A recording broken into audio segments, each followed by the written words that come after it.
Welcome to my live event where I rank every single new release that I saw last year. Now, 2020 was a bit of an interesting year as 9 months of movies were delayed to 2021 and later in some cases. And so this was an odd year for film. Still, that doesn't change the fact that we got the first few months of movies, a few got sprinkled out throughout the rest of the year, and then you still have Netflix and VOD films. And so somehow I managed to watch 86 movies from 2020, almost all of those in the year 2020. There's one movie I actually watched after midnight with my wife to sneak in one more movie for today's ranking. But I just want to thank you guys right at the beginning of this for supporting my channel during a difficult year. For watching, caring, clicking, liking, joining Patreon, leaving comments, super chats, messaging me on Instagram, all of the things. You made 2020 actually a decent year for me. There's a lot of setbacks, a lot of frustrations, but you made it an amazing year. But for this live event, I wanted to do something extra special, so I've got a special guest joining me today. Excellent! And it is my secret wife joining on camera for the first time on one of these live streams. So, Jennifer, how you doing? So great. How are you? I'm excited. I'm pumped up, primarily because I've been chugging down monsters, and I've got an extra one lined up for when I finish the first one. So if I start getting weird, you're going to have to dial me back a little bit to help keep me from being a little bit too crazy. But what was your take on movies this year? Way to put me on the spot. I don't know. They were fine. Obviously, definitely not what we expected, but... Did I annoy you with some of the stuff I made you watch? Not any more than usual. Even with everything, not any more than usual. If you're wondering where she's at, she's actually literally right in the other side of this room. So I'll be doing this to stare at her, but she's staring at the corner of the wall, so she's looking at the camera. But if I start doing this anytime I'm talking to her, it's because I'm looking at the back of her head. So that's kind of the setup for all of this. If you want to throw in some questions, your feedback, your thoughts on my list, we'll kind of address some of that. We'll respond to a little bit. If you send in some super chats, we'll try to respond to those. But this isn't a Q&A, so we can't get to everything that comes up. It will be a 3-hour stream. Who knows how long it's going to be. Wife almost certainly is going to have to leave to take care of kids at some point in time during this.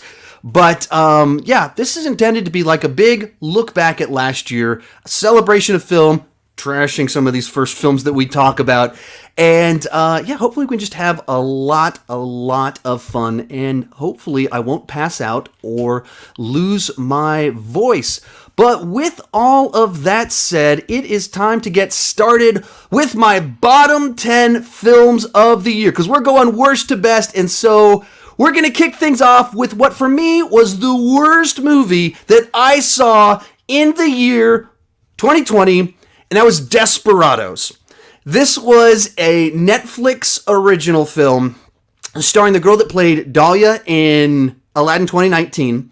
So I was actually kind of excited about it because I liked her character and I liked her performance in that movie. So I was excited, like, oh, she's going to get something new, something a little bit different in a starring role.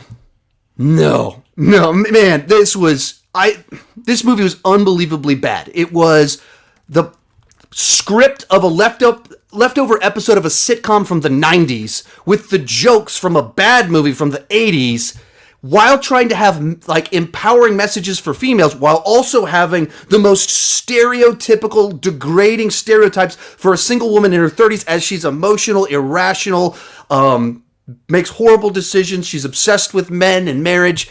And it thought that it was like this strong female empowerment film at the same time. That's what would make the movie bad. We're watching the film, and we're not enjoying it whatsoever. We get to the scene in the middle of the movie. Kid you not. Dolphin jumps out of the water. I'm going to call you on the spot in just a second, Jennifer. Dolphin jumps out of the water. Dolphin's penis, literally on screen, hits the lead actress's face. Jennifer, what was your response to this particular moment in the film? I don't remember. That was such a huge disappointment. That movie in general was just the worst. I'll tell you, you said, I'm done. Immediately. Immediately you went, I'm done. I'm out. No, I'm not doing this. You actually did stick around for the whole movie. But, I mean, that happened. There's a whole plot line around a little boy that's, like, obsessed with the lead lady. But then the lead lady keeps having these awkward encounters with her. And it leads to a moment where she's, like, in the apartment with the little boy naked. And her mom comes in. And it's played for laughs. It's not funny. It's not fun. It's wildly inappropriate. And it's one of those ones that most normal people watch this and they go, no, that's not okay. But it's also one of those ones that as soon as you swap the genders and you have a man with a little, like naked with a little girl, you're like, whoa, this is not cool whatsoever. And so, not a good movie. Nothing really redeeming about it, and a major disappointment, even though it was a Netflix original rom-com, but still a total disaster. Next to worst movie of the year in a totally different direction, Artemis Fowl. And this thing was impressively bad, because it was released by Disney, and for all their many faults, they tend to be a pretty slick studio, and it was directed by Kenneth Branagh, who's been directing films for 30 years. I don't, like, he has done some top tier level work, and this thing is unwatchable. Clearly, they watched the original cut, didn't like it, and so they decided to, like, trim the movie, do reshoots, bring Josh Gad in to do this voiceover thing to fill in all the gaps, but the movie's nonsense. It just hops around from plot point to plot point with no common thread throughout any of it. The tone's all over the place. It seems like they're setting up 17 different genres, and then the credits roll. And you go, wait, we're not going to pay off any of that stuff you just set up? No, because it's based off a book, so they want to make a franchise out of it, so we got to see all the other stuff that's coming. So it's just one of these movies that impressively bad because of who was involved in creating this film, everything that went into it. It should have been so much better, and instead, it turned out to be bogus. So, Jennifer, what was your take on Artemis Fowl? Real quick, like you watched it with us. I did. Well, I'm going to steal something from the chat. Someone called it a misfire. Yeah. And I thought that was perfect. There are so many things that could have gone right. It's weird talking to you when you're behind me. Yeah, it's a weird interaction because I'm staring at the back of your head. To you. Yeah, I should have put a face on the back of my head. I could put your Casey Jones mask. You could. It just was terrible. I mean, well, our son loved it, so it's more fun, I think. But he hasn't asked to rewatch it, though. No, but every time he talks about it, though, he gets excited. Like, he's pleasantly connected to it. But so I've probably a little bit even more positivity attached because he likes it. Yeah. It just wasn't impressive. It didn't leave any sort of impression. Yeah. It took me longer than it took you to figure out that was Josh Gad, though. And there's a scene in it when Josh Gad eats dirt and farts it out his butt or something like that. So classy cinema. Number 84, Antebellum. This movie, I went into it having read some stuff about Twitter about a lot of people being offended by it, and a lot of, like, in different groups of people having not good responses to it, and I wasn't even sure what to make of that. We made about 15 minutes into it and almost turned it off because it was basically kind of like it's just slavery. It was just literally you're watching people slaves being tortured for the first 30 minutes of the movie, and we're like, I don't think I can make it through this. I know there's a twist. Let's see where the twist is going. Let's see where this is headed and see if we can make it through it. And I mean, it was unbelievably tedious to watch the imagery that was on screen for the obvious reasons that it was just horrifying stuff. All of it to set up this really bad knockoff of a Jordan Peele film with none of his talent, none of his wit, and none of his insight. It didn't go anywhere. It didn't mean anything. It wasn't saying anything. And therefore, you like pouring a drink over there? Just be sure to mute your mic. Like, slavery is bad. Bad timing on that one. I apologize. I'm muting you. Actually, I muted you before I started saying all that, so you were like in the distance. I messed that up too. Anyway. But so it felt like it was trying to hop on a trend and had nothing to say. And that to me comes off really gross. Like, when you take something so real, nasty, and like world American history, and then you don't have anything to say with it. That was very off-putting to me. And just in general, a very unpleasant experience to watch it for all of the obvious reasons. Jennifer, you are unmuted. You would just echo what I just said, right? Yeah. I mean, there's something to be said about getting kind of into the gritty things of history and seeing it for what it is and kind of facing some of that a little bit. But this wasn't that. It was like exploitive. Exactly, exploitive. It was exploiting it to make it seem important, but it wasn't actually saying anything. It was trying to exploit it to seem that way. Likewise, using beautiful slow-mo shots. It did have gorgeous slow-mo shots. It was very well shot. Yes, it was very But pretty. it just didn't have enough to say to justify using that type of imagery. Real quick, has anything in the comments come in related to these 3 movies, or what are they saying it should be at the bottom? Real quick. I don't know. Everyone, someone's asking where Griffin is. Sorry, I'm not Griffin. They were surprised to see Artemis Fowl that low. I don't know that they made any suggestion. For me, a lot of it's that it was a movie that had everything available to it to be better than it was. That's what puts it so low. It has no excuses. There's some movies up higher on this list that are like direct-to-video crap that are not good, but they had a budget that was a fraction of what this movie had, and they didn't have the resources of Disney. They didn't have source material. They didn't have Kenneth Branagh. And so this Artemis Fowl just has no excuse for how bad it was. Coming in at number 83 on here is going to be The Grudge. This was actually my favorite movie of the year for a little bit because it was the first movie I watched this year, and as soon as I'd seen 10 more movies, it was kicked out of the top 10. And this was the worst movie that I'd seen all year, but on reflection, I was like, okay, I'm more offended by these bottom ones. But it's just a brutal film that's unpleasant.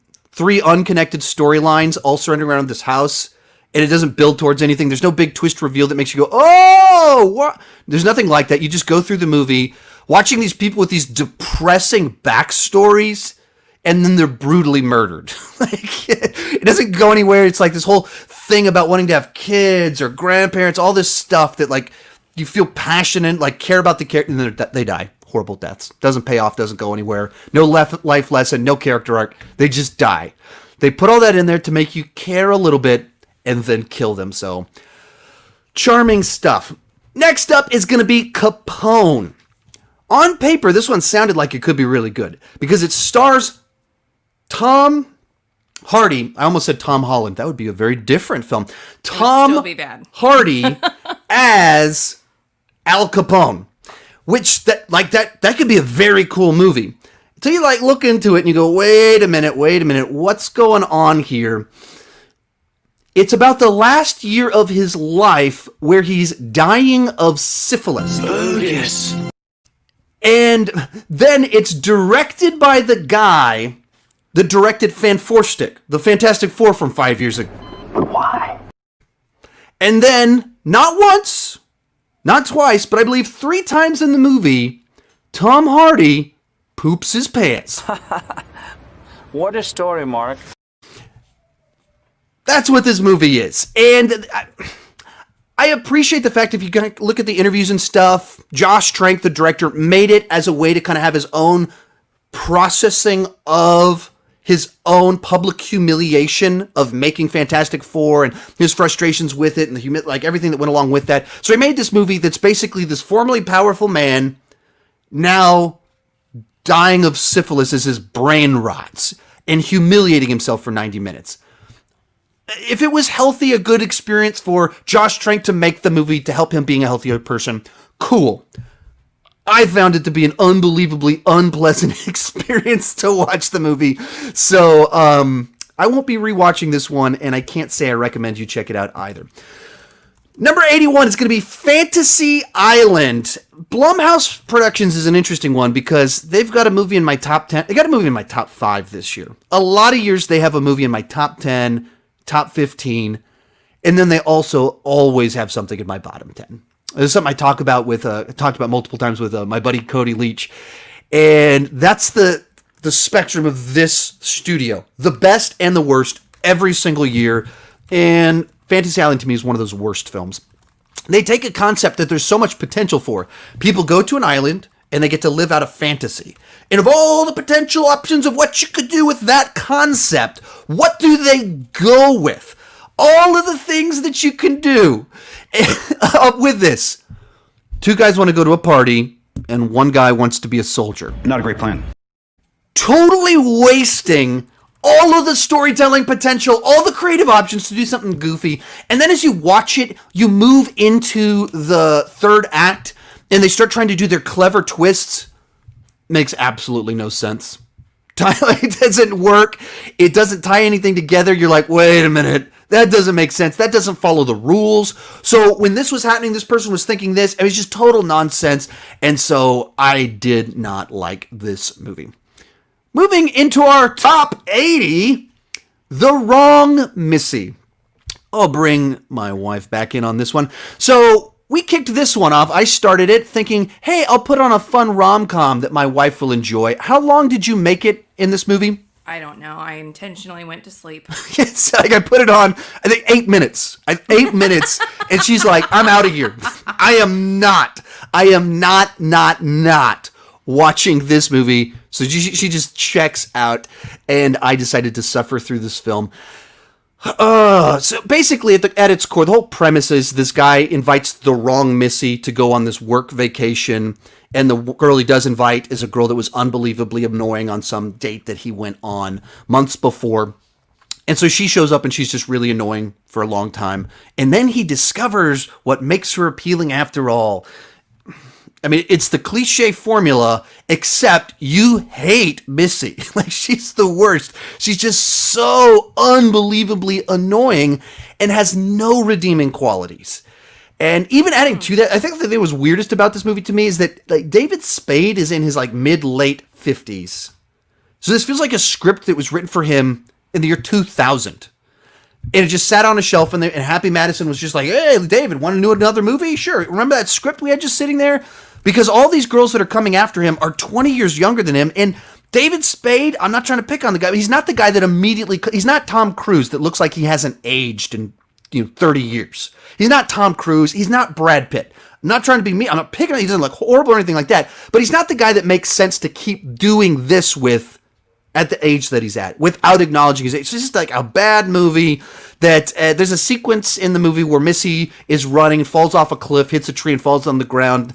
I was hoping she died just so the movie would end and my suffering would end, but unfortunately, she didn't suffer enough, so I had to keep suffering. Number 79 on here is The Witches. And this is another one like Artemis Fowl, that its placement in the bottom 10 is largely because they had every resource at their disposal and put out a movie that I just thought was very bland, mediocre, just had not much to offer the world or anything like that. Robert Zemeckis, fantastic director. He's directed some of my favorite movies, a number of my favorite movies. He's directed them. And then Guillermo del Toro worked on the script. Alan Silvestri did the score. The Endgame, Back to the Future, fantastic. And then you look at the lead the actress and everything in here. When you got Anne Hathaway, Octavia Spencer, amazing cast. It's just the word we used before, misfire. The changes they made, the way they visualized things, it comes off a little bit too creepy while being a little bit too kiddie. So there's no real target. It misses the mark entirely. Jennifer, I'm going to bring you in on this one. You were very excited about this film. So, like, you read the book to our kids before we watched it. I did. It's one of my favorite books, especially for my childhood. I was really excited to read it to them, although I was a little afraid I was going to traumatize them. In my experience with The Witches, all I remember, going back, almost 30 years now, was from the trailer and the mouse running through the hallway and going, dog droppings! That's all my only knowledge. I never saw the original film. I guess I still really haven't. And I just remember that from growing up from the trailer and some kids quoting that at school. So that was my knowledge. I was like, what, The Witches? Why are you excited about The Witches? But you like... So, moving along to your take on the movie. I just don't know that it's a film that a book that translates well to film. I think that's the problem. I think they tried to do it before. They did it with Muppets. And it's terrifying. And traumatized that generation, and now Anne Hathaway's going to traumatize this generation. So, it's hard. It's a story I like, and obviously it's shorter watching a film than it is reading the book. So in that respect, it's tempting to watch the movie, but I would way rather just read the book again than watch either of those two. Which is really, I was really disappointed. I love. Remember, you got to talk. I know. Just turn around and face sorry. it. What's her? Is it Octavia? Yeah. I love her. Yeah, she's amazing. Her. And I like that they changed the setting. They did some really creative, cool things. Absolutely. It just didn't. It didn't work. Happen. It was so disappointing. And you look at it and you go, with all the talent, the source material, and it's not even like it's tough to even pinpoint exactly what it is. Because you don't look at it like, Artemis Fowl was like, oh, they cut this movie to pieces, and so then they reworked it and it just fell apart. This one, it was like, I just don't even know why this isn't working quite right, but it is not working. Number 78 is The Turning. This is a classic January horror movie. January is known for being the dumping ground for bad horror movies. 2 of them are on this list, and one of them is The Turning. This one is just bland and forgettable. It's based off The Turn of the Screw from Henry James. It's the same exact story as The Haunting of Bly Manor, the Netflix series that came out a few months back. It's the exact same story, except as a bad movie.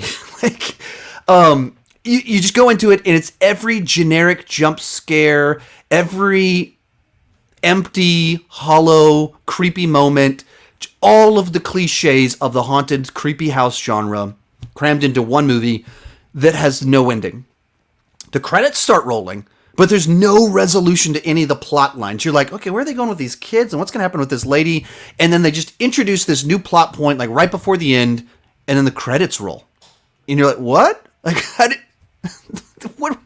what happened here? Was this your original, how you originally wrote this, or did you forget? I don't understand what just happened, but I did not like that one. And so, number 78. Final one of my bottom 10 will be Trolls World Tour. I was not a fan of the original Trolls. I thought that the tone was too harsh.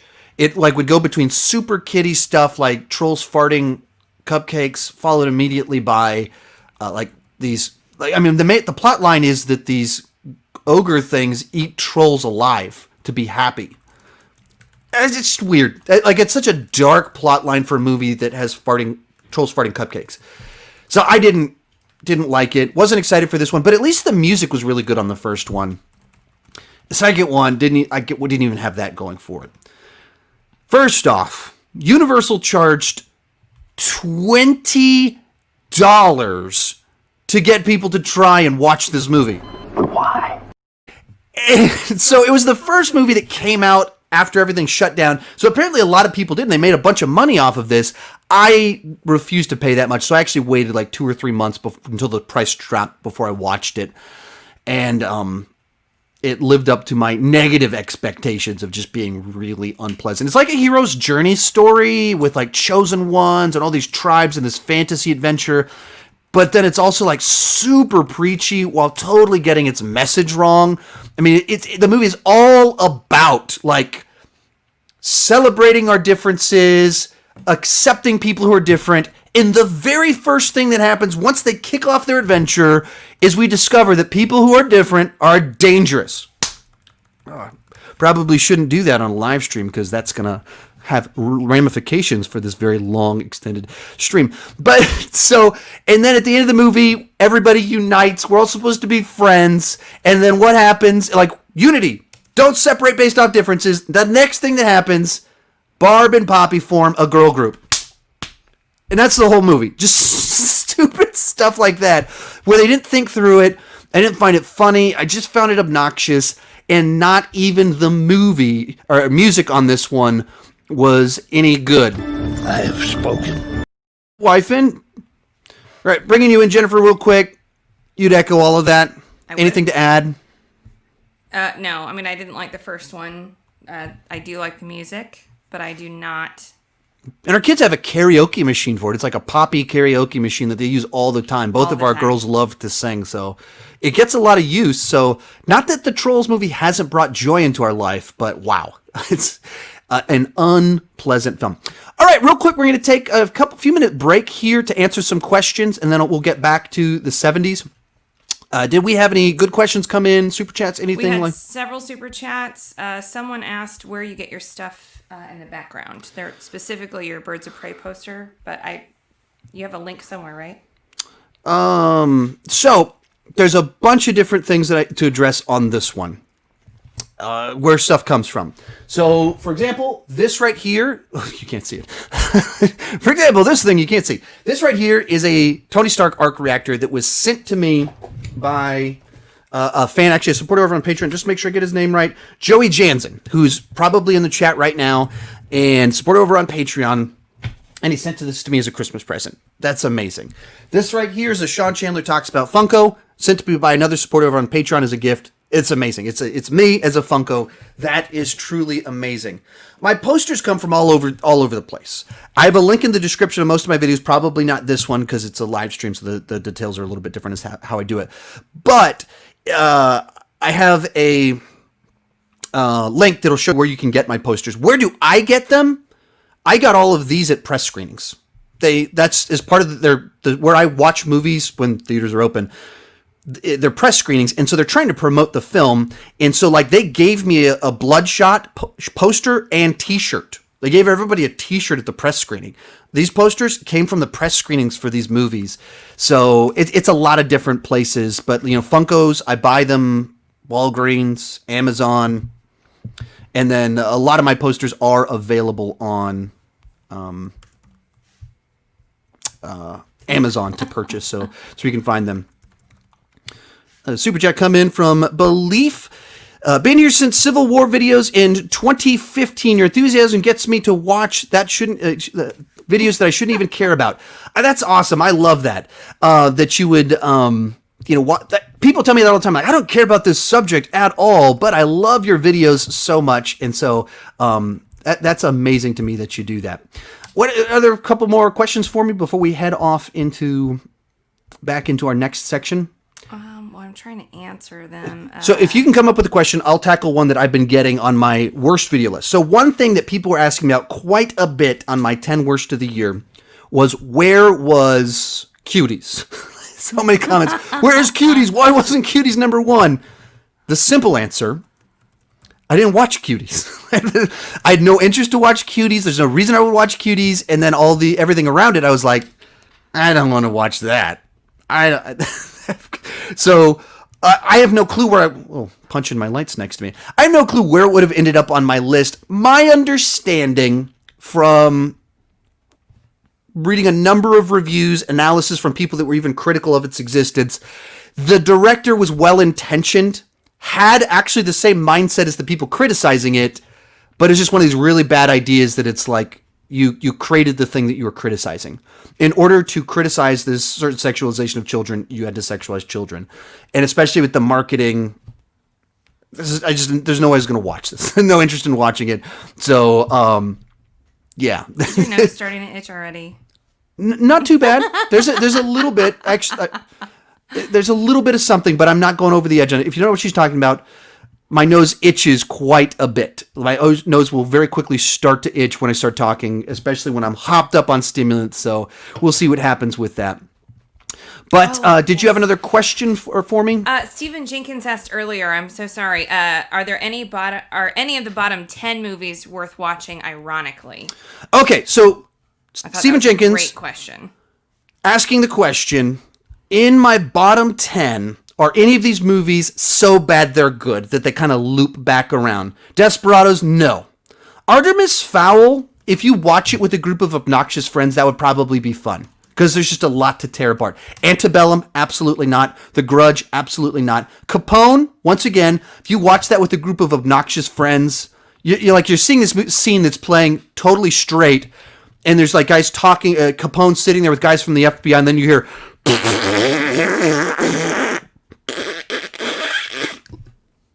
I'm not joking. He's just sitting there, and it's a serious scene, and then he poops his pants with this very loud, over-the-top fart sound effect. So that one's pretty funny. Fantasy Island, no. Wrong, Missy, no. Turning, no. Maybe The Witches a little bit, but they're not great, so bad they're good films, I wouldn't say. I don't think The Witches, it wouldn't be fun to watch ironically, but if you had kids in your family, I'm sorry, I'm turning around to talk to you again. If you had kids in your family, it could be enjoyable enough. So it wouldn't be ironic, but it's not like torture. Yeah.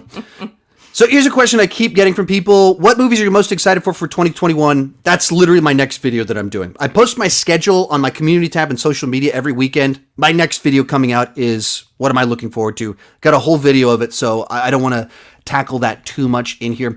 One more super chat real quick, and then we'll continue on from Eric Thorpe. John, I know you're a big fan. You're not a big fan of the first few seasons of Game of Thrones, but I think there's a good chance you would actually prefer the later seasons. They are more action-oriented, I think. Yeah, I mean, I've watched, people keep telling me here's the problem. Everyone trashes the last season, maybe the next to last season, and I just wasn't crazy about season 1 and 2. I'm not throwing shade. They just weren't good enough to help me to keep watching them. And then everyone says, like, yeah, but there's like a season in the middle that you'll love.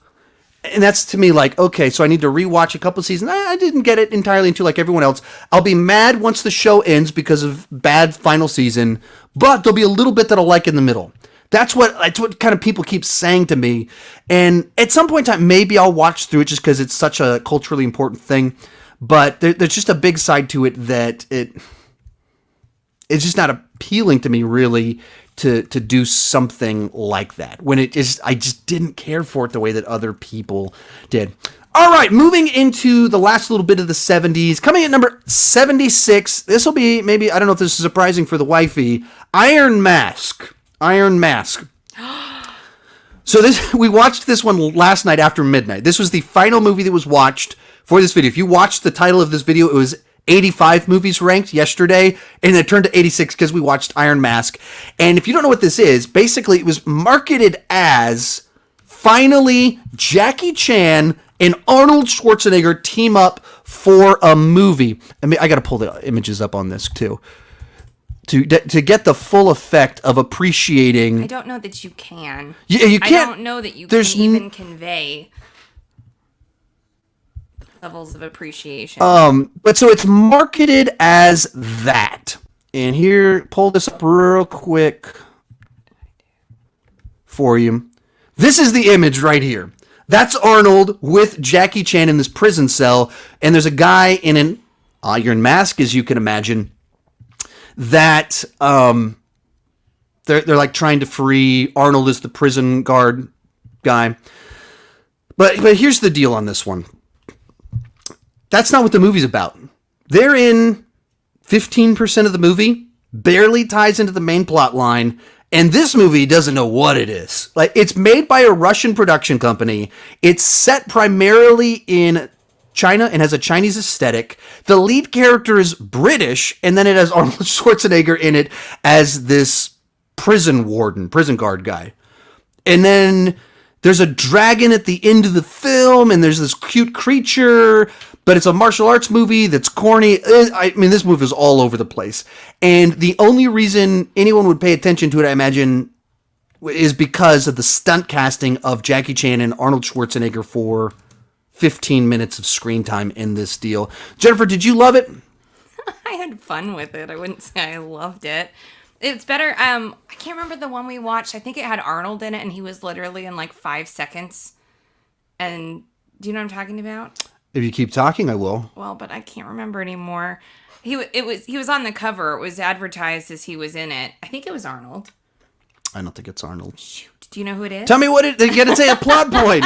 I don't know the plot point. It was just we were excited about it because he was supposed to be in this movie, and then it was like literally one scene, and the rest of the movie was gone. It just did not feature that person at all. I thought it was Arnold.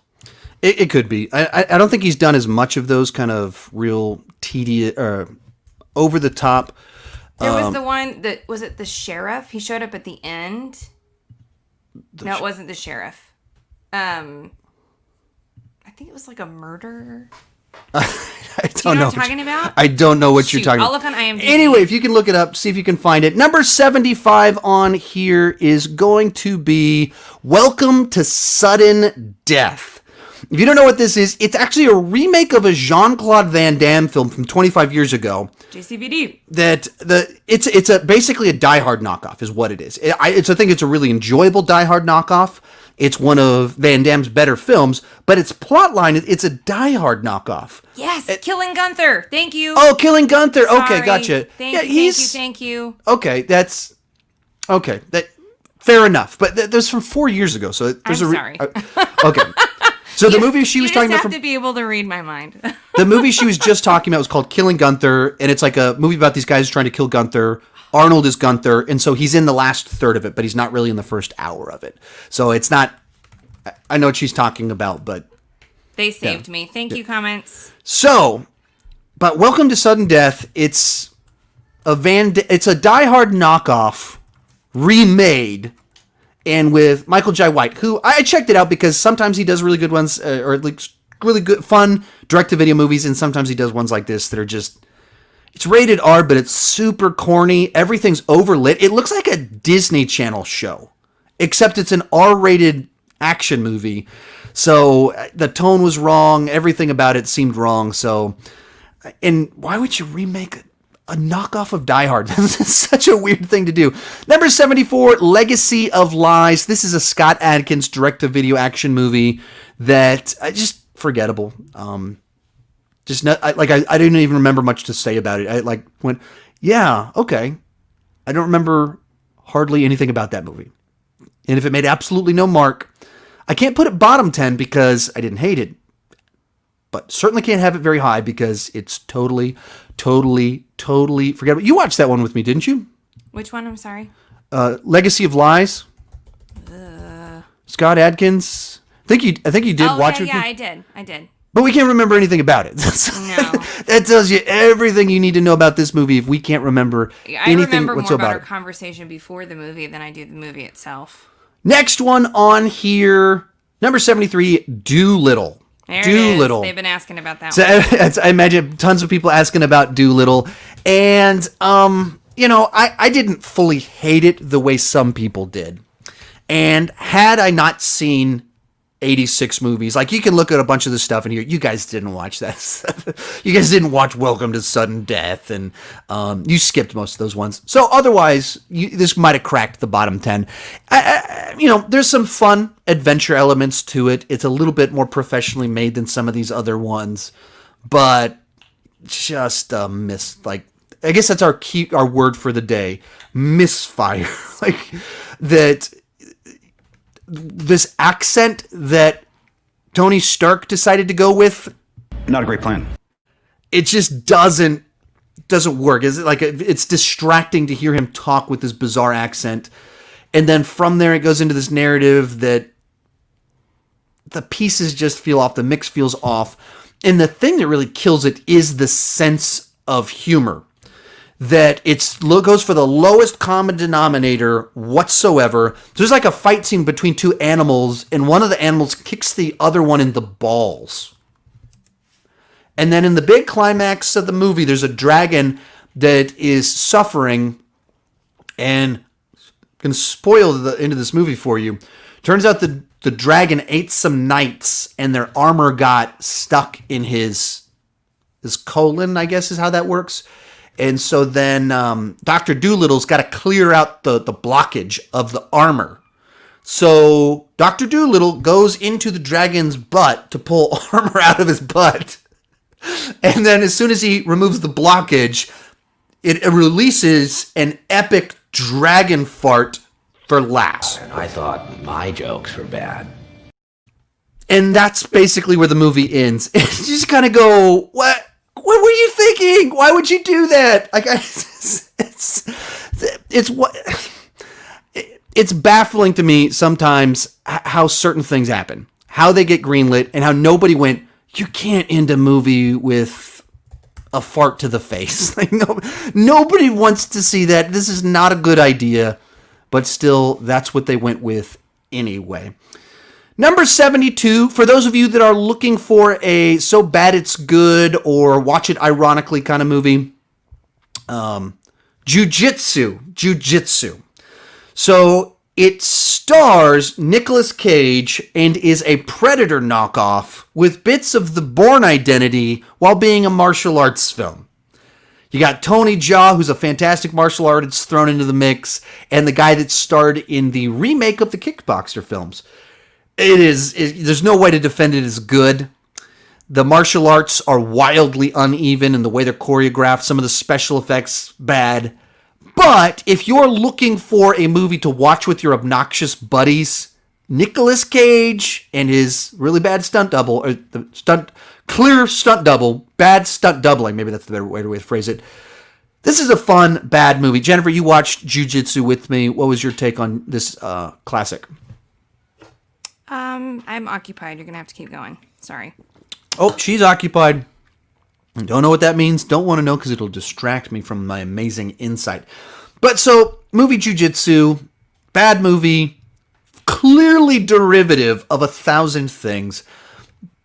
But it does have some so bad it's good value going with it. Moving right along to number 71 on this list. And people hate this, or the internet loves to pick on this particular actress, probably for good reason in certain ways. But The Doorman, starring Ruby Rose. It's a Die Hard knockoff about her as a doorman that has to defend a building from terrorist guys, and she's a former Marine person. It's generic as can be, Die Hard knockoff that went straight to video. That's what it is. It doesn't do anything in particular to embarrass itself. It doesn't do anything in particular to have some so bad it's good. And it's a little bit embarrassing to see Jean Reno, who was the professional in Luc Besson's, well, The Professional, and then he was in La Femme Nikita, did a bunch of amazing stuff back in the 90s, and now he's the throwaway villain in a Ruby Rose starring Die Hard knockoff. But it's inoffensive. As a direct-to-video action movie, it's fine, just with nothing kind of distinct about it to kind of make it stand out at all. And then closing out the 70s at number 70 will be Hubie Halloween. So this is an Adam Sandler Happy Madison Halloween movie it's fine. It's inoffensive for the most part. It's Adam Sandler with all of his buddies, as all these movies are, doing the same bag of tricks that they've been doing for 20 plus years now. Nothing new to be offered. And it's like all of these movies, they also kind of end with this scene where the message of the film is kind of stated out loud with a bunch of people standing there. And it's like sentimental, and there's like a group of people, everyone's chiming in to have little jokes and stuff like that. So it's all these familiar Adam Sandler bits. But of the Happy Madison films I've seen of the last several years, it's one of the better ones. I don't watch a lot of Happy Madison Netflix stuff because so many are just awful, like The Wrong Missy. This was way better than The Wrong Missy. This one wasn't offensive. This one didn't make me mad. But it was a movie that was like, okay, why does this exist? Why are we doing this? Like, Adam Sandler, like you've made millions and millions and millions of dollars. You can do whatever you want. You did Uncut Gems last year to show you can do different things. Why do you keep going back to talking with a funny voice and inviting your friends to do the same lowest common denominator humor? I just don't get what he's going for with these and why he kind of keeps doing the same exact thing. Anyway, that'll bring us out of the 70s. We'll pause for just a little bit right here. Are you distracted still? I'm almost not. Yes. Okay. Yeah. Anyway, so there you have it. If you want to throw some thoughts in on these sets of films, had a super chat come in from Procrastinators. Knowing how much you disliked the way they ended the character of Oliver Queen, what do you think Stephen Amell considering a season 9? Well, so Stephen Amell considered a season 9 because he was like stuck in Vancouver and shows were being shut down. So he was just there, and so he just pitched an idea.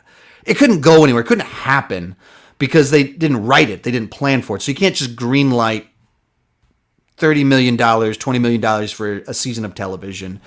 But beyond that, there's nothing to do with a season 9. Were they going to remove the last 2 seasons where they ran the show totally into the ground and ended on the worst possible notes they could? So another season doesn't fix anything. It's just like, okay, this thing's smashed and let's put duct tape on it and pretend like it's better. You can't do that. You can't undo what they did. So I wouldn't want it, and there's not really a way to do it. Some people are chiming in on here. Hubie Halloween was actually kind of entertaining. My kids loved it. Like, we watched it like 5 times. So my kids actually really enjoyed the film, but that doesn't mean that I really enjoyed the film.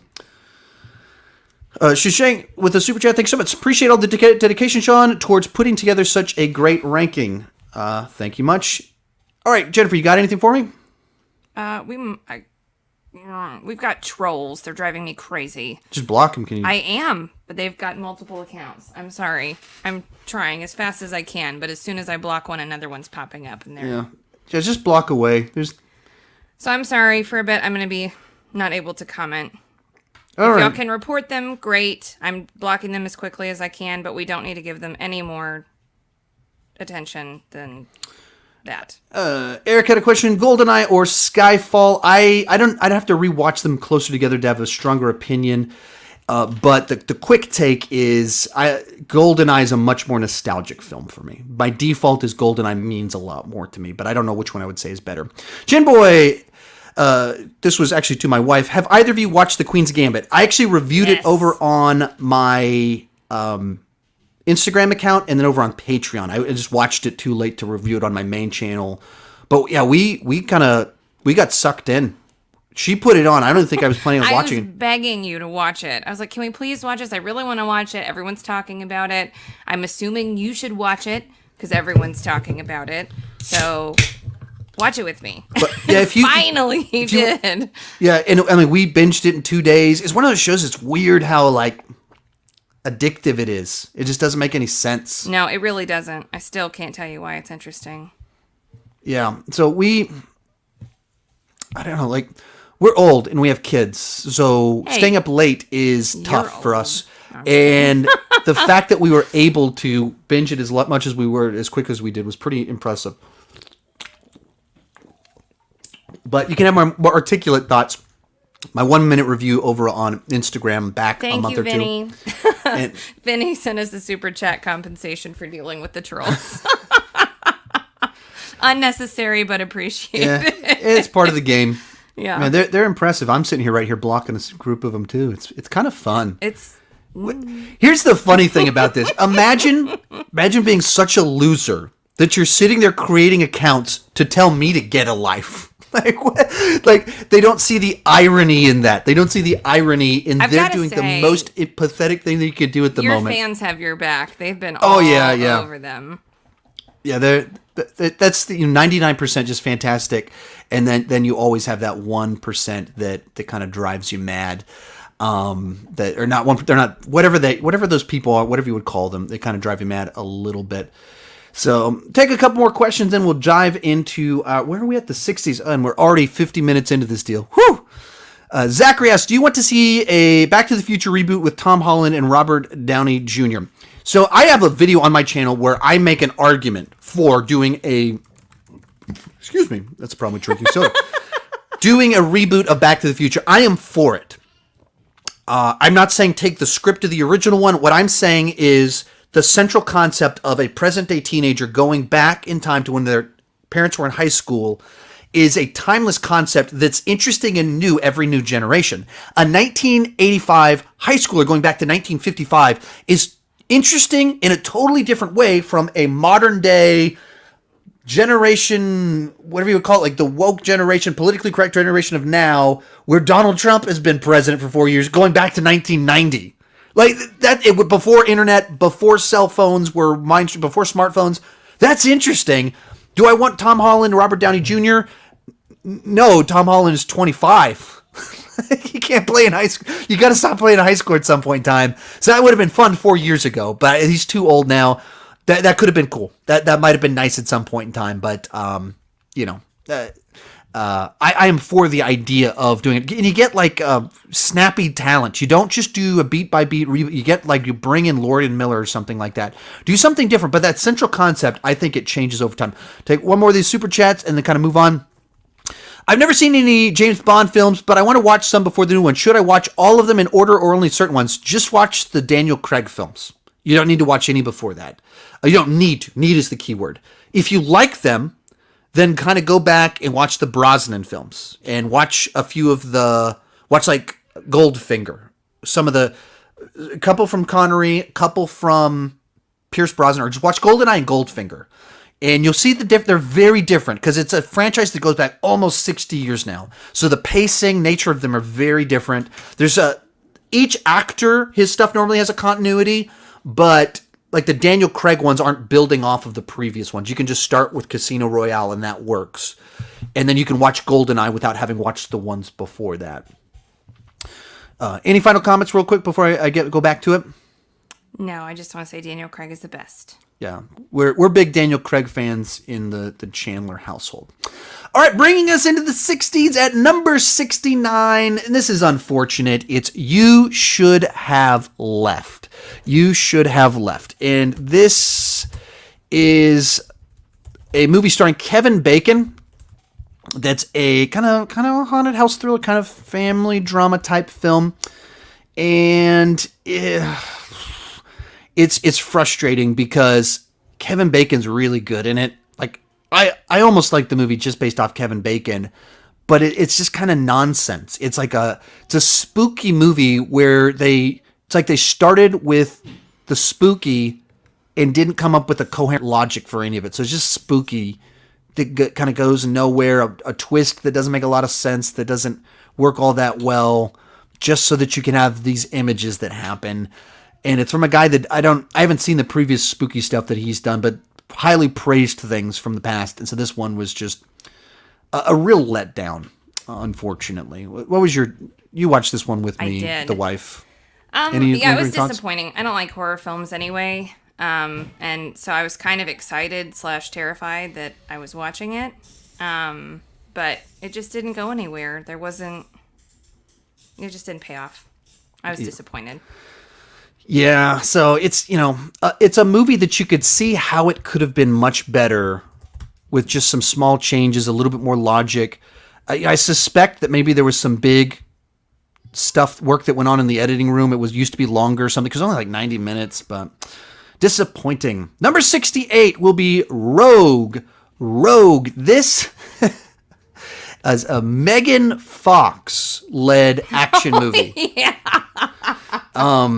Where she's like the lead mercenary, that all she's ever done in her life is be a mercenary soldier person that goes into this mission, discovers that there's like girls being sex trafficked. What was it? Was that what it was? And so they rescue them. Everything goes wrong. And so they get caught at this facility where people had been poaching wildcats, tigers and stuff. And so now they're stuck with limited ammo being chased down while tigers and lions are eating them alive. It was fine for what it was. I got enough out of it, of what I wanted, of just stupid Megan Fox with a machine gun battling tigers. But it doesn't do anything to exceed that. And it's also a really bad example of low-budget action movies with distracting effects. The muzzle flashes and stuff like that pull you out of it. But this would be one of those, like, so cheesy, like you get together with your buddies and you watch it while you're in an obnoxious mood and hopped up on Red Bull. There's some fun to be had with this one. I mean, even the central concept of it, where you're like, wait, the only thing that this girl that looks like Megan Fox could do is be a soldier?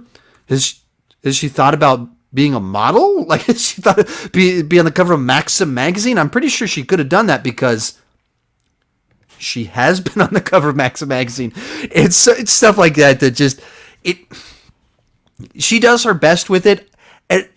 It's kind of a weird thing to say, but at a certain point in time, when someone's just too good looking, it just looks too much like a model to play certain roles, especially when they don't really do a whole lot to try and gruff her up. So anyway, I think she just didn't sound like a military leader. Yeah. She wasn't convincing, women can be pretty and tactical. Charlize Theron is obviously an attractive human being and has been very successful at shooting people in the face. Indeed. Not that we should all aspire to shoot people in the face. But we could, though. I mean, but we don't need to.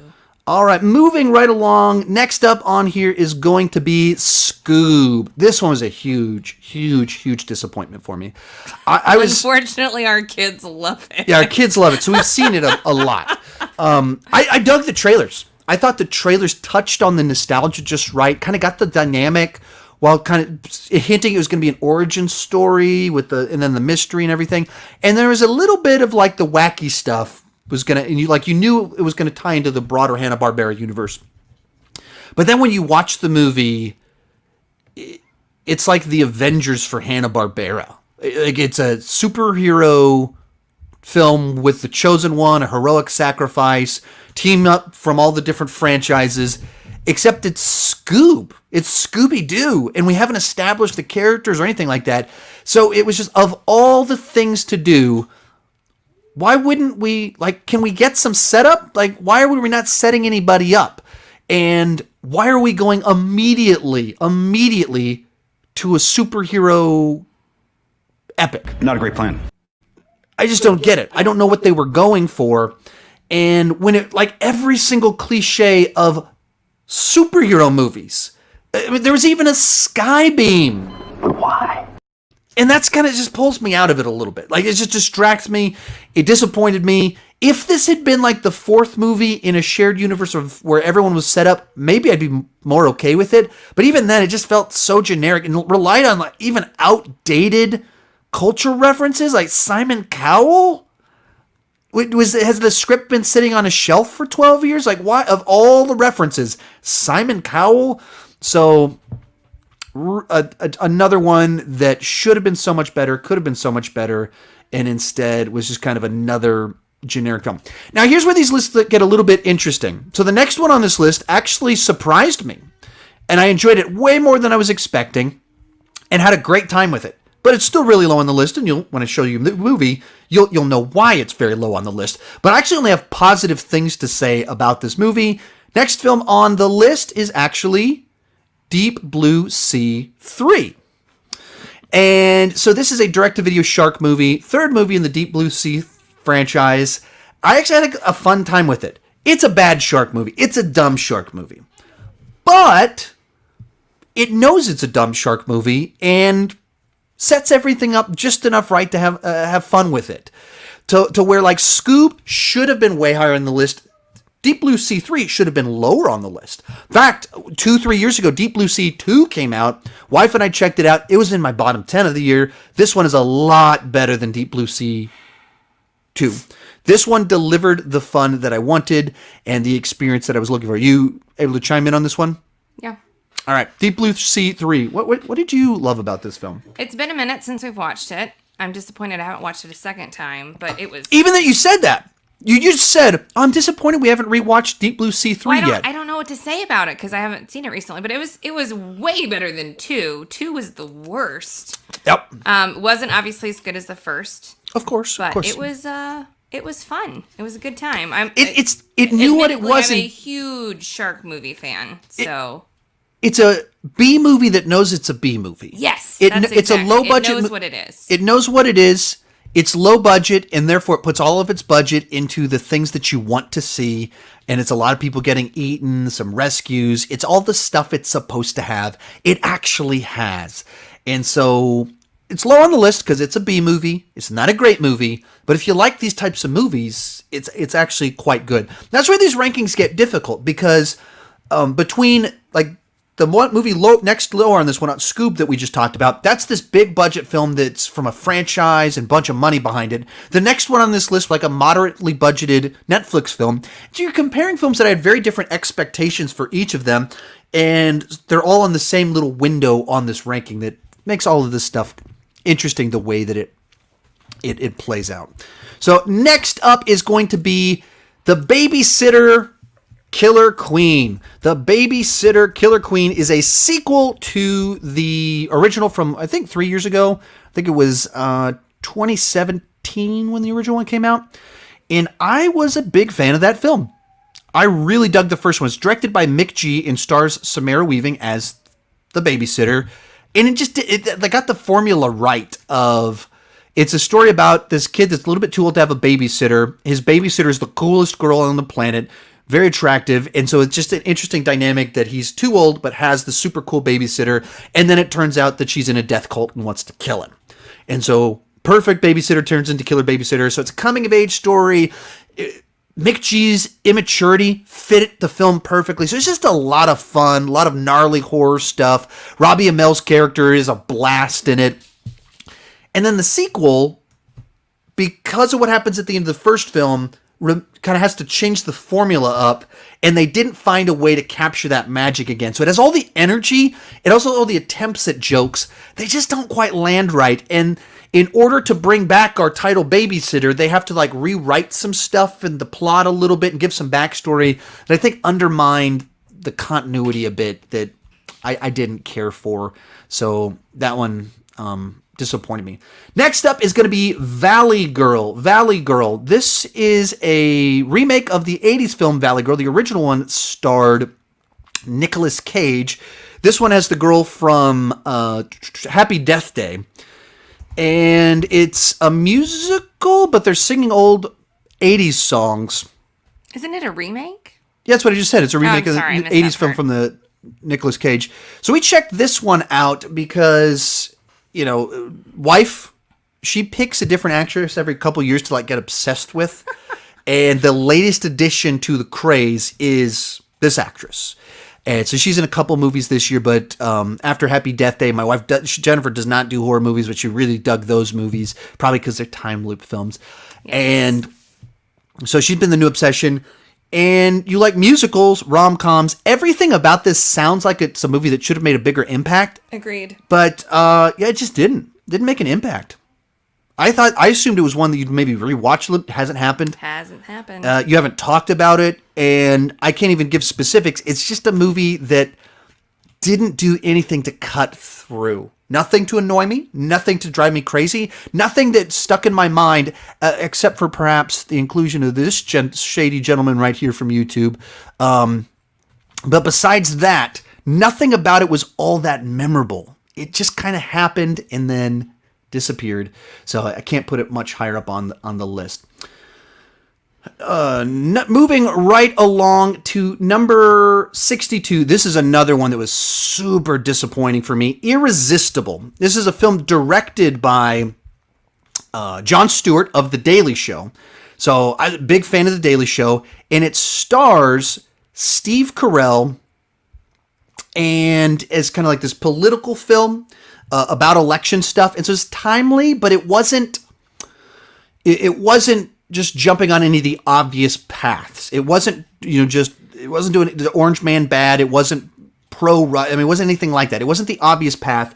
It was trying to think through the perspective of common people in the country and how news media, how Washington aren't actually thinking about the little people. So I thought all of that was really the direction of the story, not the direction of the movie necessarily, but the direction of the story. Very wise. The cast, amazing. Is it Rose Byrne, another one of my wife's favorites going back a long time. And there's just no one to root for with the way the story was told. It's designed to be like a root for the common man, and that's just not the way it actually plays out when you watch it.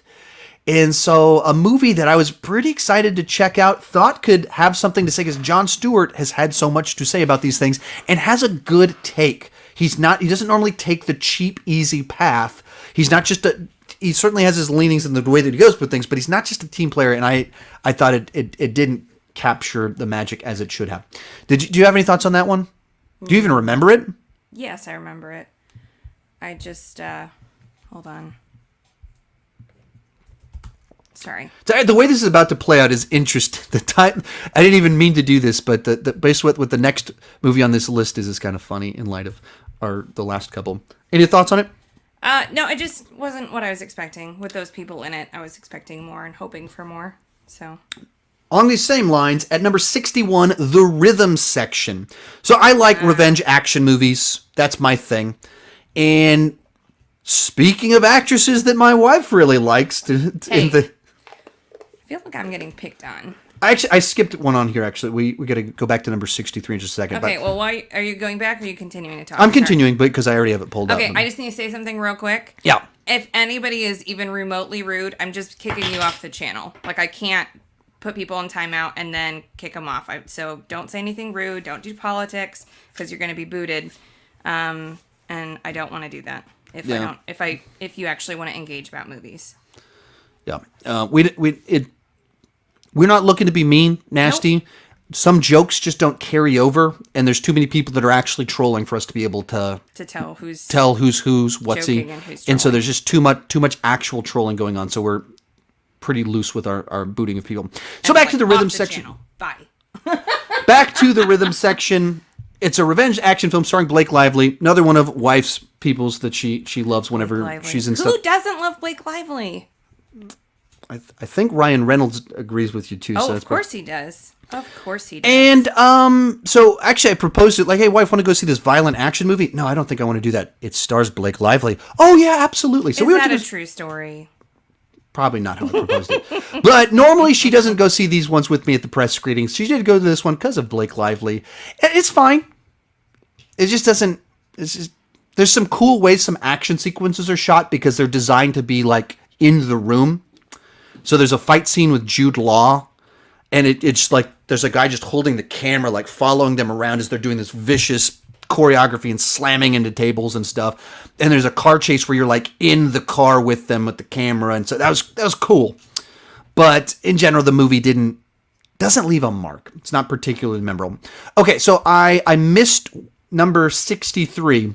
Which one was that? And number 63 on here was Underwater, starring your favorite actress, Bella Swan. What? Yeah, Bella Swan, your favorite actress, or Kristen Stewart. I didn't see that one. When did you watch that? This is a January movie. You'd probably dig it. It's just generic. It's fine. That's whole section right here. There's a lot of movies. They're fine. That it's underwater facility, stuff starts going wrong. There's creatures. There's disaster stuff. It's just we've seen it a lot before, and Kristen Stewart's the lead one, so they're trying to escape. So maybe that's even one we could check out tonight because you probably would have fun with it. Would but be it's able to breathe? No, they're underwater, running out of air, creatures. It's all of that stuff happens in it. But it's just another one of these movies that if you're in the mood for that type of film, you'll get what you want, but you'll just forget it. You forget what happened. You forget that it existed. There's a lot of that right around here in the list. And closing out our 60s will be a direct-to-video animated superhero movie, Superman Red Son. Superman Red Son, based off of Superman Red Son. And a lot of these direct-to-video DC animated films, I'm kind of hit or miss on them. They're like all of them are watchable for me, but they're trying to take these big stories and cram them into an hour and 15 minutes. Like that's like their mandated runtime is an hour and 15 minutes. And so they just, there's constraints for the storytelling. And the concept of this one is what if Kal-El landed in the Soviet Union in the 50s? And so then it kind of does this alternate version of Batman and Lex Luthor. It's a nice what if. The novelty of it is interesting to check out, but it's not like not a great film. It's a novelty thing that it's nice to see the what if scenario. And like, I appreciated that I watched it, but it's not one that was like, I got a lot out of it. It's like, man, it was just like a really powerful story that really moved me. No, it's like a neat little thought experiment. What if Superman landed in the Soviet Union and was a Soviet and the Soviet muscle? That's interesting. Is it a great movie? No, not so much. All right, from there, kind of take a little bit of a break once again from that, from ranking movies. If we can grab a couple questions real quick. And they asked if either of us liked Bloodshot. I did not see it. Bloodshot, well, I mean, it's on the list. It's not too far off. Not Bloodshot. We'll discuss it soon. That was the last movie that I saw in the theater before they shut down. I went to I kind of give it a little vibe for the. So I went to go see Bloodshot with my buddy Andy, and then the row right behind us was my buddy's my workout partner Peter, and then Vincent, who's my best man at my wedding. They went just with general passes and were sitting right behind us, and then right behind them was Angry Joe from Angry Joe, the very, very, very popular YouTube channel. And he's from Austin. We actually went to the same high school. So I don't know him. I've never met him. I've never spoken to him. I've never interacted with him whatsoever.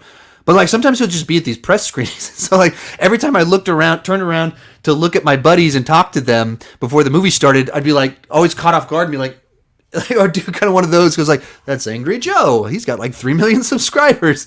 But anyway, that's a little story. But I don't want to give my take on Bloodshot until we get to the movie itself. Obviously, we are moving into the 50s, and I haven't brought it up yet, so it's not a worst of the year movie for me. Not by a long shot. That joke didn't even make any sense. Do you have anything else for me? What do you got for me? Can you guess my top 3 Marvel movies? Mine. Someone wants to know if you can guess my top 3. Can I guess yours? Uh-huh. Can I guess my wife's top 3 Marvel movies? Of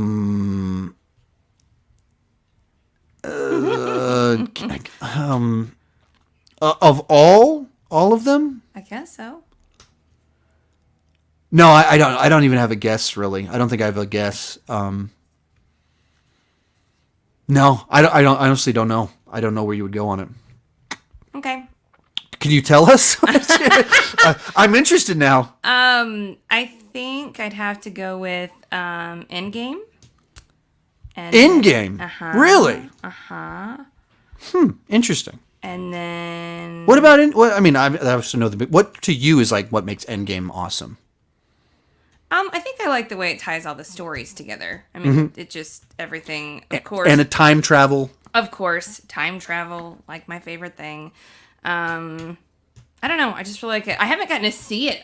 I don't think more than once. I've seen bits of it over and over again. But we put the last hour on of that movie, and that's one of the things that I mean. Everyone says the last hour is the best part of the movie, but like when we didn't finish rewatching all the Marvel movies this year because no Marvel movies came out, so I didn't need to finish them to update all my rankings or anything like that. But like we would watch Iron Man 1, and then we'd be like, let's watch the last hour of Endgame. And then we watch Avengers, and we'd be like, let's watch the last hour of Endgame. And I think we did it 3 different times when we watched a Marvel movie, and then we went, let's watch the last hour of Endgame. So, what other 2 real quick? I know we need to have a full conversation on all of them. I think so. Endgame, and then I think Ragnarok, Okay. and then A little surprising. Is it the Hulk butt? I mean, I get it, but is that what it was for? Haircut is pretty good. Thor's haircut? That sounds about right. Thor gets his haircut, and therefore... I saw that poster, and I was like, I don't know if I can even go see this movie. That is really distracting. Those haircuts. Because that's what heroes do. I don't know. I really like that. And then I guess I'm really bad at this. There's a reason I don't have a YouTube channel. Just on the spot, it's tough. Yeah, that's what a lot true. of times when people are like, "Hey, can you give me your top 5 favorites?" Like, I probably can. I'm gonna say Ant-Man just off the cuff. Huh. Mm-hmm. Very, very, very interesting. All right. Oh, there he was. I just saw him. Sorry, mine's delayed. Super chat from Stephen J. I was trying to grab the one where he screamed yes at the right moment, but I didn't have it queued up. I keep forgetting about what I'm supposed to have those little meme deals. So Stephen Jenkins says the trolls are just because they watch The Office on they can't watch The Office on Netflix anymore. Secret Wife is doing a great job moderating. By the way, thank you so much, greatly appreciated. And the first thing we did in the year 2020 was head on over to Vudu and purchase The Office for digital. They have it on sale for under $30, $29.99 on Vudu, and so we wanted a nice, easy way to keep accessing it. So. That's what we did, and poor Peacock did not get us to sign up for. Got a couple more questions for me before we head on over to. Oh, there's actually, I'll probably take a little break real quick as we're now like a third of the way through this deal. So I put a video up on here. Did you have a couple questions for me? Put the video up, and I'll pull up a couple. Does that work? All right. Hey, everybody. So I've been talking for an hour and 15 minutes straight. These things fly by when you're the me side to this. So I'm gonna take a break, stretch. I got a little blooper video for you. And finally, the Lord of the Ratings. Lord of the Ratings. And finally, Lord of the Ratings. When it comes to fantasy films, the Lord of the Rings. But he did don't do and rank them from the worst to the. But that doesn't mean that it doesn't have. It definitely saw the second one in the theaters. Had a VHS type of tape. We had the VHS tapes. But all objective to me, R2D2 in 3CP to me, R2D2 in 3. Next up is Soul, a beautifully in this big gigantic conspiracy involving Hollywood, the Nopsties. Making a lot of appearances inside of this video. Moving along, we've got Reign of Fire. Bought this one, blah, blah, blah, blah, blah, blah. And the racing sequences are just as dynamic as and have our own little rock band jam and have our own little jam session. I love the way that John Woo choreographs his fight sequences. And because of this, the movie has frequently been referred to as you even get emotional as an imaginary fend. Cody Leach, Durban to Durbania, CP as well, and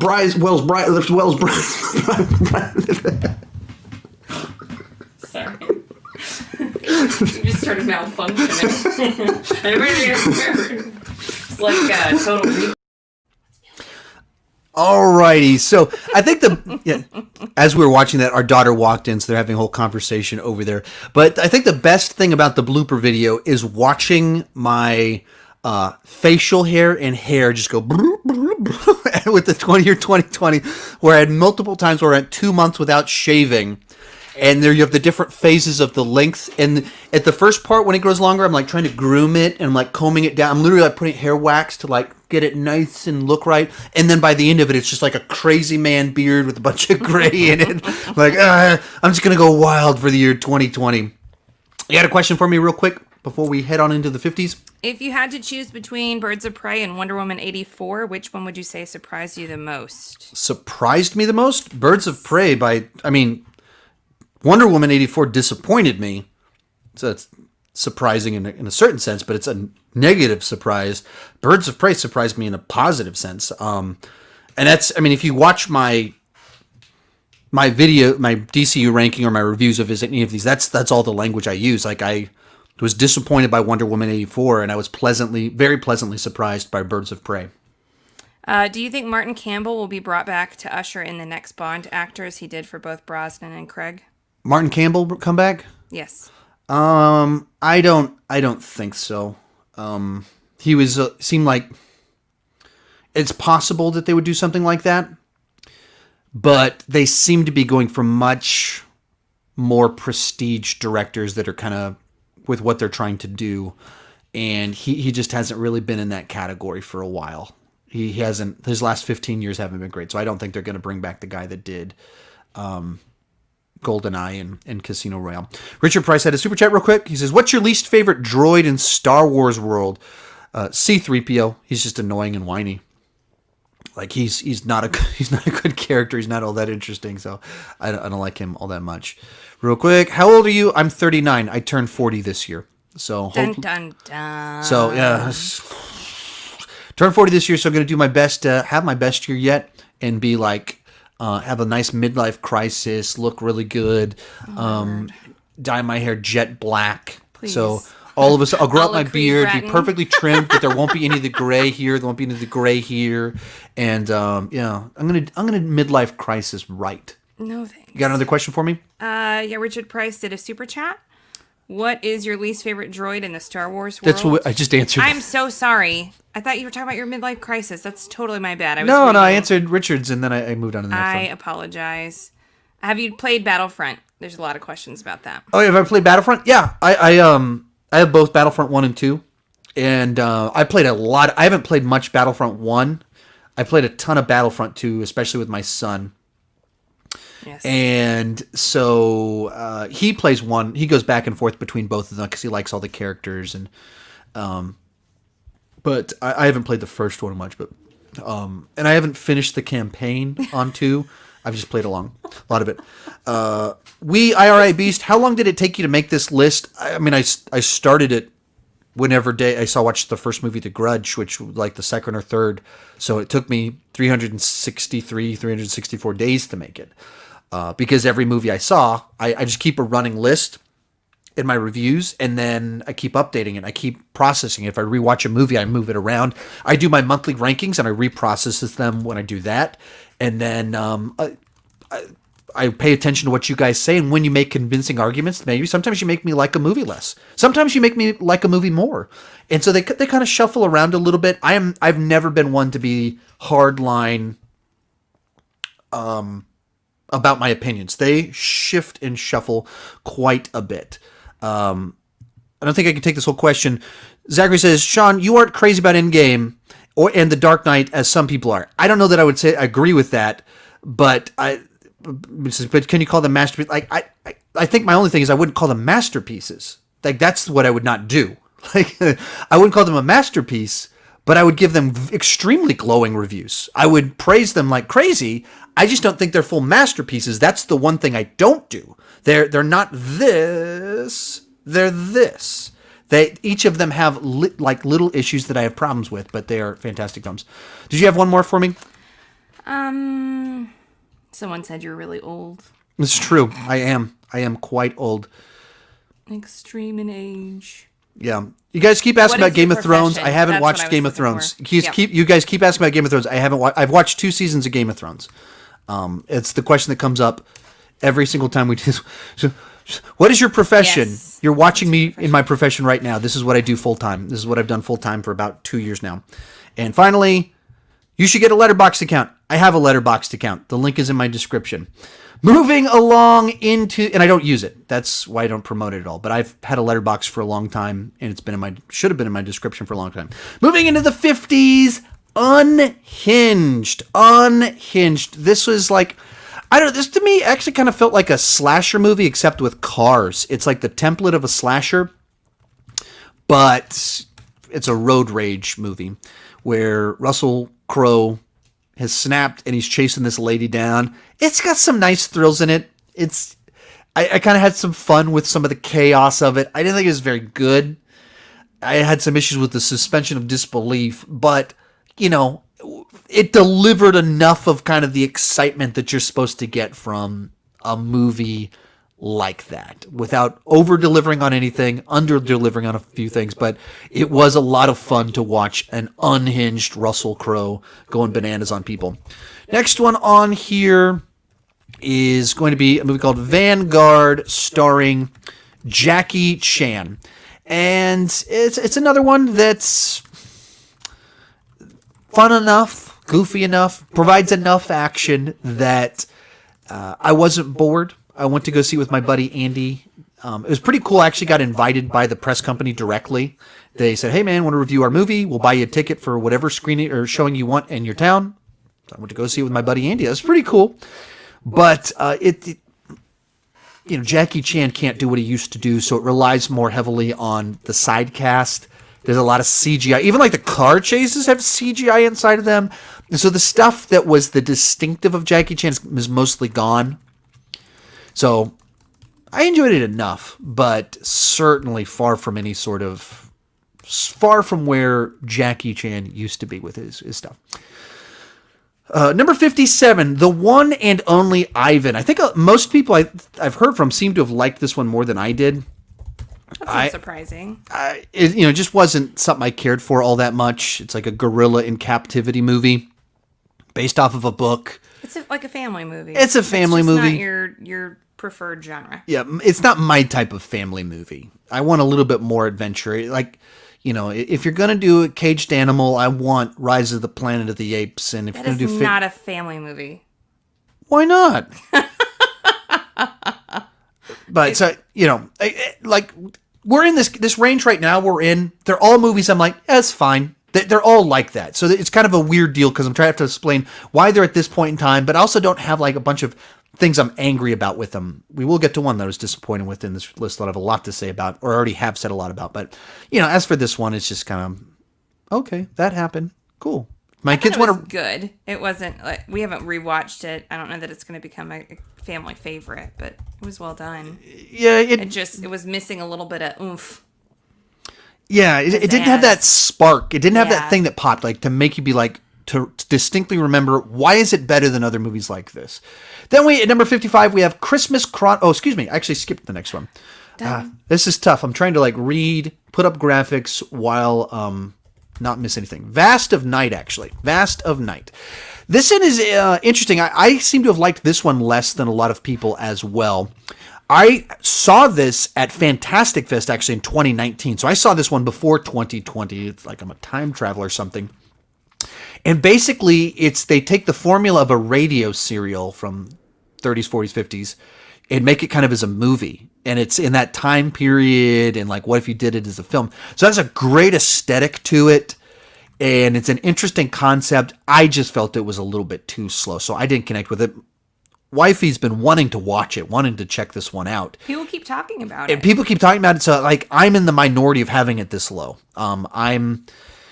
Everyone else kind of praised it, had all these amazing things to say about it. I watched it and I was like, that's kind of boring. Yeah, well, that's just like your opinion, man.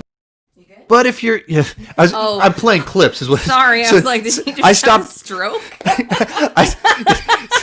So she can't see what I'm doing, and she can't see.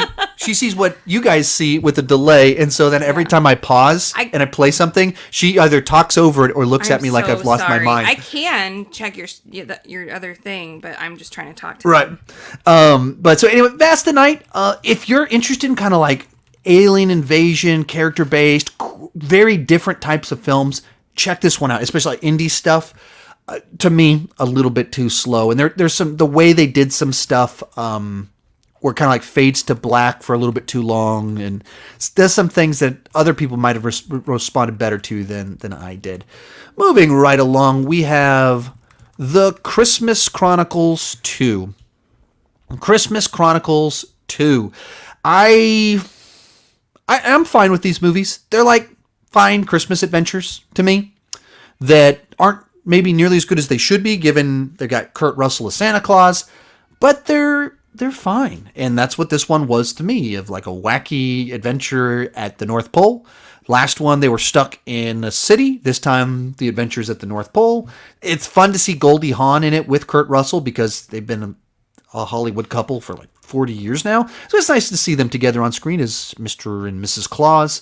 Nice to see Russell from Deadpool 2 playing the exact same character, except this time at the North Pole. And there's a little bit of an emotional twist turn thing that kind of happens in it that paid off nicely for me. But, a lot of people... I'm getting a lot of comments from people that really didn't like it. And to me, it was just kind of like, yeah, as with most movies in this section, it was fine. I had no big reaction to it. I was fine watching it. I'd be fine if my kids wanted to watch again. What did you think, Jennifer? Same. I mean, it was fine. I wasn't as big of a fan of the first one as everyone else seemed to be. They lost me at the jailhouse singing. Yeah, they always have. It was a little Kurt disjointed Russell. for me. I wonder if that's in his contract. Like, He I'll has do to these, sing. but I have to start singing at some point in time. So I don't know if that's what was part of the plan here, but there's a lot of singing kind of going on. I liked the rest of the movie, honestly. Up until that point, I was in, and then I was like, "This is weird." Yeah. But this one, like you said, it was well made. It was well cast. Everything looked right. It just didn't feel what I wanted. Like I wanted it to feel. Yeah. It just was like they were making a Christmas movie, and they did a good job, but there wasn't any meat to it. Yeah. Next up is Superman Man of Tomorrow, another one of these DC original animated films. This one kind of telling a bit of an origin story, trying to put a pretty big spin on it because Lobo is involved in it. So that's kind of the big thing that stuck out to me, was that they brought Lobo into the story. He's like a real interesting character that he pops. He certainly pops. I love origin stories, so I was a little bit surprised I didn't resonate a bit more with a new retelling of Superman's origin. It doesn't lean into that aspect of it as much. So, I didn't care for it as much as I kind of hoped that I would, given that it was leaning in, or given that it was telling the origin story, but it was, I don't know. Lobo was the thing that I liked most about it, which was confusing to me. I was not expecting that to be the best part of it. Then we have Spencer Confidential. This is a Netflix original buddy cop film. I believe it's a Peter Berg film, who's like, his stuff is either like awesome or awful. Not normally that mediocre middle. This one is his mediocre middle film. And I had fun with it when I watched it. And it was got Mark Wahlberg, Winston Duke. Marky Mark. They're fun. But I didn't remember it after I watched it. Like, I just had a lot of fun. I was like, yeah, that was cool. And then I moved on with the rest of my life. And that seems to be the case with a lot of Netflix originals for me. That they don't make me mad. I'm not bored. I just don't move the needle all that much at all. They just kind of happen, and then I go on with my life. Speaking of Netflix originals that were fine as I watched them but left no mark afterwards, Project Power, a original superhero story starring Jamie Foxx and Joseph Gordon-Levitt that has some very cool visuals to it. An original concept that tries to do like a crime thriller combined with superhero stuff. And I dug it as I watched it. And then I haven't had any desire to re-explore it. Haven't thought about it much. And was like, oh yeah, that happened. Much like Spencer Confidential, of the hook of the leads gets my attention and I watch it. There's enough stuff to engage me while I'm watching it. But not that thing that pops. And that thing that pops is so important to making a movie that people care about, keep watching, and recommend to other people. So, fortunately, not as strong as I'd hope. Here's one that actually surprised me. It's right same spot as these other ones, but I assumed it was going to be worse than it was, and I actually kind of dug this one. It's a total B movie. It's the 7th Tremors movie, but I had a good bit of fun with Tremors Shrieker Island. And I hadn't watched the last few Tremors movies before this one, and it had been a long time since I'd watched Tremors 2, 3, and 4. Now, I watched the first Tremors a good bit, but all the middle stuff between the first one and this one I hadn't watched in a while, so I didn't know what to expect when I put this one on. And it is a dumb schlockfest that knows it's a dumb schlockfest. It knows what it is. And it provides lots of Tremors eating people, lots of people with machine guns, dynamite, blowing things up. All the goofy nonsense that I want from a movie like this, I got from Tremors 7. Is it any better than that? No.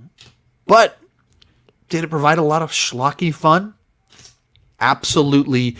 It was fun. Someone just asked, why do you even bother with the 7th Tremors movie? This was way better than the other ones.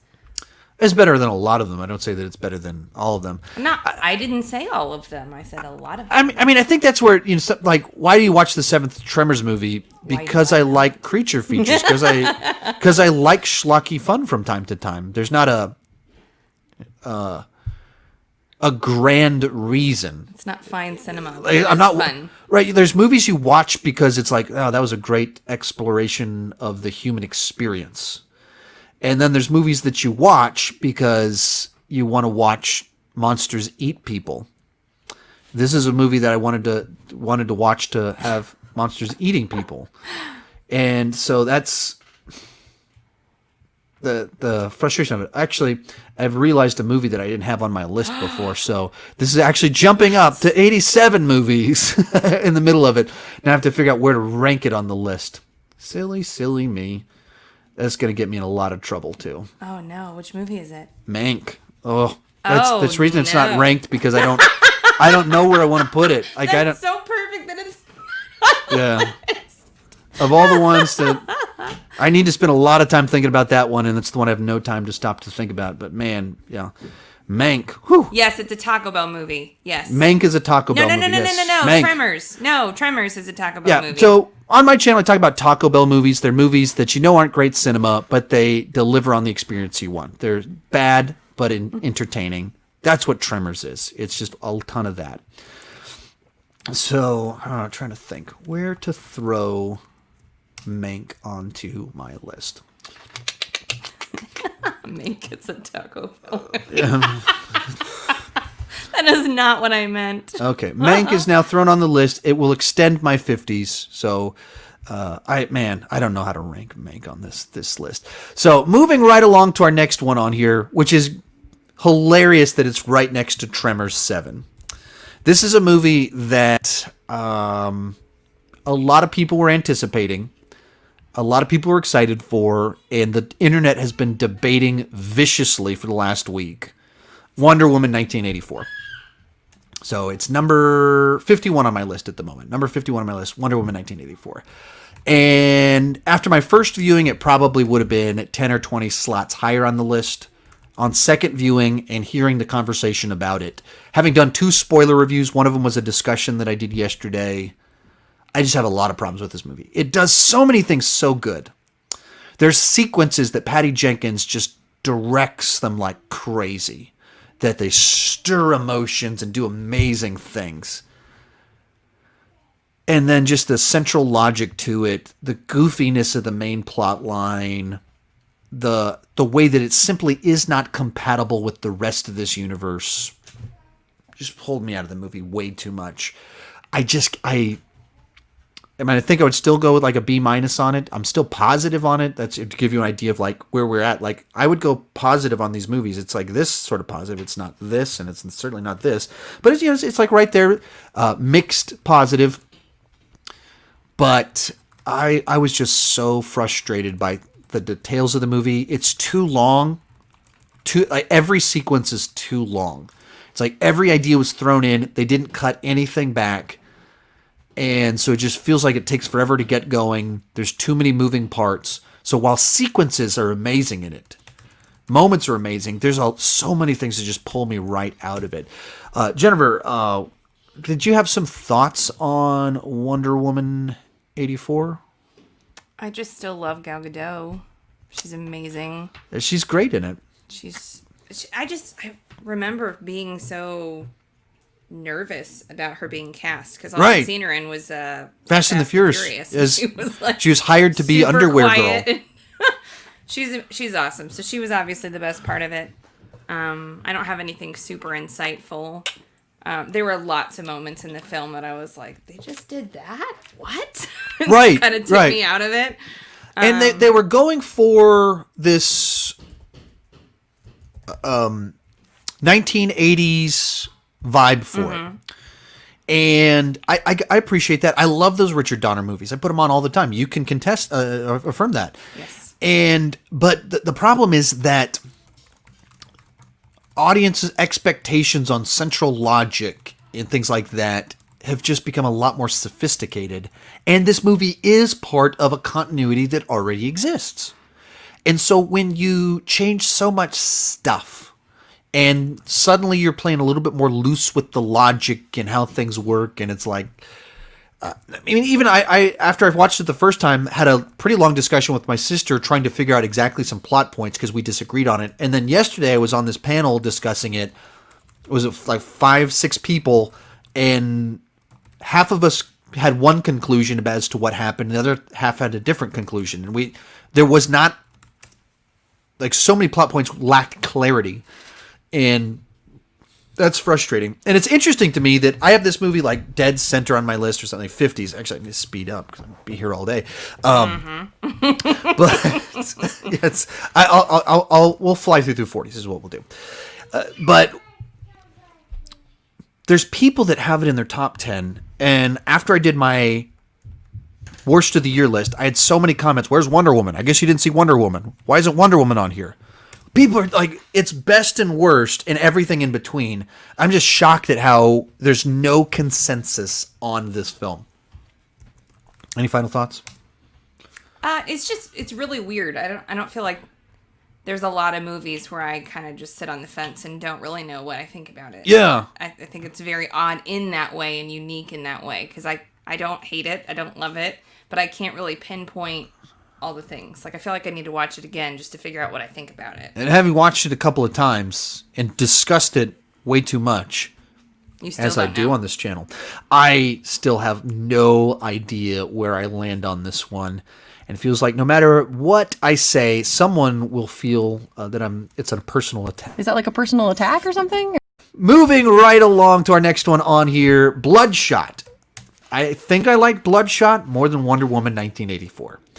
It's straightforward and generic with its plot. It's familiar. Not nearly as ambitious as Wonder Woman 1984, but I like direct, straightforward action movies. It's a bit of a throwback. It feels like a movie from a different time period, much like Wonder Woman 1984, except this one feels like one from like the early Zeros, that kind of style. Borrows plot points from Memento and some other stuff, but I like all of that stuff. So obviously it's at number 50. Is it number 50? It's not high up on my list, but it probably exceeded some of my expectations in certain ways. So some people are going to think I'm insane that I liked it more than Wonder Woman 84. Other people thought it was just dreadful. To me, it's a safe, generic action film.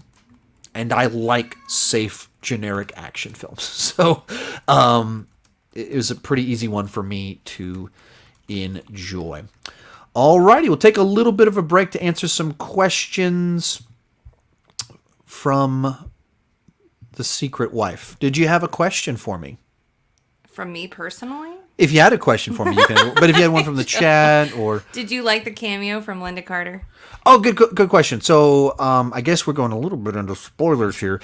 But there's a post-credit scene with Linda Carter in Wonder Woman 1984. I dug it. It put a smile on my face. It's just a nice little touch. It's much better than like Caterpillar Man and Shazam. It's way better than the two in Shazam. So I enjoyed it a good bit actually. So it was fun. It was a nice touch. The movie did a lot of things that put a smile on my face. Frustrated me overall in a lot of ways, but the moments put a smile on my face, and that was one that I was like, oh, I like that. I like what you did there.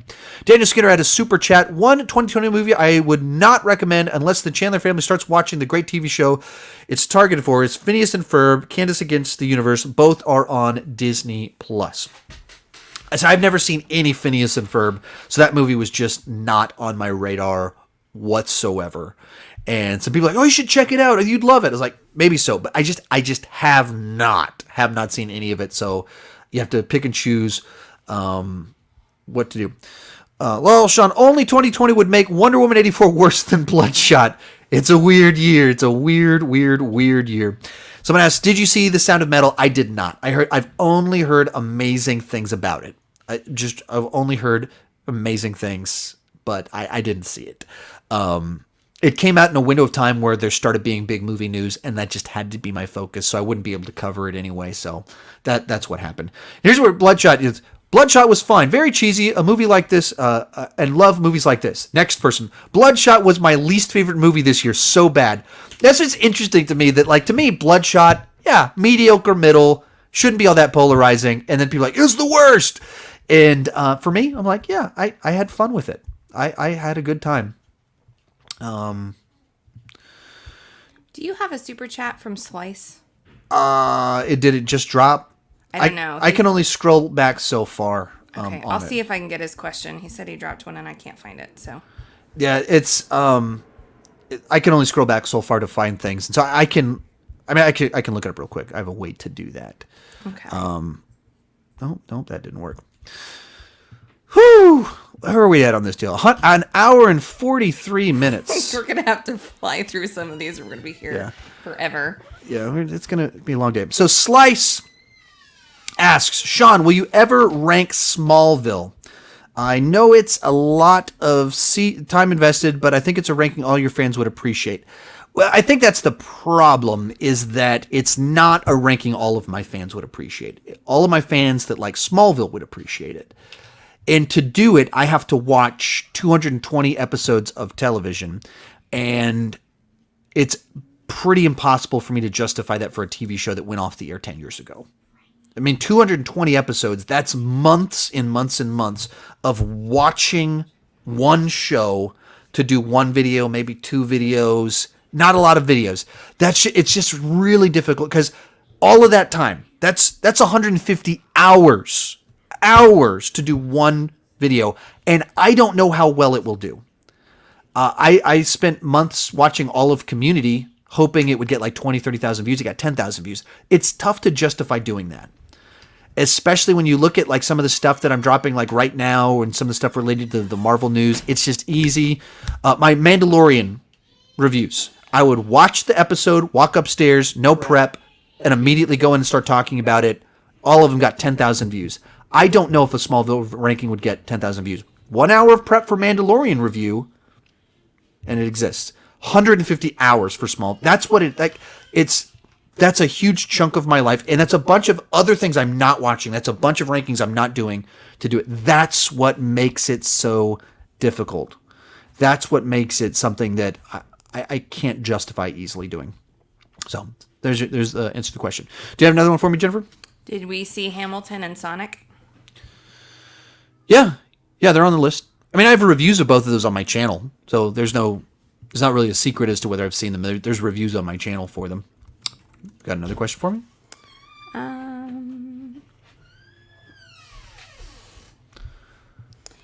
People are asking if you think, and I can't find the question, so I can't remember his name, but Terry in Cobra Kai? Will Terry be in season 4 of Cobra Kai? Thank you. I want to say as little about season 3 of Cobra Kai as possible because it just dropped today, and I don't want to spoil anything.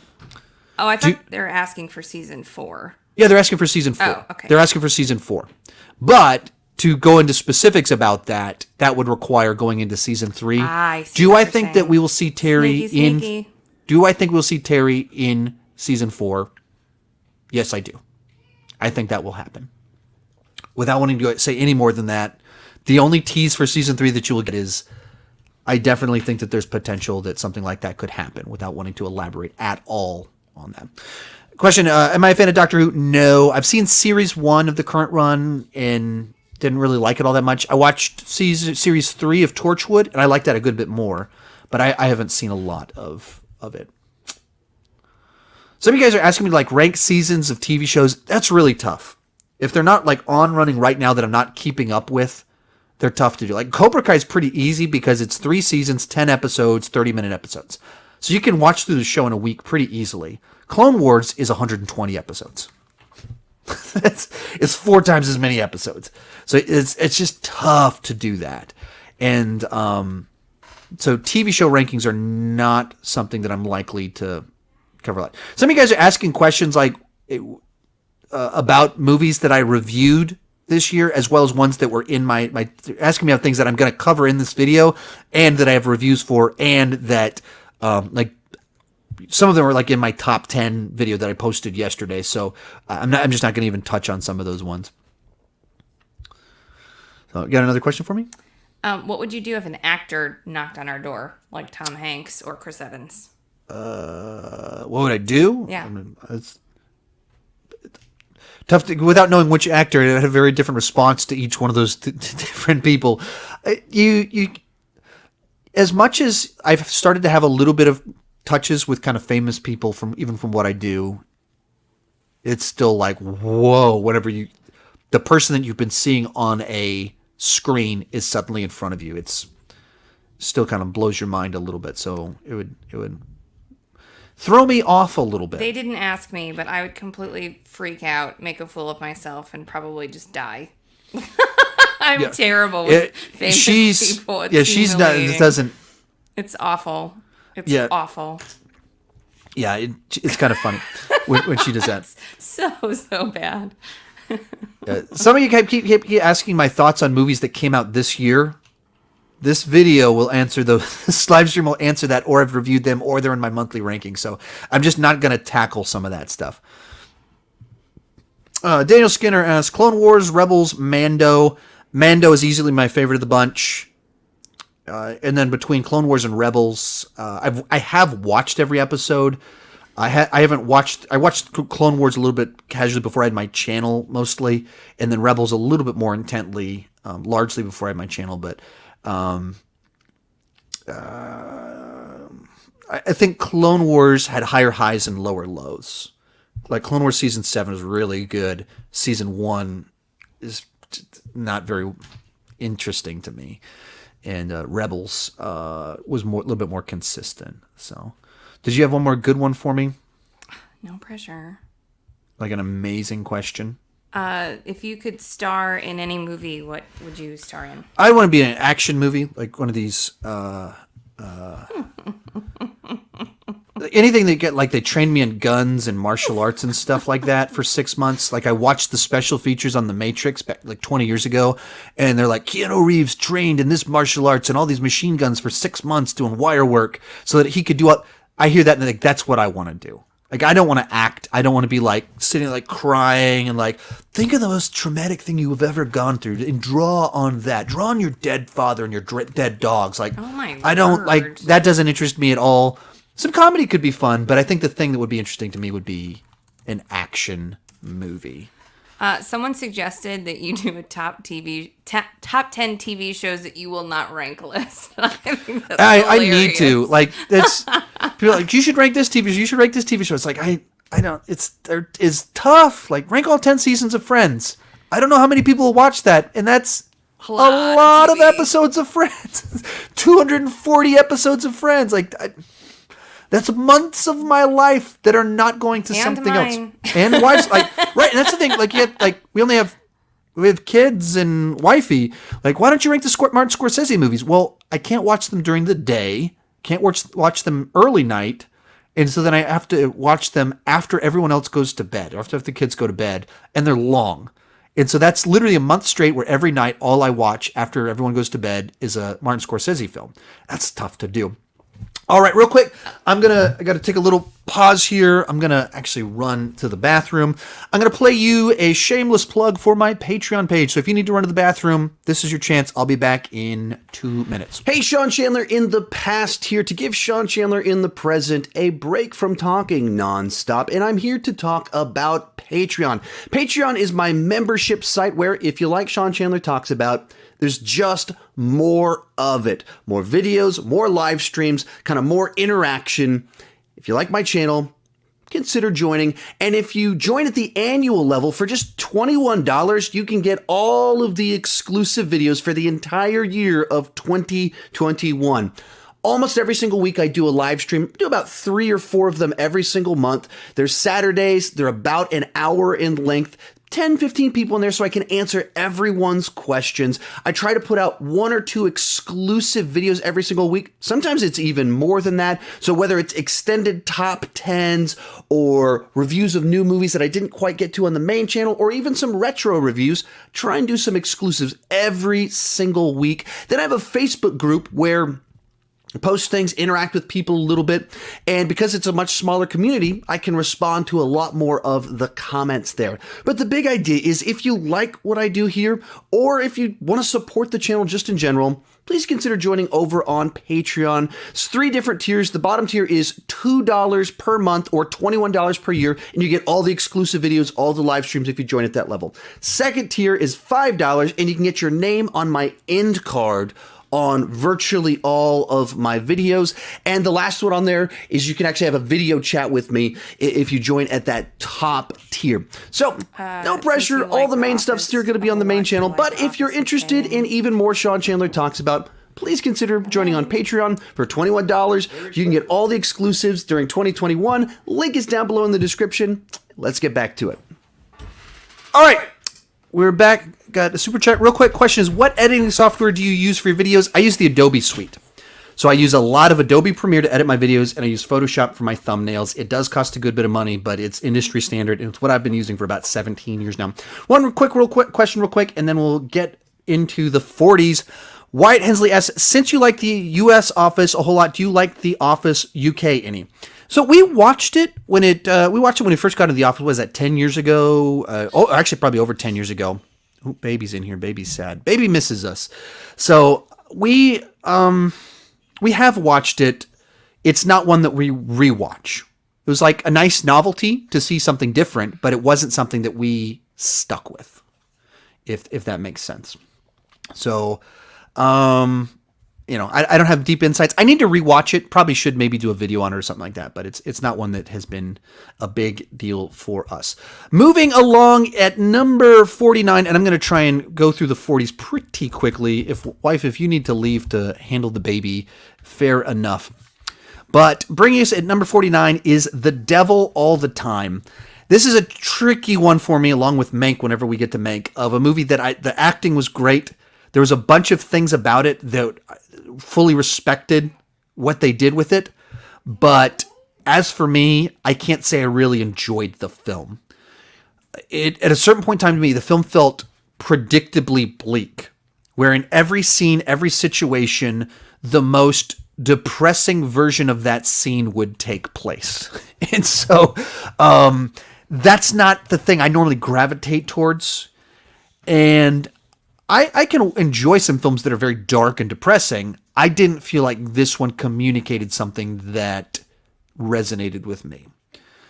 And then beyond that, it's dealing with this small town and the way religion is in that town. And if you guys want to, you can take off the baby, but at the moment it's tough to talk. It deals with small town religion, small town Christianity and preacher. And I used to be a pastor at a church. Therefore, I have a perspective, can be sensitive on these issues. But every single churchgoer is presented as naive and a fool. And all of the pastors are presented as psychos and predators. And it's tough for me to watch a movie that presents everyone in that regard with something that I'm obviously connected to and not be frustrated. So I get that other people have different experiences than me, and it's not tackling any circles of Christianity that I've ever been associated with. It's just tough for me to watch that and be like, what are we doing right now? So I respected the movie a lot more than I enjoyed the film. Next one on here is The Color Out of Space. And this is a movie I saw in actually 2019 at Fantastic Fest. It stars Nicolas Cage. It's based off some Lovecraft. And so weird creatures, weird trippy imagery. And it's like one of those movies that I'm glad I watched it. I'm just not sure I would ever watch it again. It was a unique experience with the weird body horror, trippy, acid trip type imagery. Nicolas Cage in a wacky, insane movie. So given a wacky, insane Nicolas Cage performance, but not one that I would go back to. So one that a one-timer for me. So not one that I had the... Certain people will love that movie for how trippy it is. It just not exactly my cup of tea. Then we have 7500. This is a Joseph Gordon-Levitt plane thriller, where basically Joseph Gordon-Levitt is the pilot of a plane and terrorists take over the plane, and it's basically him trying to land the plane and survive. But the kind of twist on it is that it's told entirely from his perspective. So he's in the cockpit, so we never leave the cockpit. The whole movie is in the cockpit, him watching everything happening in the back through the view screens and the monitors, and he's locked in the cockpit. So you watch the story play out like that. And once again, it's much like what I said about The Color Out of Space. I enjoyed the novelty of it. It was a different spin on a familiar plot line, and the novelty made it interesting, but the novelty also made it not very rewatchable for me because it's kind of slow, and once it's played out, you're like, okay, that was cool. I'm glad I watched that. I don't know that I rewatch it. Is neat, but the novelty is the only thing that kind of elevated the movie for me. Number 46 on here is going to be Becky. Now, this is an interesting one because it has Kevin James as a psycho home invasion killer guy. So, comedy man Kevin James as this psycho, and then this little girl, Becky, ends up being the person trying to defend her household, and it kind of goes like rated R Home Alone at the end of it. And I had a good bit of fun with it. the weirdness of the film, the chaos of it. I didn't think it was great. I didn't think it fully lived up to being as good as it could have been with this premise of this little girl who goes full Kevin McAllister, except it's rated R, and she's actually killing people. But there is something about watching this little girl murder people that are murdering her friends and family and everything like that, was, to me, Excellent! but the movie overall, not fully excellent, as Bill and Ted would say. Number 45 on here is going to be My Spy. This is, I don't know, safe enough, simple enough. Dave Bautista teams up with a kid, spy movie. This is one of these genres that they make one of these movies every 5 years where they take a tough guy and they team him up with a kid. So you had The Pacifier. They did it with Jackie Chan. I guess in a certain sense, Kindergarten Cop. And it's fine as that. I enjoyed it well enough. There's a couple jokes that were, as they kind of made fun of Dave Bautista's tough guy image. That was fun at times. Other times it was a little bit played out. Not much new to the genre. A safe concept executed without a lot of flair. So I enjoyed it enough and haven't really thought much about it since. Next one on here at number 44 is The Hunt. This is one that actually got a bunch of chatter about it because the trailer was brought up by, I think it was conservative groups that were angry because the plot of the movie is about liberals hunting conservatives. And so people took the trailer and they took it literally. The movie itself is poking fun at both sides for their wrong interpretations of the other side, and the response to the trailer was people doing that exact thing. The idea of the movie is that we need to listen to each other, we need to talk to each other, understand each other, and the script was written by, they got two people, one a little bit more on the right, one of them a little bit more on the left, and so they tried to poke fun at both sides and what are the things that you see on your side or the other side? And so I liked that it was balanced. I didn't think it was quite as good as maybe it could have been or should have been. I think there's some places they could have gone with it to make it have a little bit more bite. But what I did like is that instead of it leaning hard one way, it's a movie it's the thing it's commenting on is the tribalism itself. It's commenting on the polarization and being like, that's stupid. Listen to each other. Sometimes your own side is wrong and sometimes the other side is right. Listen to each other. Show grace to the other guys and be honest about your own side's faults. I liked that that's what the movie actually did with everything that it was going for. Moving right along to number 43. And this one.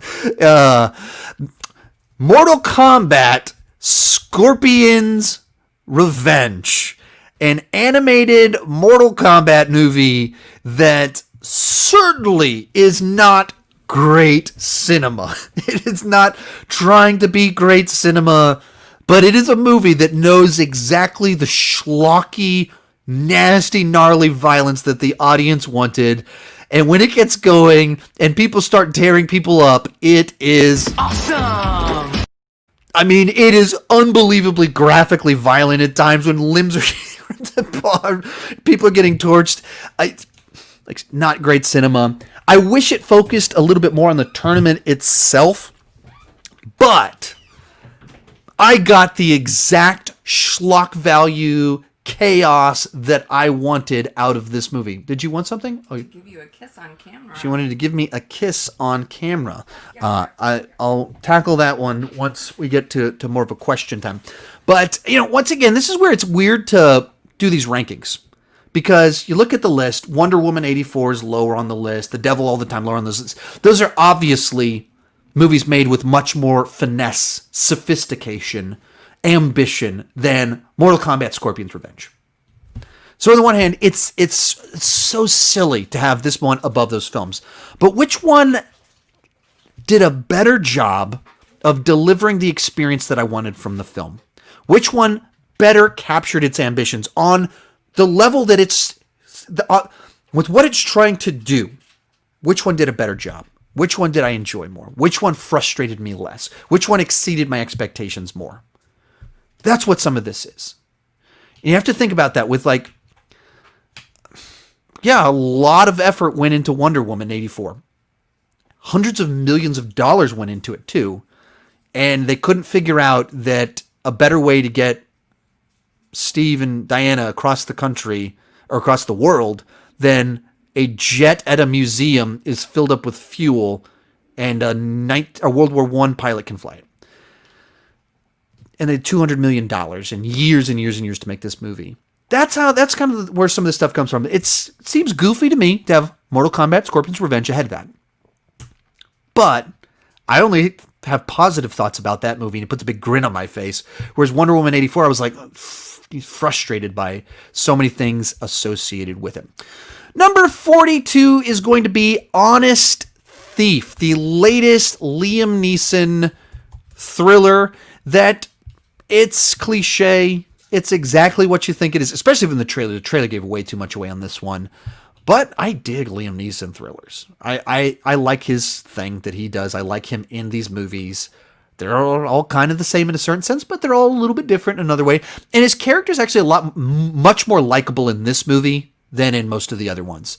He's a well-intentioned guy rather than a angry alcoholic that's been run off by his family. So I got the thrills that I wanted from it, enjoyed it. Once again, not great cinema, but it's a solid genre film for people that like the genre. Then we have Bill and Ted Face the Music. Bill and Ted Face the Music, the third film in the franchise, long delayed comedy sequel, and it was good enough. I didn't have particularly high expectations because long delayed movie sequels have a bad reputation. So I didn't think it would be great. I certainly didn't think it would be as good as the original, and certainly could not capture the emotions that I have for these movies that I grew up watching. It can't do that. But that doesn't mean that it can't be a fun film nonetheless. And it was. It had some solid laughs. Some stuff I thought didn't work as well. Some things were stretched. It felt like they were trying to both be the original and be the sequel and their own thing. And so it's like a lot of stuff crammed into a 90-minute movie. But it made me smile. It hit all the right nostalgia notes without fully embracing itself. And so with modest expectations, based off all of that, it was excellent!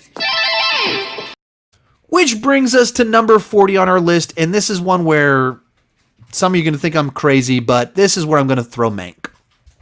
The new David Fincher film that I had no idea where to place on this list. Forgot to place it on the list, actually. But so Mank, it's a story about the writing of Citizen Kane while drawing great inspiration from the way Citizen Kane was shot and film of that time period. And this, of all movies this year, is the greatest divide, I think, in my mind between my cognitive ability to recognize talent that went into crafting this thing versus my actual enjoyment of the film. I did not enjoy this movie.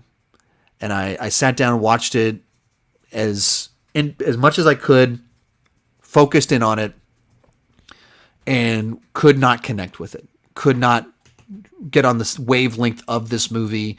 I constantly felt like I was trying to catch up, like I needed to have studied to watch this movie, to understand cinema and Hollywood of that time period, to know who all the characters were and what everything was going on.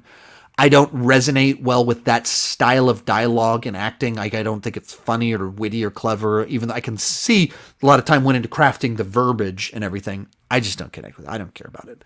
And so this was one that, for me, just did not resonate with me. And when I get to my next movie on this list in a few minutes, some of you are going to think I'm truly insane. And you're not totally wrong. I am a little bit insane. But this is a movie that is this is the perfect example of why do I do letter grade, number grade?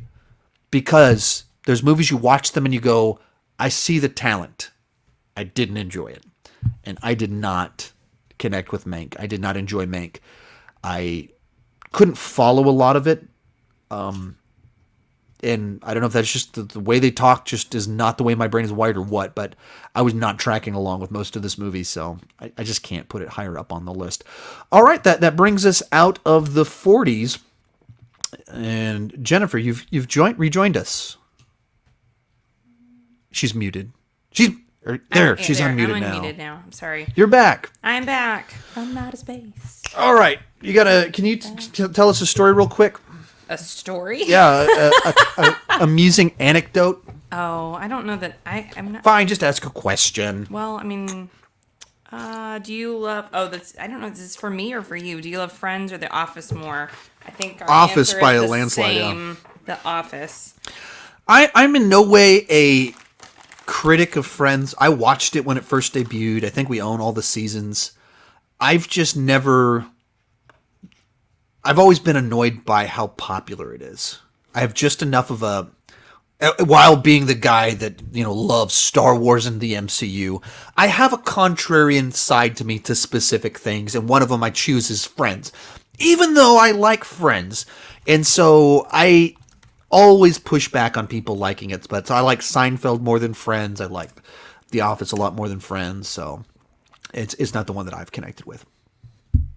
Another question for me? Well, I just want to point out that you do work. I do work, yeah. This is work. Oh, how did we meet? How did we meet? So we technically, well, not technically, I don't have to even phrase that. We grew up going to the same church, but I'm a couple years older, and by the time Yennefer had started attending the church, there was several hundred people in the high school class, and so it's not like we would just know each other because there's a lot of people there. But the way it worked out, I was friends with the sons and families, and she was friends with the daughters. So we knew all of the same people. It had a lot of overlap, but we didn't specifically know each other. And I was in several bands that played some shows that she was at, so she knew who I was. And I'd seen her around, and I'd actually recorded some music with her brother, and I'd run into her brother at some concerts, but I didn't know they were related to each other. We don't look a lot alike. Yeah, they don't look a lot alike, and they definitely didn't look a lot alike when they were younger. So 4th of July, 2005, we were both invited to a 4th of July party. I was invited by the guy that's my workout partner. That I might play you a video clip in just a second. That I might play it if wife gives me the okay. It'll embarrass me and you'll see how weird I am. But since you guys are watching this, you guys should get some weirdness from the me. The Wolves in a Wheelchair? The music video. Yeah. So one of the singer guys in it, the keytar guy, he invited me to this deal, and he's still my workout partner. Like literally while I've been sitting here, he's been texting me about when we're going to work out next. And she was invited by the sister. We went. And I knew that she'd been going to the college I was about to start attending because I took me 8 years to get my 4-year degree, and she was more responsible than I was. So she's been going to the college I was about to go to. So I cornered her to ask her literally about churches as a Bible college. So I was going to ask her about churches, and then we got married a year and a half later. It worked out that whenever I moved out there, she rode with me because her car broke down or something. And so we'd had a 20-hour car ride from Texas to South Carolina. And either you kill the person after a 20-hour car ride together, or you get married, and we got married. So since we're both still alive. Yeah. There you have it. There's our story. Hold on, I have another question. At least part one of our story. Wow, how many parts are there? I don't. Well, I mean, that only got us married. Since then, a lot of stuff has that's happened. true. Did you forget about them? No, I did not forget about that. What are your takes on the Silence of the Lambs? Oh yeah, so I'll give you a little bit of a heads up. I have a Hannibal Lecter ranking written already. I watched them back in November, and I wrote notes for everything, and the video almost came out at the beginning of December. But then I realized, then they had the Disney announcement and everything, so it just got postponed, so I didn't film it because I was just so busy with more newer stuff. And then I realized that there's a Clarice show debuting in February. So I was like, oh, I'll just do it in February. So it's coming in February. That it's written and everything. I just need to film it. And I'm going to do it whenever it lines up with the new TV show. So short answer, Silence of the Lambs is fantastic. Manhunter and Red Dragon are flawed in their own ways and enjoyable in their own ways. I do not like the movie Hannibal. And Hannibal Rising was an amazing disaster. So, yeah. And I've seen a little bit of the Hannibal TV show. Jennifer is very weird about when she's into serial killers and stuff like that. So whenever it debuted, Weird way to say that. Like, I get what you're saying. I've got even more great ways Fantastic. to phrase things. Looking than forward that. to it. So, but whenever it came out, she wasn't all that. That was not a phase of life where she wanted me to watch a show like that. So I watched about 6 episodes. I was enjoying it enough, but I didn't totally love it. And so anyway, there you go. I think that goes back to the time thing. It's not that I minded if you watched it. I just didn't want to watch it with you. Yeah, right. She didn't mind if I watched it, but it's tough to watch things separate. Yeah. Someone asked me, did I like Jedi Fallen Order? I have a review it on my channel. Just search for my name, Jedi Fallen Order, and you can find my review. Some neat. Hey, buddy. Sean, what was her reaction to Rambo? I'm glad you saw 2008. So, the first movie we saw after we got married was Rocky Balboa. If you follow my channel, you know Rocky Balboa is my favorite movie character. Love the franchise. And Rocky Balboa came out like the day we were married. So I couldn't wait. And I was like, I don't know what other people normally do on their honeymoons. We're going to the movies. Setting the tone for our wedding from the get-go. And then a year later, Rambo comes out. And I'm like, I don't know what other people, who normal people take to Rambo movies, but I'm taking my new bride to it. So we went to go see Rambo. What was your reaction to Rambo 2008? I just remember talking to your mom about it. Like, that was the most violent movie. And 2008, we saw Rocky on our honeymoon. Yeah. Rambo Was a year later. Yeah, your mom was like, should I go see it? It's like, it's literally the most violent film I've ever seen. My mom asked you if she Of course she did. Of course she did. I'm sure you told her it was a great, historical. Yeah. You made up something that would make her think it was good. So then she had to check with me first, and I was like, no, don't go see that. So, Slade asks, should they make a sequel to Tenet? I'd be game for it. I'd be for it. I have my criticisms of the film, but I think they're all fixable. And so I think they created a world where there's more stories to tell that I could enjoy. So I would actually be game for it. Felipe, you should rank the franchise The Grudge. No, I shouldn't. I thought you did. No. So lied here's then. what happened. I'm sorry. Did you respond to him that I did? At some point, I think I did. No. So basically what happened was I was watching the movies to rank them, but I don't like any of them. And part of what I do on my channel is that energy that I bring, that excitement. I'm always looking for the positive. And so there have been 2 franchises, The Grudge and The Leprechaun, where I went to rank them, bought the movies, and got like 3 movies in, and I went, I just don't like any of these enough. I can't do a ranking because I don't want to crap on a franchise that somebody likes. That's not why nobody clicks on one of my rankings like, I hope he just craps on these. So I just don't want to do that video. And so that's why that hasn't happened.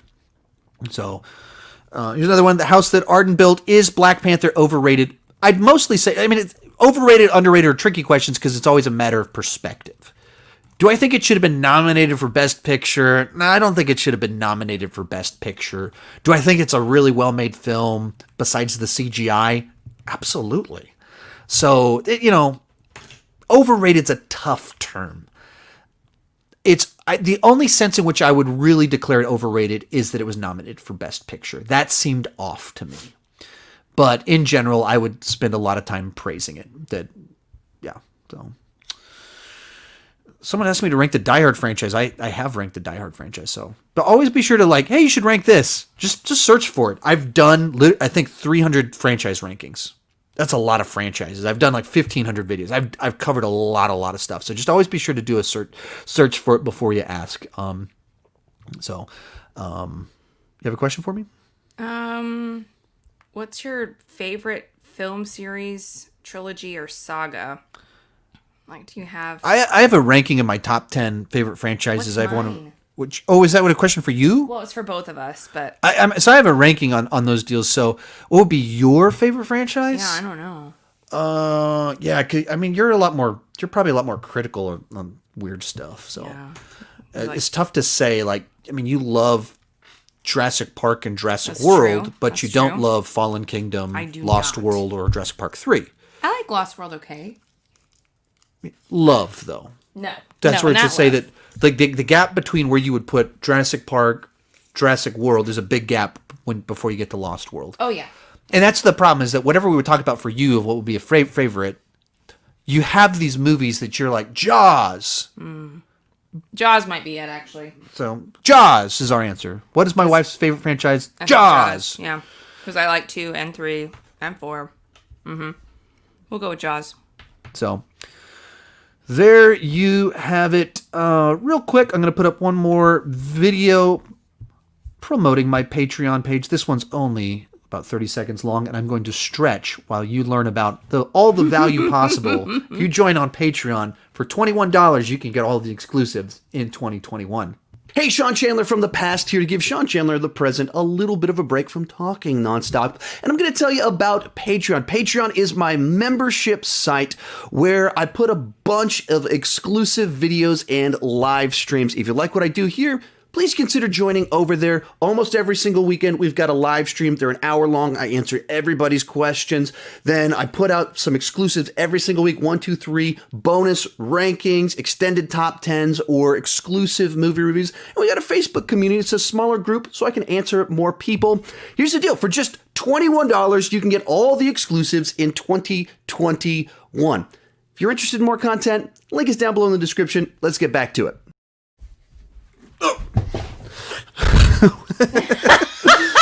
It's the short video, so whoops. You got to see my sweatpants that I'm wearing. Oops. But, and I also meant to play you the clip of the... Should I play the clip of I don't know. my music to embarrass myself? Or is it just embarrass myself too much? I don't know. Or is it a good thing? That's hilarious watching New I just saw it. Yeah. That's... All right, I think I will. Just you think about it if I'm going to embarrass myself too much if I do that, but we'll get to that. I just don't think you get embarrassed very easily. Oh, I don't want to make people think I'm a buffoon. I don't think they think that. Okay, moving into the 30s, we have The New Mutants. Now, the last movie on this list was Mank. What? These videos are very difficult. These rankings are tough to make. And you do things and you go, that's a weird thing to do. Mank is a world-class directed film that I did not enjoy. The New Mutants is a very shoddy film that a bunch of people think is a dumpster fire that I got a lot of enjoyment out of. What do you do with that? How do you rank those two things side by side? But with The New Mutants, I enjoyed that it was like a coming-of-age, Breakfast Club style mutant film that had a bunch of wacky adventure stuff while not being a huge, big story. Should Mank be above it on this list? Objectively speaking, probably by a lot. Which one am I likely to rewatch quite a bit more than the other one? The New Mutants is the one that I will be rewatching far more than I would ever watch the movie Mank. Number 38 on the list is going to be Movie Trailer, A Love Story. Now, if you don't know what this is actually a documentary that John Campea, fellow YouTuber, inspiration for me starting my channel, he made a documentary about movie trailers. And I checked it out, and it's well done. It feels a little bit like a series of chapters in a book about different subjects that he's covered a bit on his channel. I've watched hundreds of hours of his content, and so I've heard him discuss some of these subject matters. But it's kind of like, what are the big things people talk about with movie trailers? Where did they come from? Do they show too much? How do they get cut? Why do they? It explores all those types of things, and it's a combination of all the perspectives about trailers. So he's interviewing the people from a trailer company, the guys that have cut some of these trailers where you say they've showed too much. And the reason you say that is because they showed too much. And so he has those people, but then he's also dealing with like other YouTubers and stuff and like the fan reaction to some of this stuff and then some other people. So it's just, if you're someone that is watches movies, watches movie trailers, I recommend it. It definitely is like something to say about stuff that matters related to this. So I absolutely do recommend checking out. There's a couple things where you can see some faults in the way that he did things, and you can see where something feels like a last minute addition and he just didn't have the footage to do it quite properly. But overall, a real solid documentary for people that do this sort of thing. Next one on here, another documentary. It's Be Water. Be Water. It's a documentary about the life of Bruce Lee. And for the most part, I really enjoyed it because it doesn't try to just do hero worship. It doesn't try to do the romanticized version of him. It tries to touch on some of the realities and touch on some of the actual importance of his career and breaking through certain barriers and what that meant, and in the context of the civil rights movement at the time it happened. But the thing that frustrated me is a lot of it's non-linear, and I don't think that added anything. I don't think the way that they told it out of order worked.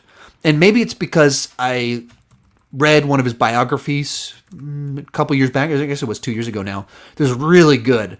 And his story works well in chronological order. And I think it lost something by being put out of order. And you don't have some of the payoffs when you do that. But in the scheme of things, pretty minor thing to complain about. Number 35 on here is Greyhound. Greyhound. This is the Tom Hanks World War II battleship movie that it's not trying to be the next big epic World War II film.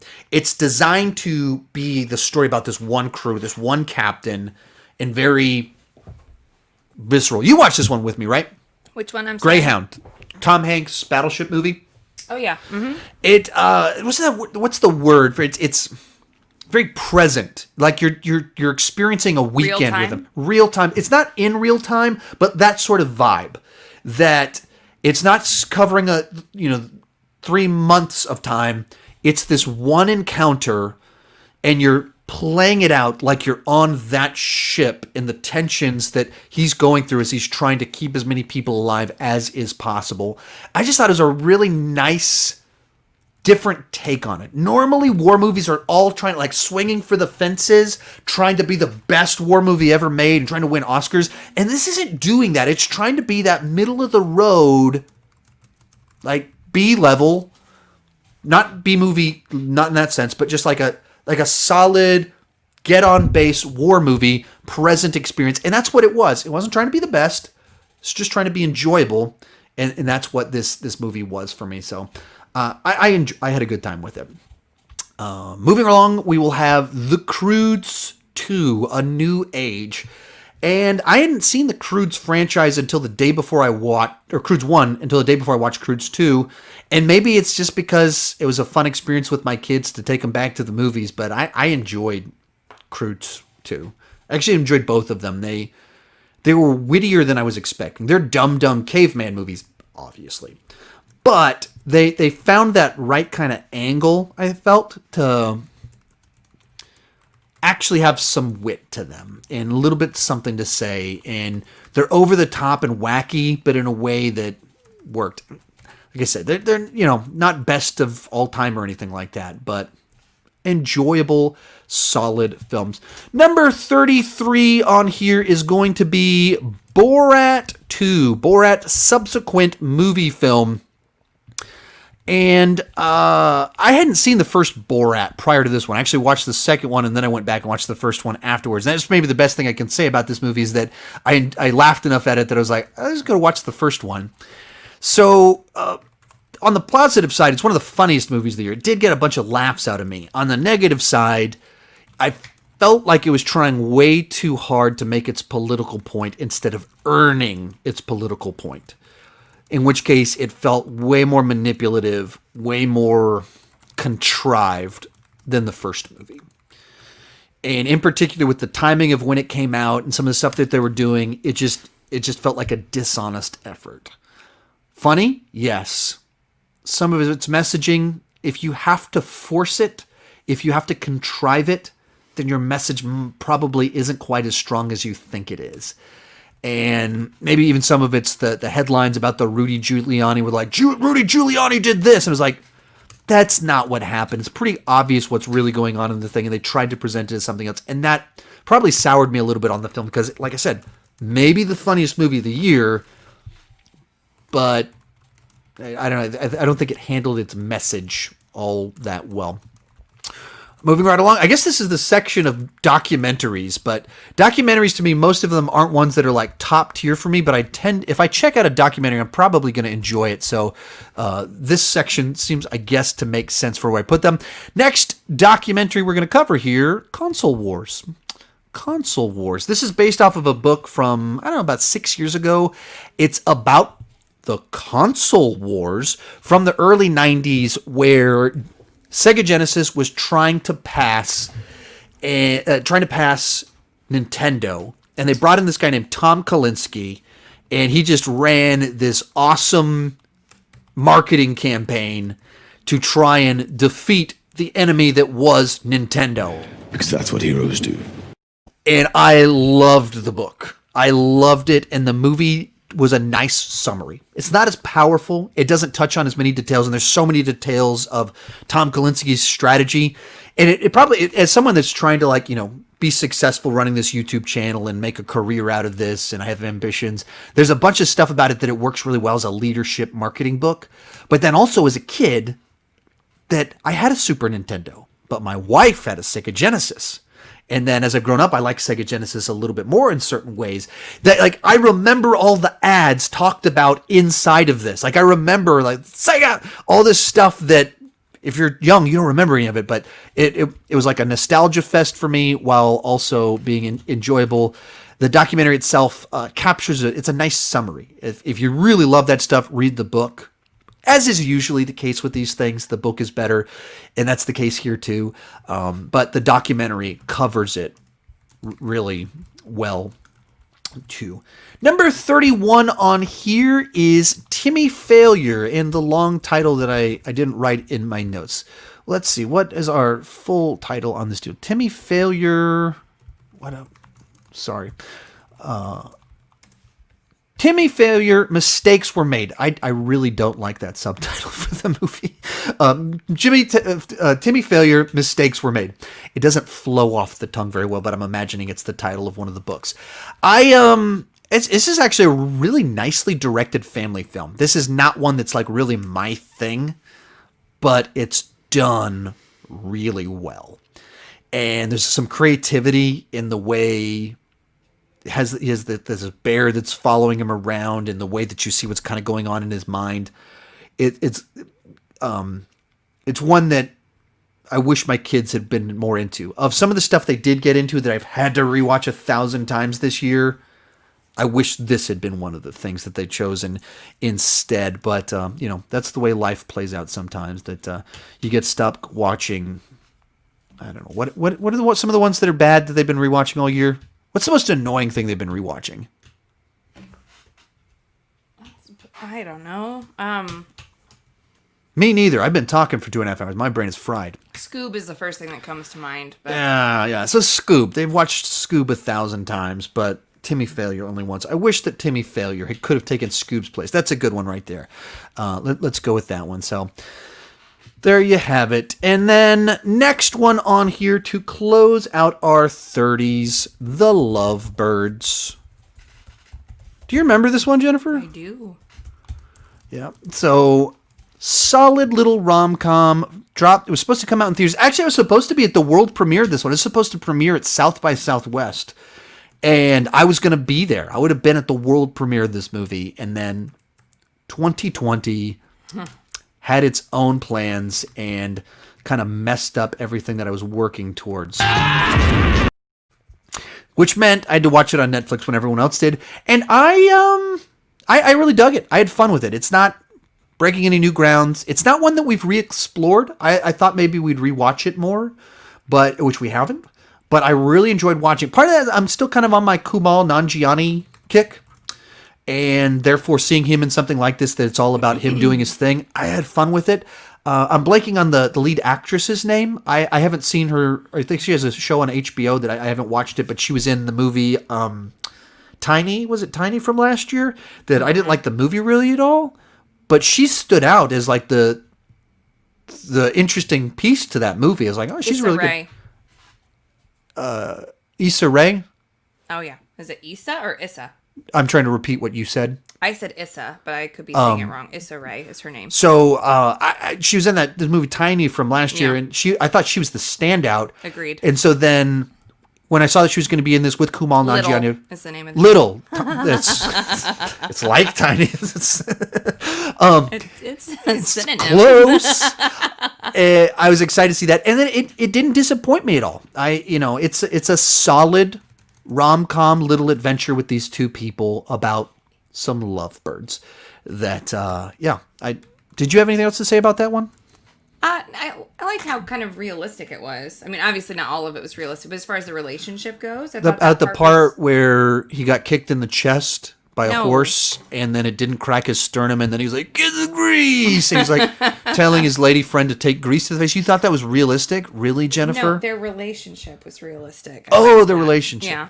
Yeah, and the way it's set up, like that, there's like tension between them that feels like something based in reality of how people that get along have a lot of chemistry, but you have just enough wrong steps, miscommunications that it feels like an earned conflict that's kind of running throughout it. That you also believe it when they're able to work through it throughout the course of the film. The movie as a whole wasn't one of my favorites, but there were some standout moments that just really made me laugh. Like it was a fun little film. All right, that gets us through. Got us. It gets us. Yeah, tongue tied. Gets us through the 30s. What are people saying in the chat? Oh, I just put a kiss in my mouth. Sorry.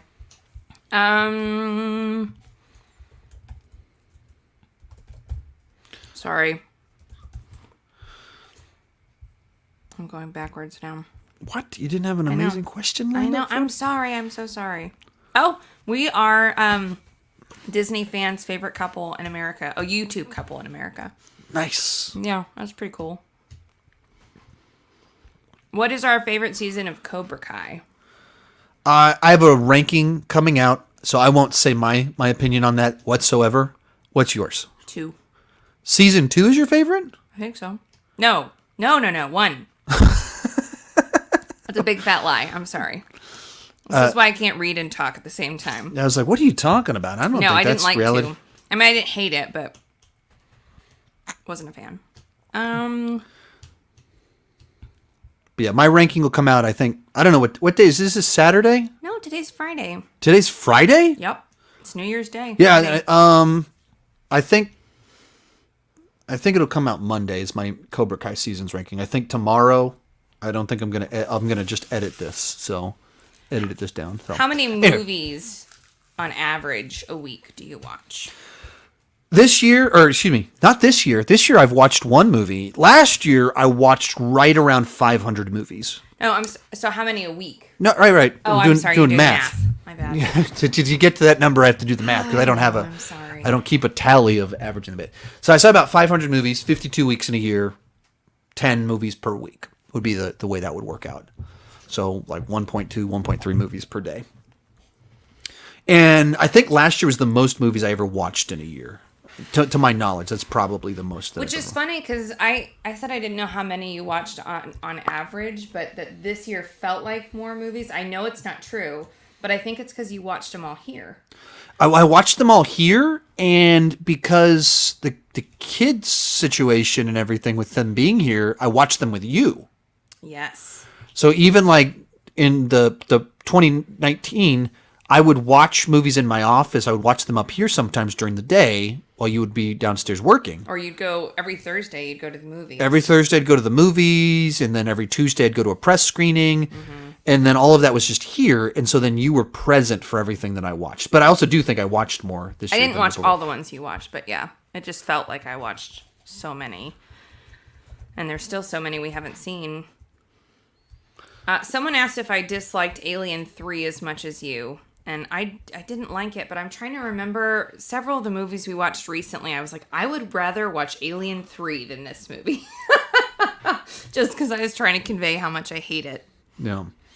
Well, I think that's the tricky thing about some of these movies is that, like, I hate Alien 3 because of a plot point, not because it's the worst That's true. movie or the most That's unwatched true. movie. It's a plot point. It's 100% a plot point. It's a big, It's important a one. big plot point. But Totally legit. But the movie itself isn't the worst thing out there. Finky asks, have you played Spider-Man Miles Morales? I have a review on my channel, so just check that out. But the answer is yes, he has. The answer is yes. Any of these big comic book movie franchise games, I probably have played them. Crazy Kune, what's your resolution if you have one? I don't really do New Year's resolutions. I do a system called 12-week years based off the book, 12-week year.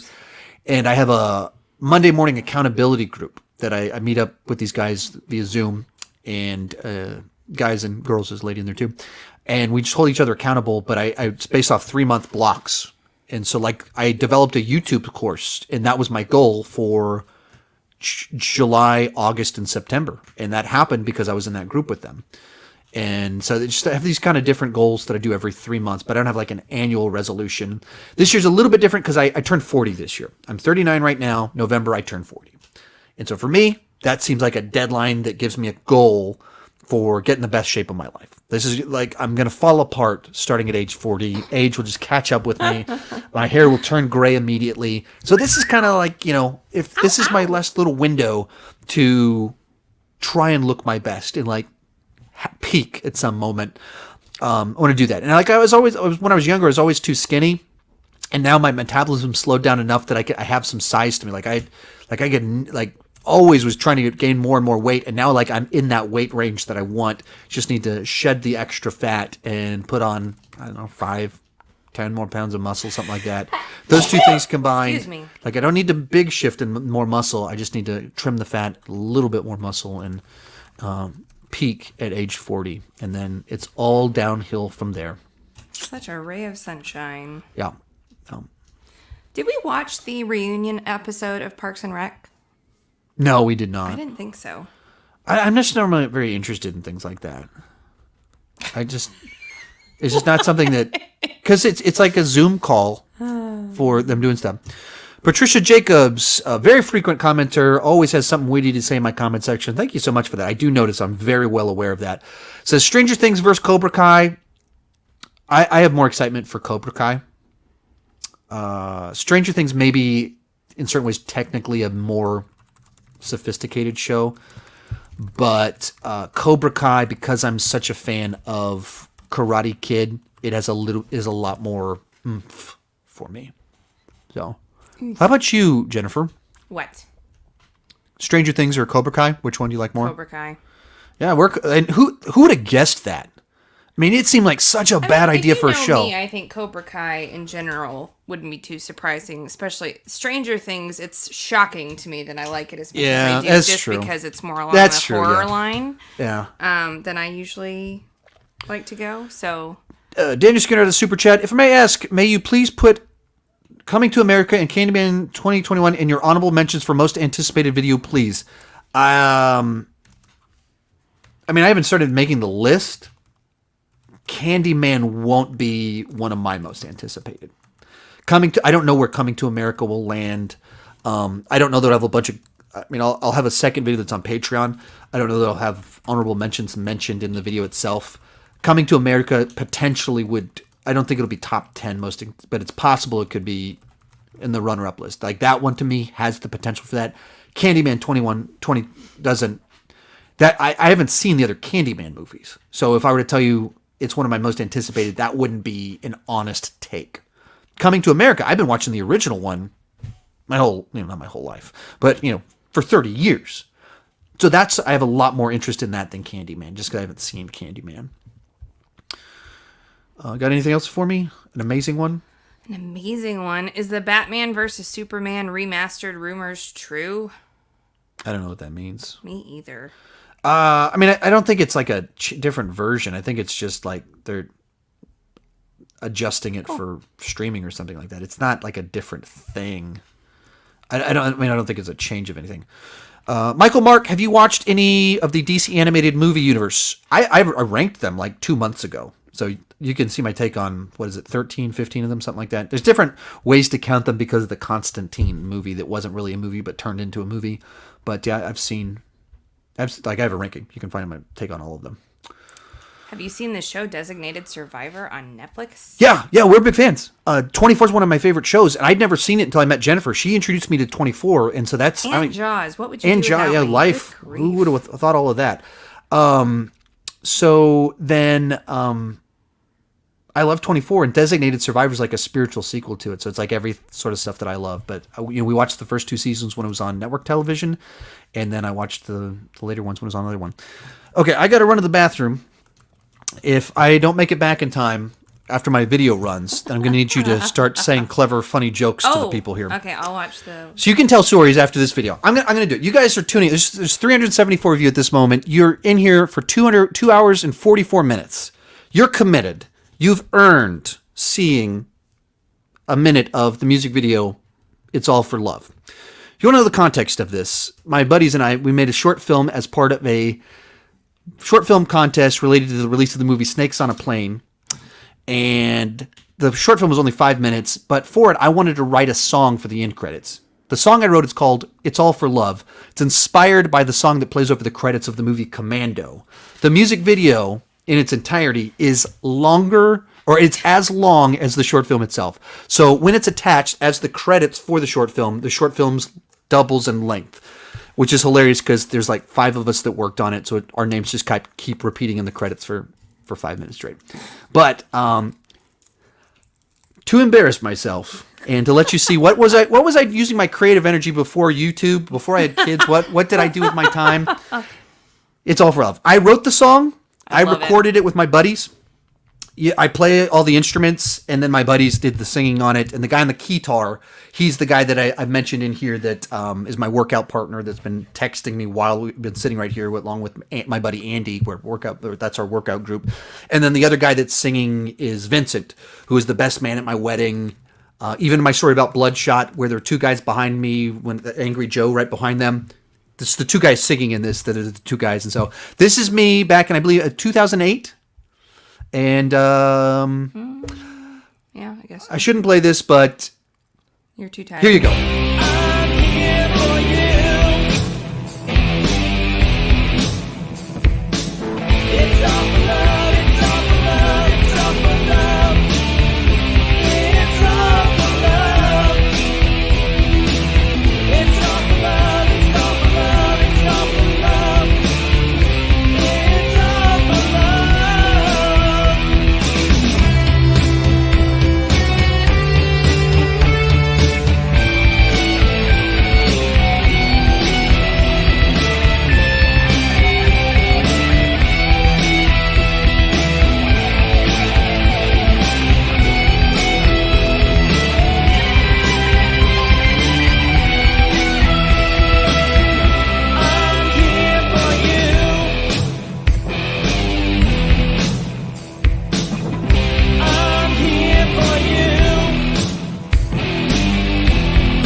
There it was. And of the different weird music projects I've been a part of, that might be the least weird of the bunch. My music career was non-existent and quite interesting, if you ask me. Alrighty, any 10 final out of thoughts, 10 questions? would buy on iTunes. Any final questions for me that I need to tackle real quick? Thoughts on Hawaii Five-0? Haven't really watched it. Apparently my parents watched the original one back in the day, so my mom's a fan of the new one because it's just nostalgic for her. Whew, I had to run to the bathroom and run back, so I'm now out of breath. So there you have it. Are extreme in age. I am. When you're as old as me, your heart doesn't work as well as it used to. But all right, let's get back to it. At number... Wait, I'm sorry. You got a super chat from Stephen Jenkins. Is that song available on Spotify? No, it's not. None of... We could talk to Peter. I bet we could make it happen. I guarantee you he would do that. He'd be along for that. He'd be all over it. I mean, you have to, like... He can put the music video or I pulled that music video off of YouTube, so it's already on YouTube. So I could put it on Spotify if there's enough demand for my '80s ballad. Did you win the film contest? No, That's too bad. I got a sword injury. I actually I sliced my finger I played the villain in it. And we weren't even filming. I was just putting my sword up, and I'm an idiot. And somehow I had my finger like on the top of it as I was putting the sword in, and just sliced my finger. I almost passed out, even though it wasn't a big wound. I can just get squeamish randomly over odd stuff, and so, my little sword injury could have had some pretty dire consequences for me. Really don't like your hands. People don't like my hands? Yeah, that's true. You injure them all the time. See, this finger right here is crooked, how it's been that way. It was broke my finger 6 weeks before our wedding. And I went to the school nurse at the college I was at, and they're like, it'll be fine. Just tape it up. And then I was like, it's not getting better. And then with the way it worked out, by the time I got x-rays saying, no, your fingers are very broken, it was too late, and they couldn't do anything about it. So my first wedding ring that I got was actually too big. And so a month after our wedding, my finger shrank, and then when I would do this, you guys know I talk with my hands. I would do this, and my ring would just fly off. And I was a teacher and a preacher, and I would talk with my hands and throw my ring at the audience. And then this nail right here, when I was in the 8th grade, a guy kicked the door shut on a sliding car door and just smashed my finger, broke the growth plate, snapped my nail in half. And I literally had a pin coming out of the end of my finger the summer after 8th grade. Fun times. Coming in at number 29 is Emma. Next two on this list are movies that I know are great. They're just not for me. So Emma is part of like my least favorite genre, which is period piece, British ladies wanting to get married movies.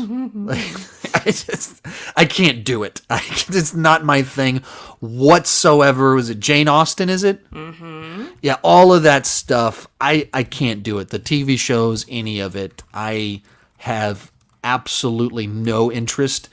Like, I can watch it and I can be like, I know that this is well made and there's good acting and there's clever moments. And so, I can enjoy elements for that reason. But I know a bunch of people, like, this is in their top 10. They loved it. I received the movie in fan mail because someone loved it and they sent it to me. And so it's one that I was like, yeah, it's like, I can, like, with Little Women last year, it was charming. There was enjoyable things about it. But I just can't put these particularly high on my list once again because they're just so far removed from what I enjoy. Did you like Emma? I did. I was actually just going to say I was super stoked that you got it actually from whoever sent it to you because I knew it would be difficult to get you to rent it. And I didn't see you buying it for yourself. So when it came in the mail, I was legitimately super excited because everybody else had been talking about it for a while. So I mean, I like it. Yeah, I'm a big Jane Austen fan. I love all the things about it that you hate.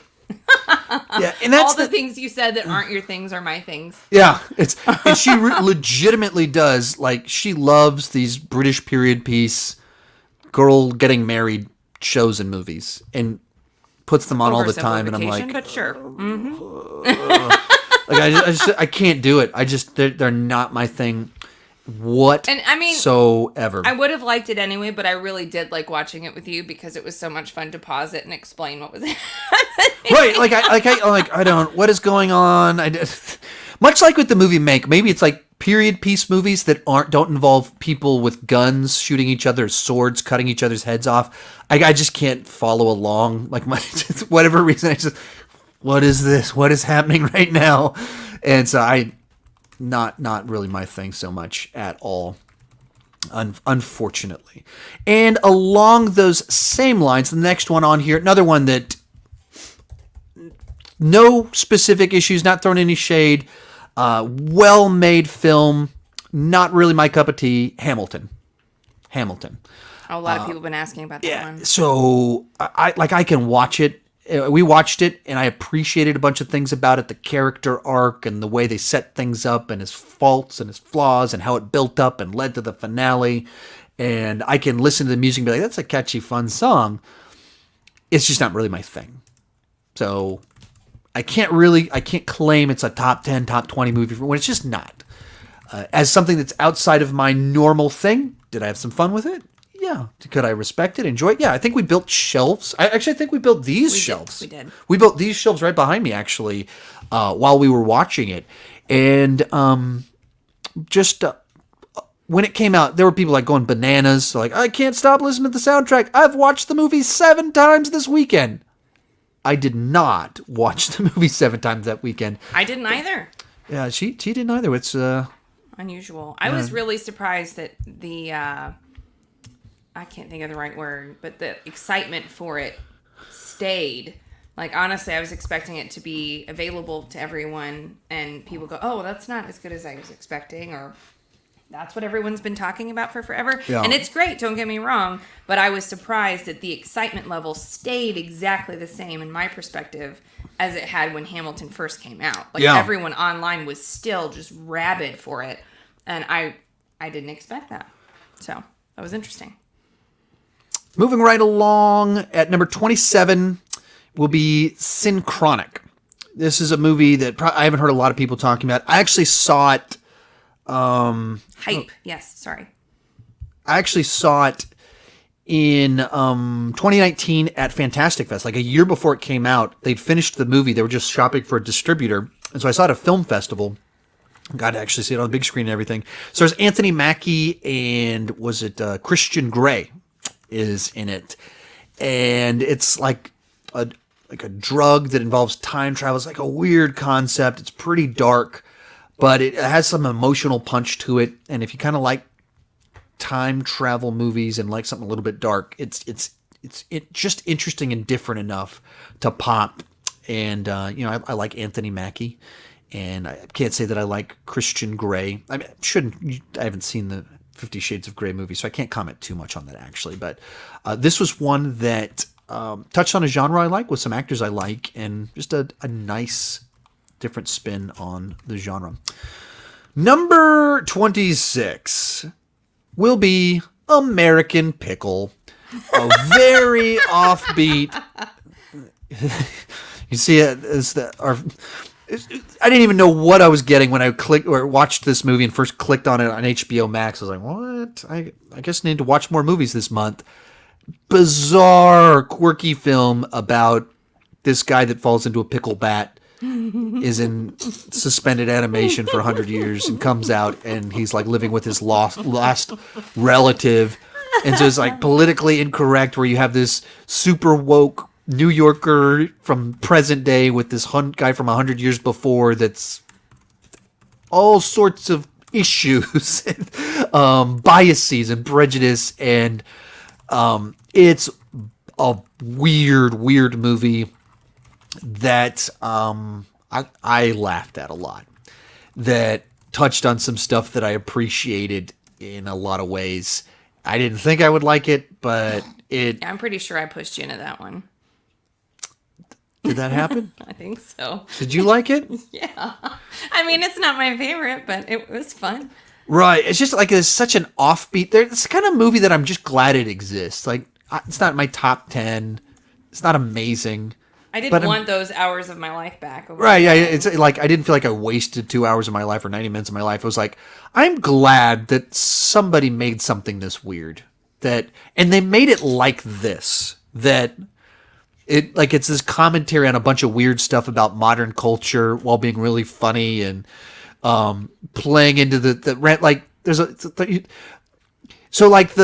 part of what happens in the story is this guy that was in suspended animation for 100 years, he starts a pickle company, and so he's pickling his own food, and he's in New York City, and so he becomes incredibly popular because he's truly vintage, and he's like wining it and putting it in jars, but he's putting it in jars because he's pulling them out of the trash.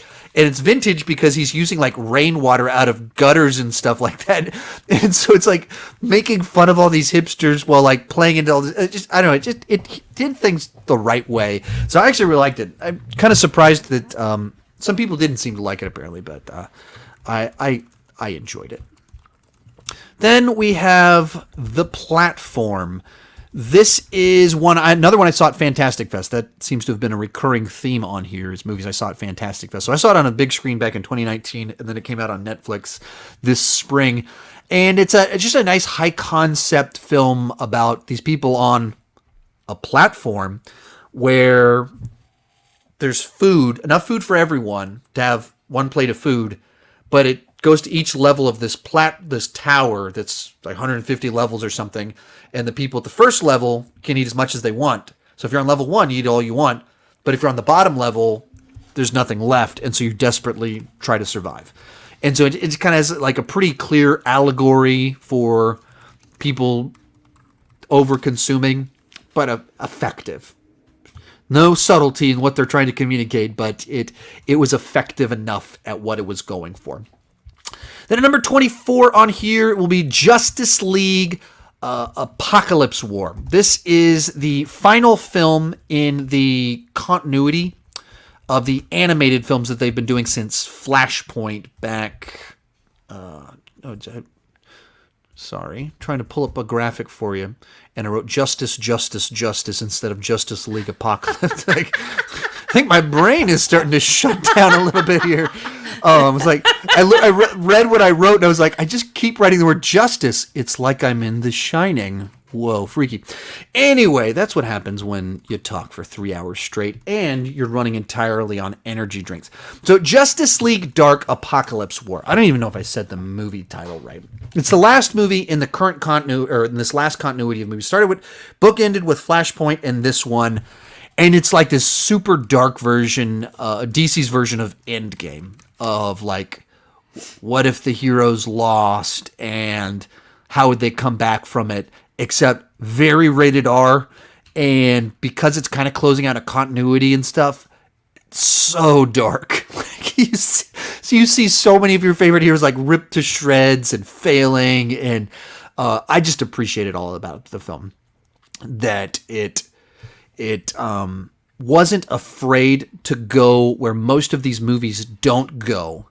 It has heroes turning dark. It has bad guys with redemptive arcs, and for like I wasn't as interested in these movies, some of them, because I watched them out of order, and I watched this one and everything that they did and all heroic, because that's what heroes do.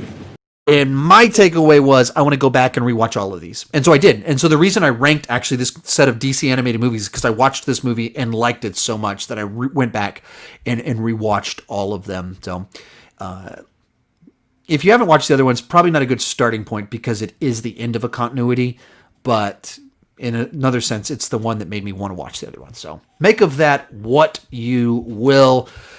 And that leads us to the movie that tons and tons and tons and tons and tons and tons and tons of people are asking, where is it on my list? It was absolutely one of my most anticipated films of the year, probably in my top 3 most anticipated. I don't remember where it was on the video. Tenet. And where do I have to put the movie on my list? I think I've got to put it at number 23, which is as, surprising, shocking to me as anyone else. I've seen it twice, and I liked it a good bit more the second time, but it didn't really resolve a lot of my issues, and it didn't resolve a bunch of my frustrations with it. I love that Nolan's telling original films. I love that it's this big concept. I love that he's doing something weird and wacky. In the execution, I thought the movie was too confusing, and therefore I felt there was too much of a distance between me and what was going on. For me, I couldn't hear a lot of the volume. He cranked up the background sound and seemed to turn down the volume Not a great plan.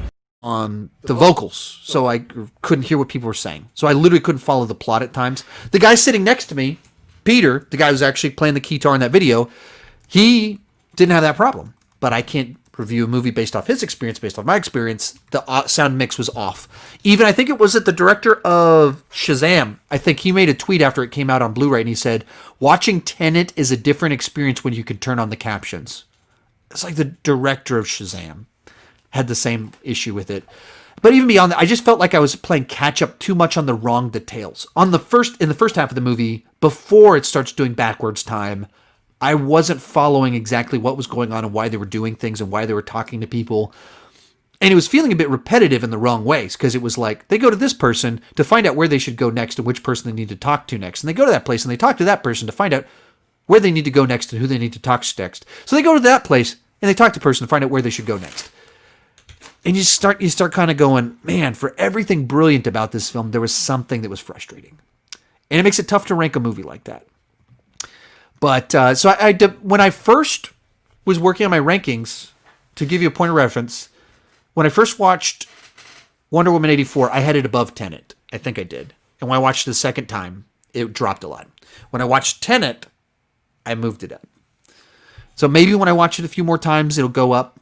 On my Christopher Nolan ranking, I don't think I moved Tenet up after watching it a second time. But it might have moved up a slot or two. So it could have a bit of an improvement. I love so many things about it. But why is it not in my top 10? I just think that Nolan made a movie that was too difficult to follow for the wrong reasons. I think that Inception was a much more complex film, and I didn't have problems following it. I had to use my brain. I had to keep paying it close attention, but I didn't have a problem following Inception. I had a problem following Tenet. And it's because Inception did a better job explaining the rules, explaining the world, so I knew enough so I could move forward. Whereas with Tenet, I felt like it kept moving forward, and I was constantly behind. So by the time you get to the third act, I didn't know what was going on. Lady friend. Yes. Are you eating? No, I'm crumbling things. Well, you got a mic next to you. I'm sorry. So, what you've seen Tenet once. What do you think about Tenet? I don't really know. I mean, there's a reason I don't have a YouTube channel. I enjoyed it. I think the people that I heard from and the feedback that I heard was just the right type that I needed to hear to like the film. Yeah. If that makes any sense. Like, I didn't have any hyped up expectations. I wasn't like, I mean, I felt really bad for the film before we even heard anything from it because there was so much writing on it. Yeah. That it was almost set up to fail by society. Well, I mean, that's kind of the way it's played out. That's the narrative. Like, you're the reason that movies are dropping on HBO Max because of Tenet. It's like, I don't... That's not fair. And it's not really fair to the movie, and it's not fair to individuals. Like, we're all in a crappy situation in 2020. The studios are in a crappy situation. They need revenue.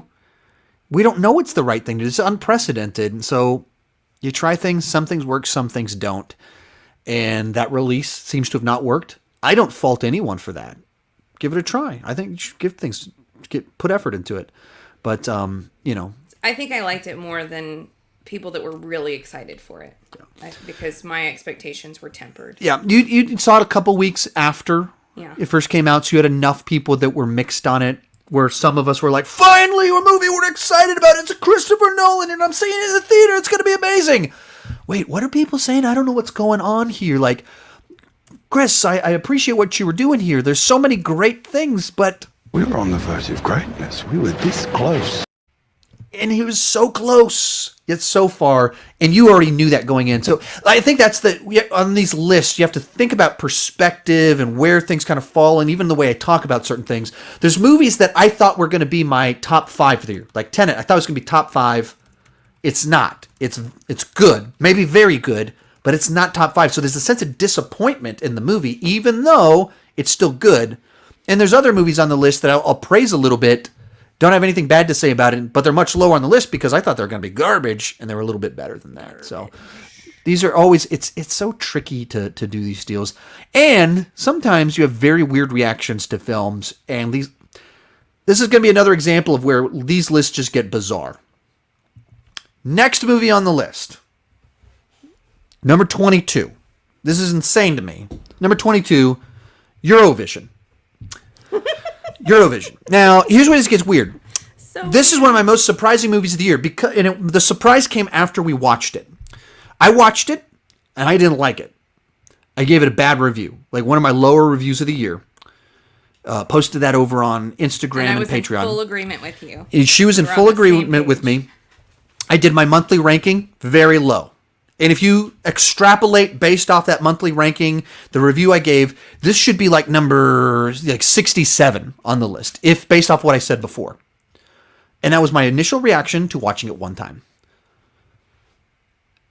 Then life continued, and this is the movie we've rewatched the most this year. Hands down. We've probably watched it 10 times. I've watched it more than She's watched it more than that. And it's an example of a movie that does its most important thing right. It gets the other stuff wrong, but the most important thing in the movie is you have to care about the two characters and you have to like the music. Music's great. amazing. It's amazing. And that got my wife to rewatch it. And as you rewatch the movie, you get invested in the characters. The same way that when you watch a show longer, the longer you watch a show, the more you get invested in the characters. And that happened with us with this movie. So suddenly the emotional arc and character arcs work while the music, the topping on, or the icing on top of the cake works. And so suddenly it's a movie that really worked. When I first watched it, I was annoyed at some of the just tired Will Ferrell dick jokes. That why are we keep talking about his package? Like, why are we doing that in this movie? And why are we talking about ancient gnomes and miracles? And like, what is going on here? But when you watch the movie enough times, you care about the music, you care about the characters, you forget about all that stuff. So this movie that I gave a negative review to, that I ranked very poorly when I first watched it, creeped up like 40 slots on this list. And we fully understand why people don't like it. If you don't like it, you didn't rewatch Totally it. get it. We didn't like it either. Yeah, we didn't like. If you're like, this movie sucks, what are you talking about? We get it. Right. Watch just my changed initial. our Watch what I minds. said about it. Go and watch what I said about it in July, and I'm on the same page. I don't know what happened, but that's the weird thing about. And so people ask me all the time, "What's a movie that you hated when you first watched it, but you liked it later on?" What do I got to say? I got to say Eurovision. Got to say Eurovision. I gave it a bad review, a very bad review, and then I kept watching it. Largely because of her. Like she gave it a worse review than I did. And then she gonna kept kill you, Sean. then she kept putting it on over and over and over. And man, that's where sometimes on the podcast with Griffin, if you don't listen to my podcast, it's with Griffin Schiller from Film Speak. On there, a lot of times Griffin and I say a lot of things we're on the same page. And so it seems like we agree. If you look at like our top movies and man, we have got different lists. We have very different takes on a lot of things. So you think I'm insane that I have Eurovision above I Wonder think Woman. It's important to note too that if it's not clear already, this is your ranking, obviously. It is. And so It it's is how true. you like your movies. And like I like this film, but I do not recommend it to people.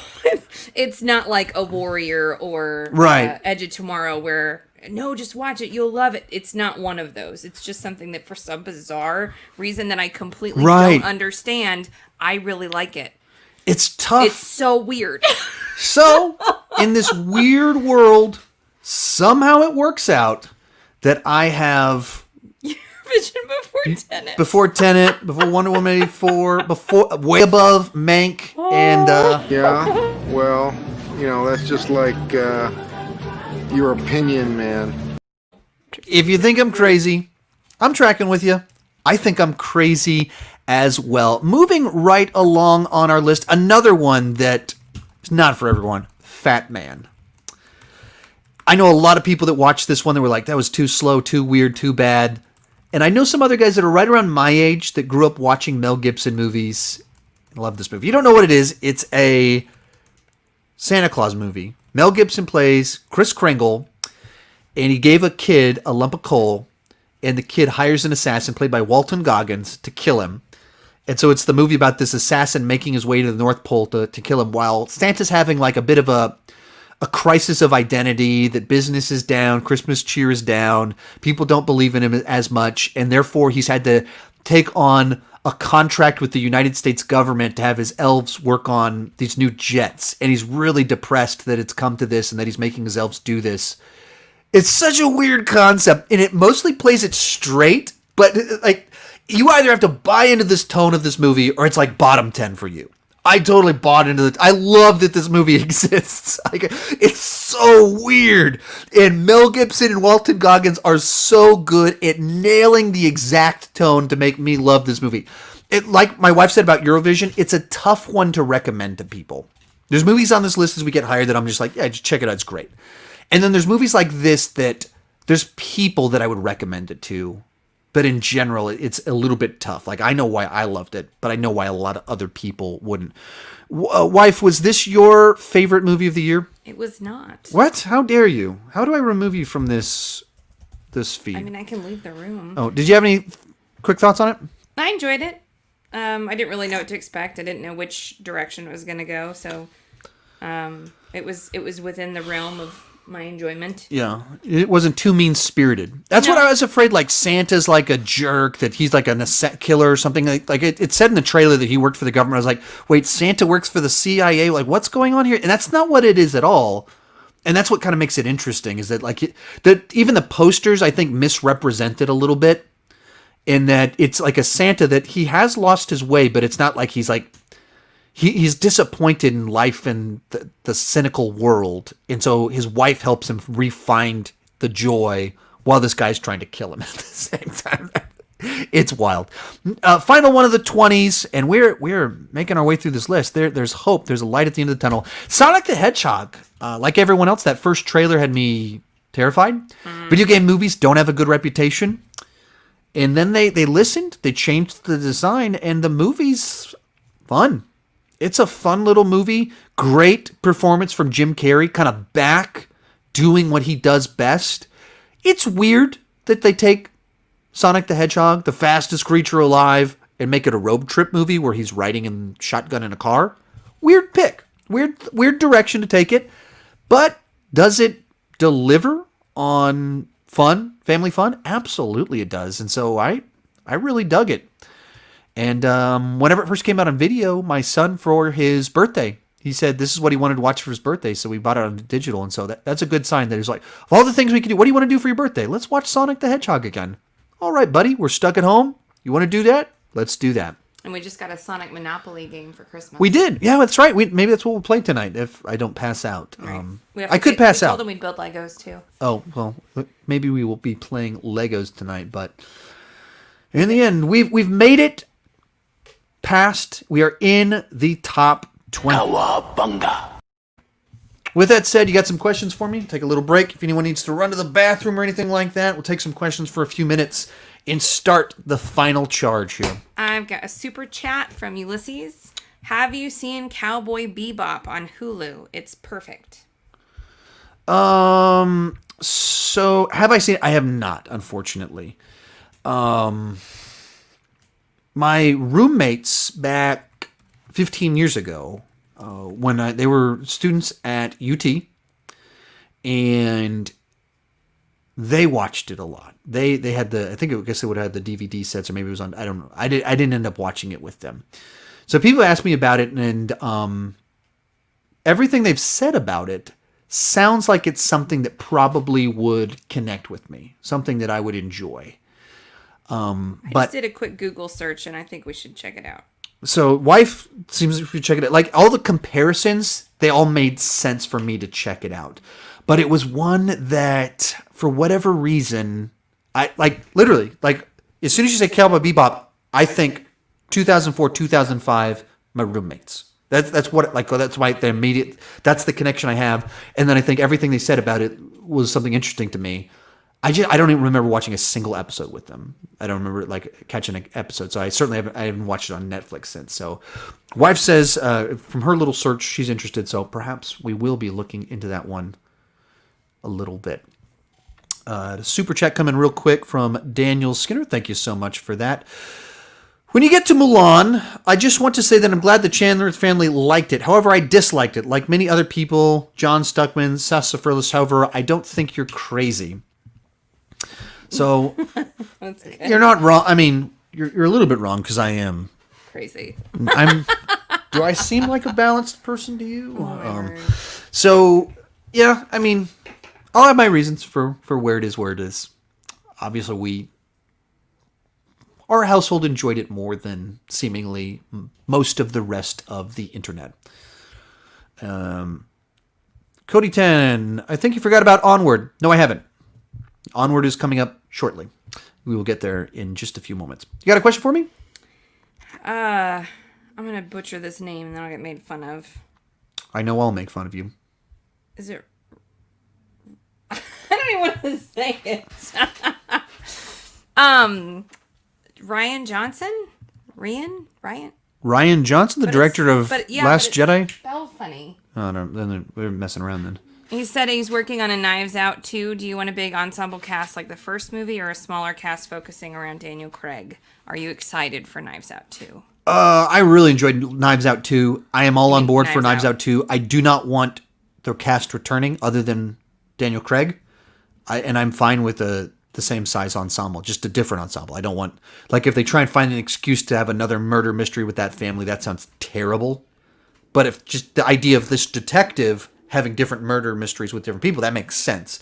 And so I'd be all on board for another mystery somewhere else with another family, another ensemble. I don't think they could do the same thing with the same family. Yeah, it immediately it pulls you out of it because it just strains too much credibility. Maybe he would have an amazing idea for it. I doubt it. Wyatt Hensley had a question. What other YouTubers do you watch? Ton of Dude Perfect. That's like a family tradition for us, just watching Dude Perfect. For me personally, actually, Minty Comedic Arts. He does like 10 facts about movies, but he's like my age, and so he's interested in a lot of the nostalgia stuff that I watched. And so then I prefer when it's more like a person than a corporation. So there's some like corporate channels that do 10 fact videos. I'm just not as interested in that. And so this is a guy named Minty. He's in Australia. I watch most all of his stuff. Browse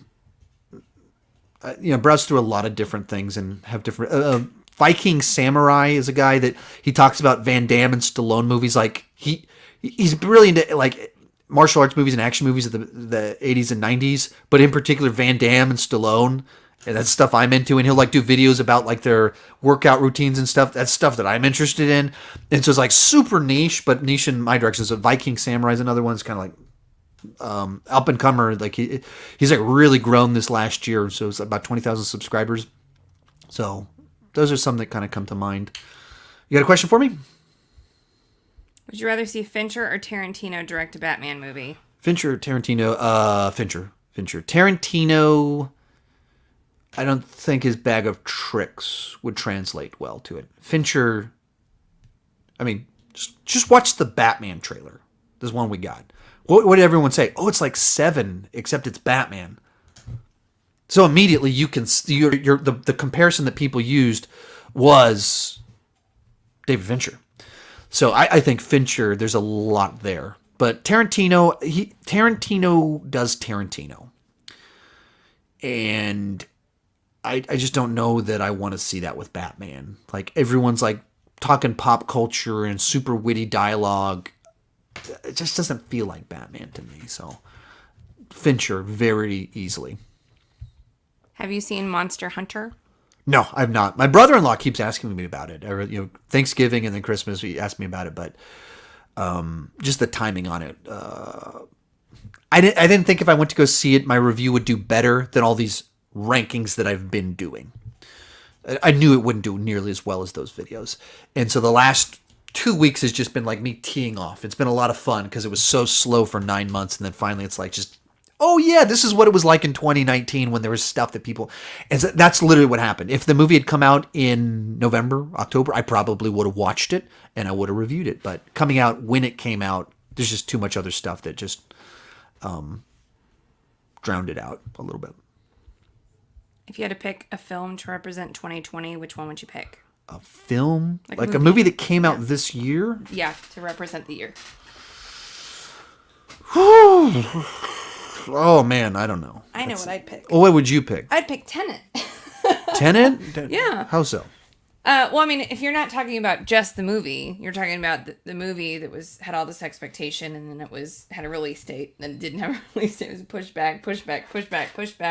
Then you had all these expectations on it, and then 50% of the country loved it. Can't stop saying enough good things about it. 50% of the country hates it, thinks it's the worst. Sounds like 2020. Nobody can agree on anything. Everyone's confused. Everything's divided. Oh, then it's Wonder Woman 84. Because that's the one that really has people divided. That's possible. So, I guess it's true. I think that's the divide between the Wonder Woman fanboys and haters is way bigger. You're correct. All right. We've made it to the top 20. We are slowly making our way through this list, and we're at 3 hours and 23 minutes. So it looks like we'll be at 4 hours. So last year I covered 50 more movies and only had a 4 hour and 15-minute stream. So that means I'm way too long-winded this year and having too much fun with all my memes. I have new technology. It's making it a lot easier for me to do all of this, and I'm not worried about the stream quality. So thank you, 2020, for bringing me StreamYard and my podcast, helping me get used to doing these long live streams. Coming in at number 19, Onward. Onward is the first Pixar movie that came out this year. I actually took my nieces and nephews to go see it. So that was pretty cool. Get to take family to see a movie at a press screening. The movie overall, very good. The lead character is very likable. It's a fun world. Very heartfelt. And at the center of the movie, it's about sons that lost their father too soon. And the father figures we have in our lives and that wound that leaves. And my dad died when I was 20. So, and he wasn't the most present father, so I didn't get to know him really well. So there's a lot of stuff in this movie that connected with me sorry, on a very deep level. And my son loves it. He watches it pretty frequently. So I've seen it, 5 times. And every time, the actual plotting itself is so frustrating to me. I just don't understand the choices they made, because it gets the emotion right. It gets the 2 lead characters right. It gets the world building right. But the actual way the story plays out, we got problems. We were on the verge of greatness. We were this close. And that's the frustration here, that what do you do with a movie that gets 75%, 80% of it right, and then it gets something wrong that, for me personally, kept pulling me out of it? If it doesn't bug you, I get it. For me, as I was watching it, every time they'd have a new plot beat, I was like, wait, where'd this person go? Why are they how big is this city? How long is it taking them to get everywhere? Wait, they took a little boat and it took them 10 minutes. They just spent 8 hours driving. I don't understand. How's all this working? And so that to me is one of these ones that has so many things that I really dug, and just a few things that pulled it back from being that top 10 material for me. What's your take on Onward? I just echo everything you said. I wasn't a big fan of the ending. I just, the payoff wasn't quite what I had wanted it to be for the length of the adventure. Yeah. I think, like you said, they kind of shortchanged the adventure with the shortcut at the end, and then so that was all for nothing. And I know it wasn't all for nothing, but it kind of felt that way. Yeah. I think I know why they picked the way they did what they did at the end, but I think I wish they'd kind of done something that paid off a bit more. But so anyway, moving right along, number 18 on here is The Old Guard. This is Charlize Theron, Netflix original. It's actually based off a comic book run. And basically it's like these immortals that are mercenaries, and is an action movie. So action movies, immortals, mercenaries, I love all of those words when it comes to describing something. So I really dug this film. The action's shot in a way with the wide angle shots, so you can see what's happening, long takes. It's not cut foo, it's actual choreography being shot there. And so, just a world that I hope we get a sequel to, so we can go dig more into this backstory. And, solid action film, deep mythology, comic booky stuff, reminiscent of the Highlander. So all things I greatly appreciated. I had a good time with it. Number 17. And here is where things will get interesting. I think things have already gotten interesting. Yeah, I mean, so many controversial. There's no way to do this without being controversial. Hot take. Yeah, it's tough because it just gets so weird when you're comparing Mank Oscar bait to schlocky direct-to-video movies. At the end of the day, I'd much rather watch the schlocky action movie than Mank again. That's why it's your ranking. That's why it's my ranking. It's tough. It's weird. But it is what it is. Coming in at number 17. Sorry, everybody. Mulan. I didn't grow up watching the original film because I was in high school when it came out. So I couldn't. I've almost already grown up by the time it came out. I don't think I saw it in the theater, so I don't remember when I first watched it. I watched it several times with my kids. Watched it this year, so I went into the new one without a lot of preconceived notions. Certainly not a lot of nostalgia ties, and not even being all that connected to even specific plot points. So when I first watched it, I actually would have even had it higher on this ranking because I just really loved the aesthetic of it. The way the action is shot. I love seeing Jason Scott Lee in it. He played Bruce Lee in Dragon the Bruce Lee story. That was one that I watched growing up. There was one I actually watched growing up. Jet Li is in it. So a bunch of things that I just really dug about this film. And then it comes out and the internet hates this movie. And some of the things they mentioned just wouldn't even popped out to me, like the way, the hair cutting sequence, even some of the stuff as to, in this is a little bit more of the chosen one rather than prevailing through hard work. And some of that stuff convinced me to knock it back further than even I initially might have placed it.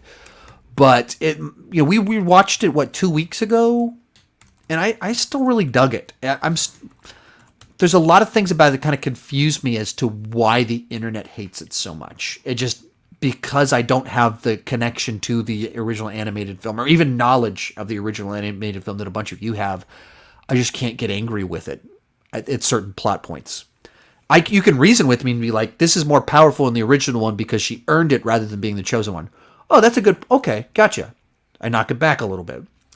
But at the same time, I still dug it. You liked it even more than I did, didn't you? Yes. But I've only watched it once still. I started to watch it at some point, but I wasn't really watching it. It was just on. Well, it was like 2 weeks ago. Yeah. Yeah. Yeah, I liked remember it more what than happened you did. that night.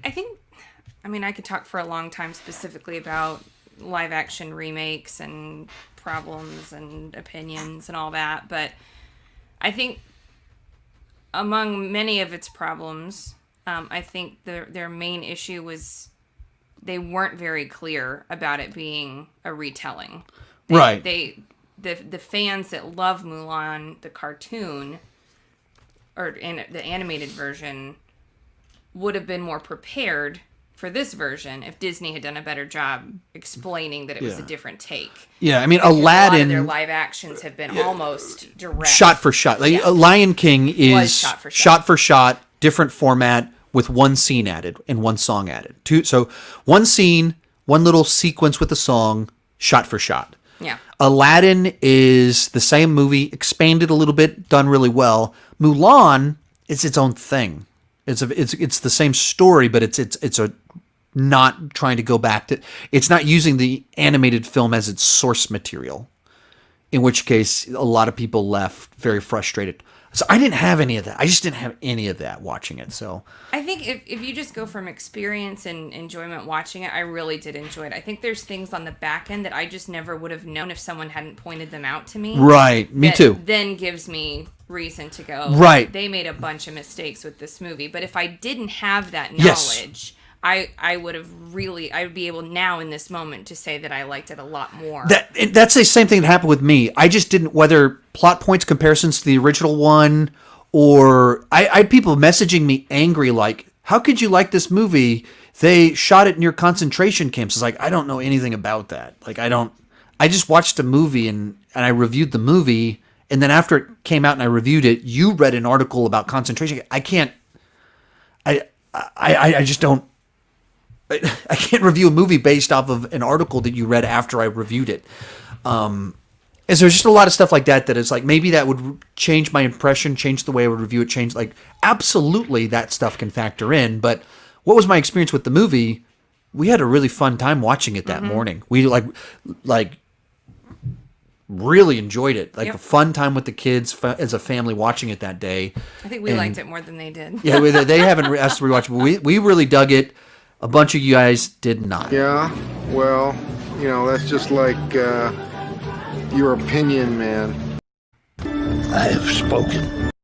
Moving right along, next movie on our list is going to be Greenland. This is one I actually watched just a few days ago. I really dug it. I didn't know what to expect. Gerard Butler, I like his movies. I'm a defender of Gerard Butler thrillers. A lot of people poo-poo on them quite a bit. I've never been that person because I like throwback action movies. I like just that his unashamed masculinity to his characters. I appreciate that. He feels like the action heroes I grew up with. And this was directed by Rick Roman-Waugh. If you don't know, I actually interviewed Rick Roman-Waugh a year ago when he directed Angel Has Fallen. So then maybe a little bit biased on this one, but it wasn't really on my radar, but my buddy Nathan actually reviewed Predator with me on my channel as well as Shawshank Redemption. He's the guy that wrote, Nathan is my friend that wrote most of my, the baby walked in here in just a diaper. That's fun.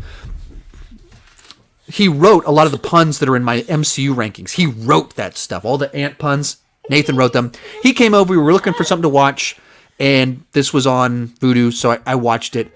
I thought it did what it was trying to do so very well. If you guys can take off. Don't mean to be rude, but it's very difficult to talk when the baby's... Bye, the baby! Bye-bye. Bye-bye. That's right, the baby. Yeah, she's starting to learn that English language. I think it's really effective at what it's going for. It's not trying to be the best movie of the year. It's a solid disaster film where it's not... back in the 90s, they did these disaster movies. They're like rock and roll, fun disaster movies. That's not this at all. This one, you have like a sinking feeling the whole movie. Like you're on the edge of your seat, like, oh no, like humanity's about to end. And let's personalize it to this one family that's a little bit broken up, and they're coming back together, and they're just trying to stay alive. And it slowly reveals their character backstories, what led them to this point in time. I had really enjoyed this movie for what it was going for, and it was effective at being that type of movie. So I haven't followed too many of the reviews on this one. I haven't heard too many people talk about it. It seems like people have been pretty positive on it, and I think if you don't go in with a little chip on your shoulder against Gerard Butler, I think it's a movie that it's an enjoyable film. Or I don't know if enjoyable is the right word because it is about everyone dying. So, and even though it handles the reaction of people, it's not a movie that paints everyone doesn't paint everyone as Mad Max. But some people are going full Mad Max. There's some chaos. There's some people that are looting. There's people that turn evil, and there's a lot of people that are gracious. And that's what I enjoyed, is that it shows all these different people's responses to their impending death. And I thought that was a nice take on it, handled really well. So, the child sneaking behind me now while I'm trying to talk about the end of the world. Chloe, a comet's coming to Earth, and it's going to blow everything up. High five? She just high-fived that. Did you want to be on camera real quick? Hi. Oh, the baby made it back up here. All right, thank you. Thank you for your time. And the baby ran over. You're gonna shake his hand. Hello. You want to say hi? Just getting a few movies for come on. Kara. Come on. All right. Thank you. Look. See that. Thank you, Chloe. Okay. Back to Greenland. I really dug it. Wife, you are back. You didn't like it as much, but you just inherently you're not going to like a movie like that.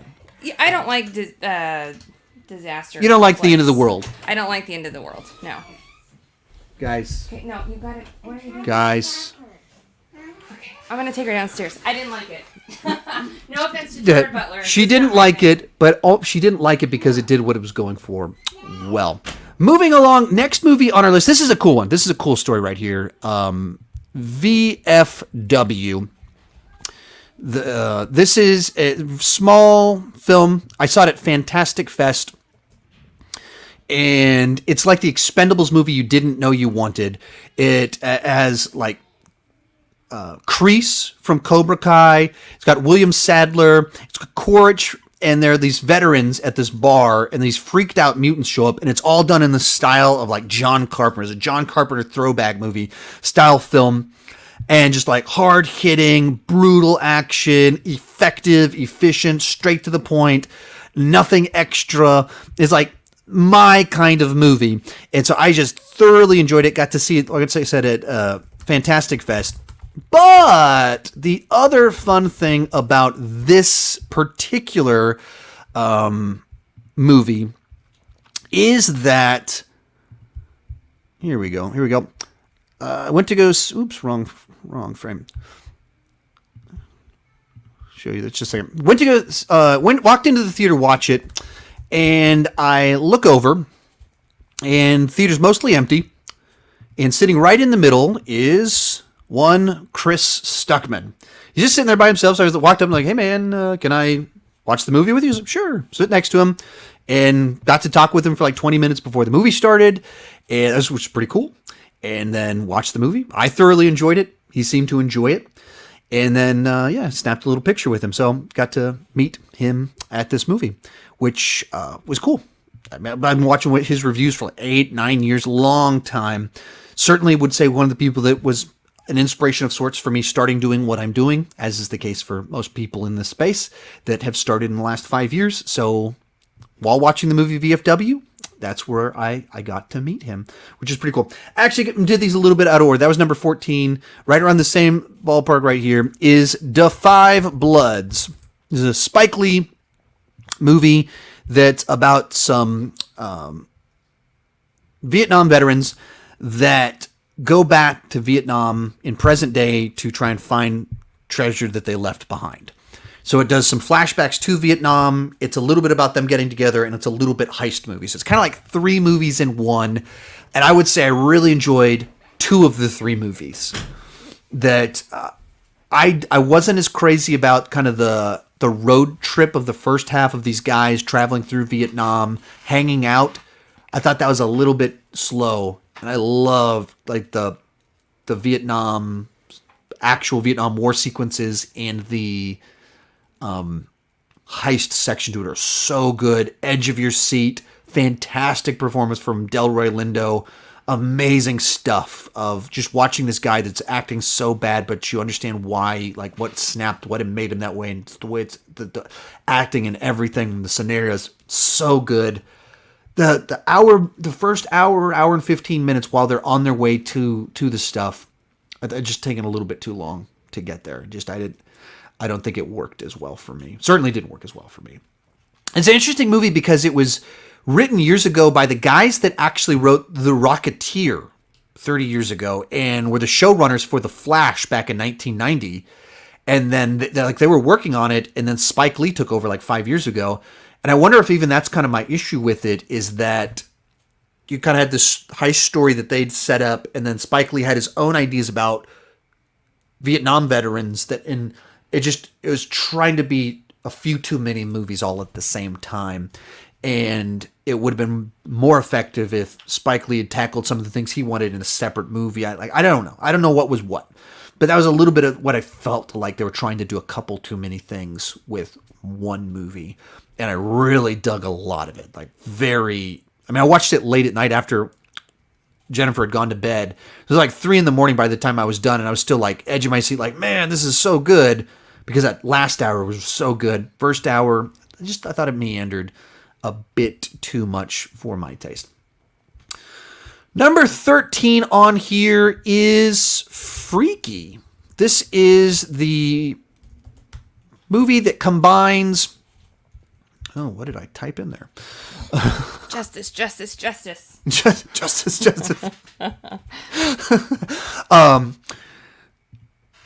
I wrote freaky, and when you Google search freaky, it's not recommended. So, Freaky, it combines Freaky Friday with Friday the 13th, mashes them together, and makes for a very fun slasher flick. At least I thought so. Vince Vaughn plays the slasher, and the guy that wrote it and directed it, he did Happy Death Day. I just think he's got a knack for these. Take slasher movie and combined it with this famous movie template, time loop movie, Happy Death Day. Freaky Friday. Freaky. And it was in the thing it corrects over Happy Death Day is it's rated R, so there's some gnarly, nasty kills in it. Vince Vaughn as playing a high school girl is hilarious. The girl in it that becomes a killer person, I thought she was great playing the timid high schooler as well as the serial killer person. So, just wacky fun. I got exactly what I wanted out of this movie. Once again, when you're doing these rankings, it's weird. Because, freaky, simple slasher concept, I got what I wanted out of it. Big grin on my face. It delivered on everything I wanted, what it was trying to do. And there's other movies on this list that are very ambitious, very well made. Just for me, they didn't deliver what I felt the trailer promised. Freaky delivered what the trailer promised to me. So I had a good time with it. What did you think about that one? You don't like slasher films, and you watched that one.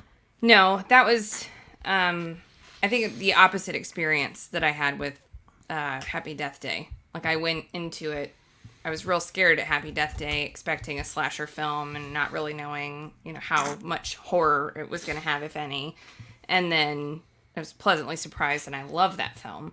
And then I went into this one expecting Happy Death Day, and instead there was so much blood. Yeah, it was awesome. I loved the blood too. Wait, you didn't like the blood? No, I don't like those. I'm sorry. You know that though. So. I do.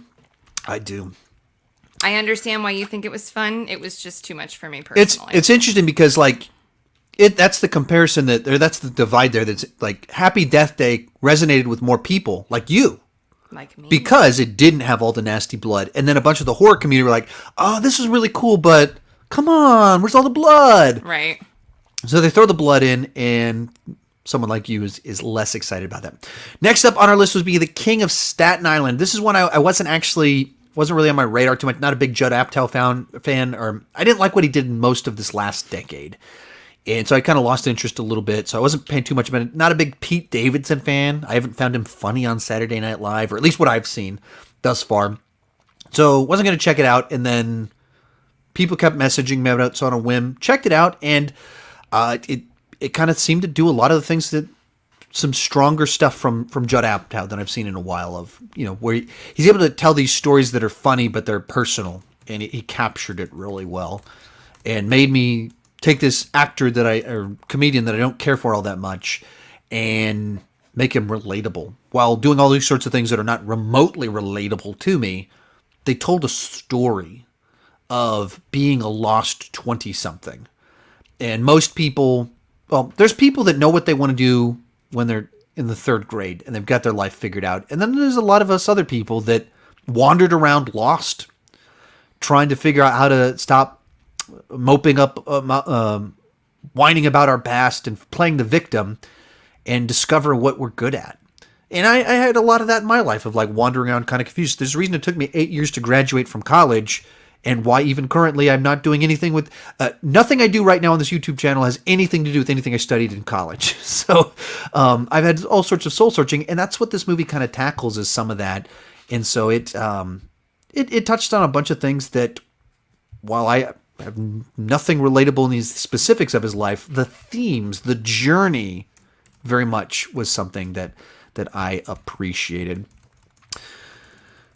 And our final one before we make it into the top 10, this is one that, another polarizing film that I don't even understand some of the hate on this one. I'd say I do not understand the hate on this one. Birds of Prey.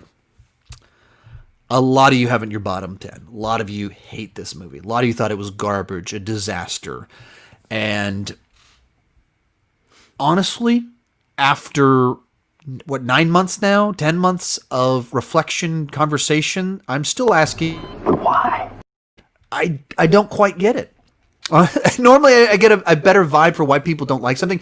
Or there's people that said, it wasn't my cup of tea. Fair enough. But people hate this movie, which is not the same thing as not my cup of tea. I hate this is something deeply offended you about the film. To me, I watched it, and I found it as this fresh, Guy Ritchie-esque comic book movie with non-linear storytelling. It's chaotic. It's hopping around. I loved all of that about the movie. It's small scale, therefore it's not a bunch of CGI stuff. I loved that it was different like that. That it relied on practical stunt work. That was cool to me. And then even with some of the action, they brought in the John Wick guys. So especially that sequence in the middle where there's the jail sequence, bunch of really cool stuff in there. And even Sam Hargrave, the director of Extraction, that was the stunt coordinator for Endgame, that we'll talk more about him later. I got to interview him, and he's in this movie, in that sequence with the long beard and getting beat up by Margot Robbie hopped up on cocaine. They got cocaine. Everybody loves a little bit of cocaine. You too, Jennifer?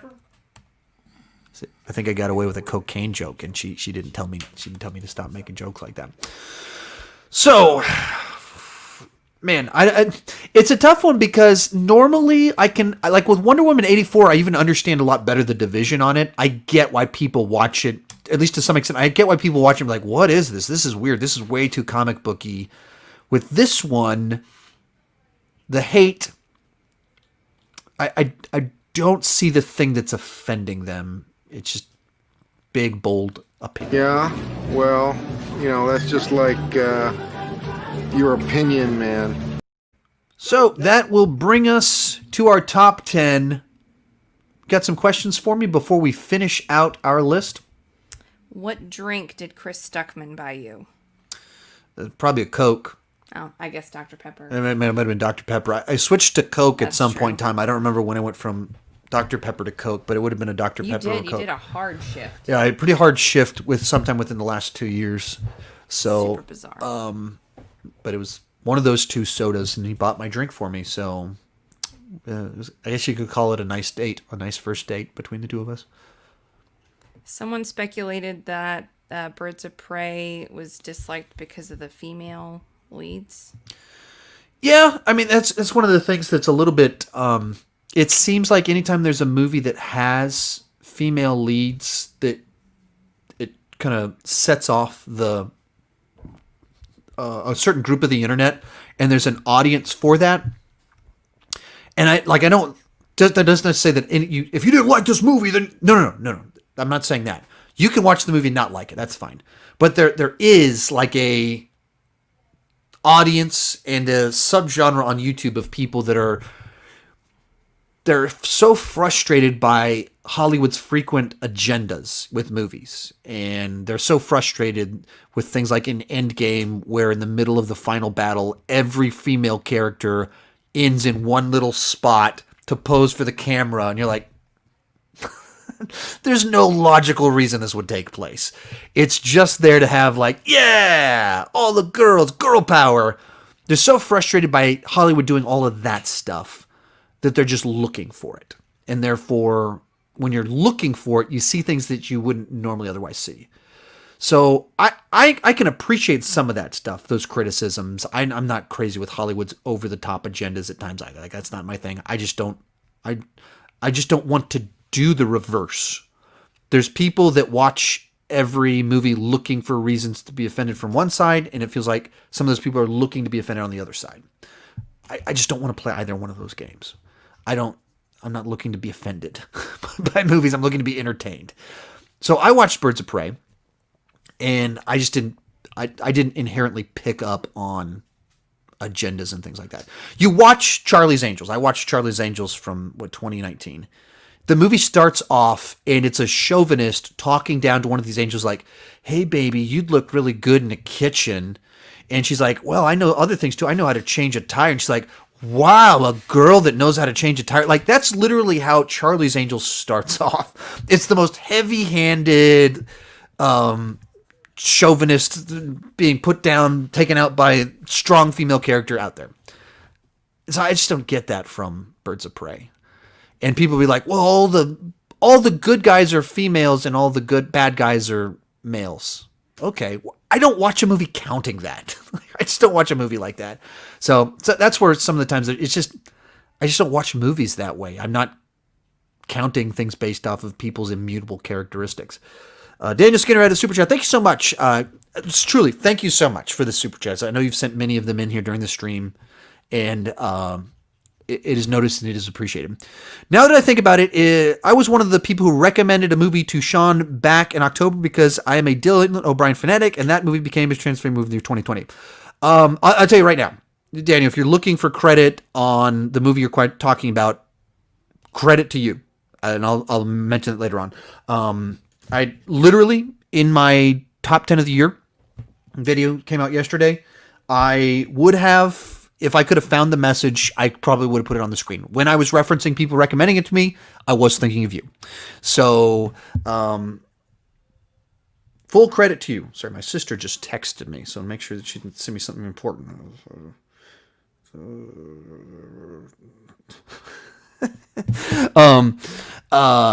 I don't even know what I don't know if there's a reason she sent that to me. She sent to me a picture of her like Google searching me, and Sean Chandler and Angel. Anyway, I don't know where she was going with that one, but but I'm distracted by my sisters. Anyway, Daniel, full credit to you. Just wanted to make sure I wasn't. Essentially, my sister was texting me to say that I was doing these Google searches, and it crossed my mind like Google can put weird images up there, and I'm not paying close enough attention when it was up there. I was like, did I put up something up there that I shouldn't have put up? And so I was double checking to make sure that didn't happen. Instead, he was like, hey, look, I Google searched your name, brother. I was like, okay. But full credit to you, Daniel Skinner, for the movie you're referring to. Did you have a question for me, Jennifer? I do not have one for you, but some of these people do. Oh, they have questions for me? What do they got? Are you looking forward to WandaVision? So I did a video ranking my excitement for the Marvel shows as well as the Star Wars shows, 2 different videos. So if you want my full take on my excitement and everything like that, that has it in there. That will cover my thoughts and my frustrations and all kinds of things about it.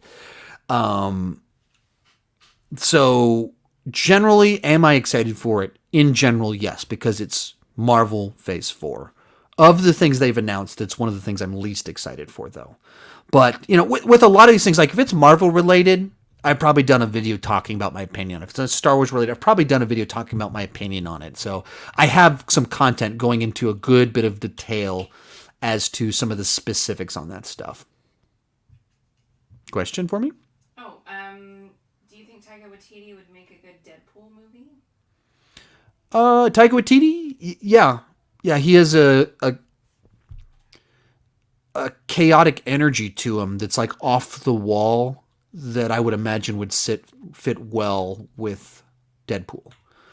Even if they sit with Ryan Reynolds and like, could he pick up for the third one? I think he has an energy that would make sense. Now here's I think the fear could be what probably like Tim Miller, who did the first one, went on to do Terminator Dark Fate. And so if you try and take the tone of Terminator Dark Fate and you take Ryan Reynolds' energy, I think Tim Miller probably balanced out the writing team of Zombieland, energy of Ryan Reynolds, more serious seemingly Tim Miller focuses it a little bit. And so I think the fear is if you take wild, crazy Ryan Reynolds, wild, crazy comedy writer, Taika Waititi, you have comedy on top of comedy on top of comedy, and it just turns too far down that path. That's what I think. What I would have some fear that you need to balance that out a little bit. Got a couple more for me before we close this deal out? Couple have you seen Prom? No. Promising Young Woman? No. Chasing Amy? Yeah, I've seen Chasing Amy. That's probably my favorite Kevin Smith film. I haven't watched it in a long time. It's way too crass for my wife. I don't think that she would respond well to it. I really resonated well with the story of it at the time it came out. It's like a good movie for tired people. Are you turning your mic on when you're asking questions? They're saying there's an echo, so I'm sorry. Yeah, I had muted myself because they said there was an echo, so I forgot to unmute myself when I asked the question. Did they have another one? How do you have time to watch 87 movies when you're playing in the NFL? That's a good question. So if you guys are wondering, I recently was traded to the Carolina Panthers, and it might surprise you to learn, but I am an NFL player. You can Google search that. Sean Chandler, traded. So it's been a busy year trying to, be an NFL player while watching all these movies, but you got to do what you got to do. Did you have a question for me? Oh, I'm sorry. I thought you were doing one of those things again. No, that was a closing thought. Have you seen Ma Rainey's Black Bottom? No. I don't like that question. I know what it is, but asking that way just makes it sound weird. At this point in time in the list, we've, I guess that not everyone has watched the whole thing. I don't anticipate too many people would have watched this 4-hour stream, but I've already done a top 10, so you can get, everything's been stated at this point in time. So if like your totally favorite movie wasn't mentioned in the top 20, it wasn't my video yesterday, it's probably not in here. Ben says Sean looks tired AF. Oh my word. Okay. I'm gonna pep up. Gotta keep. Don't want you to think I'm tired. All right. What do you got for me? What do you got for me? What? You want a question? Yeah, give me a question. I'm not tired anymore. Someone said, I just found out someone reviewed your video, Fireball to the Face. Yeah. The guy sent me the link after he did it. So the first video on my YouTube channel called Fireball to the Face. And so I started this YouTube. Signed up for this name, Kirk Never Died, 4 years before I started this YouTube channel. Because I was just commenting on YouTube, so I just needed a username. That's where this channel started. And so at some point in time related to that, I just posted a video of me getting hit in the face with a fireball to my YouTube channel that I just commented with. So that's the origin of the first video on this channel. And so someone reviewed this video of me getting hit in the face with a fireball on their YouTube channel, which is really funny that something like that would happen. And, I get a kick out of all that stuff, that people actually care about what I have to say, my story and everything like that. So, I love that stuff. Anytime anyone appreciates my history, my past, and wants to have fun with it, hopefully I'm a good spirit about all those things, especially now that I showed a clip of some of my music from before, and that'll get people tracking some of that stuff down. But I've wanted that for my ringtone for a long time. My song? Mm-hmm. Yeah, well, maybe there's some way to do that. There is. I just don't. Do you got one more question for me? Thoughts on James Bond continuity? Yeah, I saw that question there a few times. It's always been a loose continuity, so I don't have any strong thoughts on it. They're not trying to say it's one thing. I don't have any theories. I mostly view Daniel Craig as its own continuity, and the other ones as this loose continuity that there's some follow through on stuff, but I don't have anything meaningful for you. I don't think I have anything satisfying. Super chat. Have you watched Another Round? No, I have not, unfortunately. Which that's the I think that's Mads Mikkelsen. A lot of people are recommending this one to me. Involves alcohol and themes that obviously tie into my history. So people have been messaging me about it, but I haven't watched it. So Eric Thorpe, here's the full version of the Bond question. How do you view the Bond continuity? The first 14 are definitively one continuity, but Dalton and Brosnan found a continuation even with age change. Craig is a reboot, so not counting them. So for me, I think, Craig is its own thing. There's follow through on, I think, Dalton and Brosnan. Brosnan less so, but like in the Dalton films, he references being married. He references On Your Majesty's Secret Service. So those ones have things that do tie back, but obviously they go from 80-year-old Roger Moore to 38-year-old, 40-year-old Timothy Dalton. So there's some obviously continuity issues in that, but it's not like, obviously the actor changed multiple times in there. So that's kind of the way that it's meant to be loose. It's not meant to be taken too seriously, but they're referencing events in Brosnan and in Dalton. I haven't watched the Brosnan ones. I haven't rewatched the latter three in a while, so I don't know how much they reference it, but I watched through GoldenEye when trying to prepare for the release of No Time to Die, and then that got delayed because the movie got delayed. So I do plan on ranking all the Bond movies, but that'll be when No Time to Die comes out. Alrighty, everyone. I'm going to do one more little plug for Patreon. I'm going to jump up and down and get my blood flowing while it's playing. And then we're going to go into the final stretch on here. Hey, Sean Chandler from the past here to give Sean Chandler the present a little bit of a break from talking nonstop. And I'm going to tell you about Patreon. Patreon is my membership site where I put a bunch of exclusive videos and live streams. If you like what I do here, please consider joining over there. Almost every single weekend, we've got a live stream. They're an hour long. I answer everybody's questions. Then I put out some exclusives every single week. 1, 2, 3 bonus rankings, extended top 10s, or exclusive movie reviews. And we got a Facebook community. It's a smaller group, so I can answer more people. Here's the deal. For just $21, you can get all the exclusives in 2021. If you're interested in more content, link is down below in the description. Let's get back to it. I am back. And we have made it to the top 10. Excellent! So, coming in at number 10, and it's a weird year. This is where the list really gets kind of odd for me because when you think top 10 movies of the year, there just wasn't as much competition. There weren't as many blockbusters for the obvious reasons that they got postponed to the year 2021. And then when it comes to even the smaller prestige stuff, because they weren't playing in theaters, because theaters aren't really as open as they were before, I'm not getting invited to press screenings. I just haven't seen as many prestige films either. They're just decentralized so much as compared to last year. And I was going to go to 2 film festivals this year, another way that I normally see some of the smaller stuff, more foreign stuff, more prestige stuff, and that didn't happen.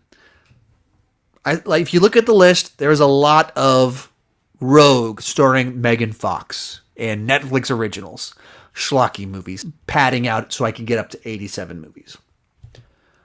So my top 10, some of these movies wouldn't be in the top 10 if it wasn't for the year 2020. I thoroughly enjoy them. It's weird that they're top 10 material. But coming in at number 10, Enola Holmes. This is a movie, it was not on my radar whatsoever. I didn't even hear about its existence until like 2 weeks before it came out. And we watched it.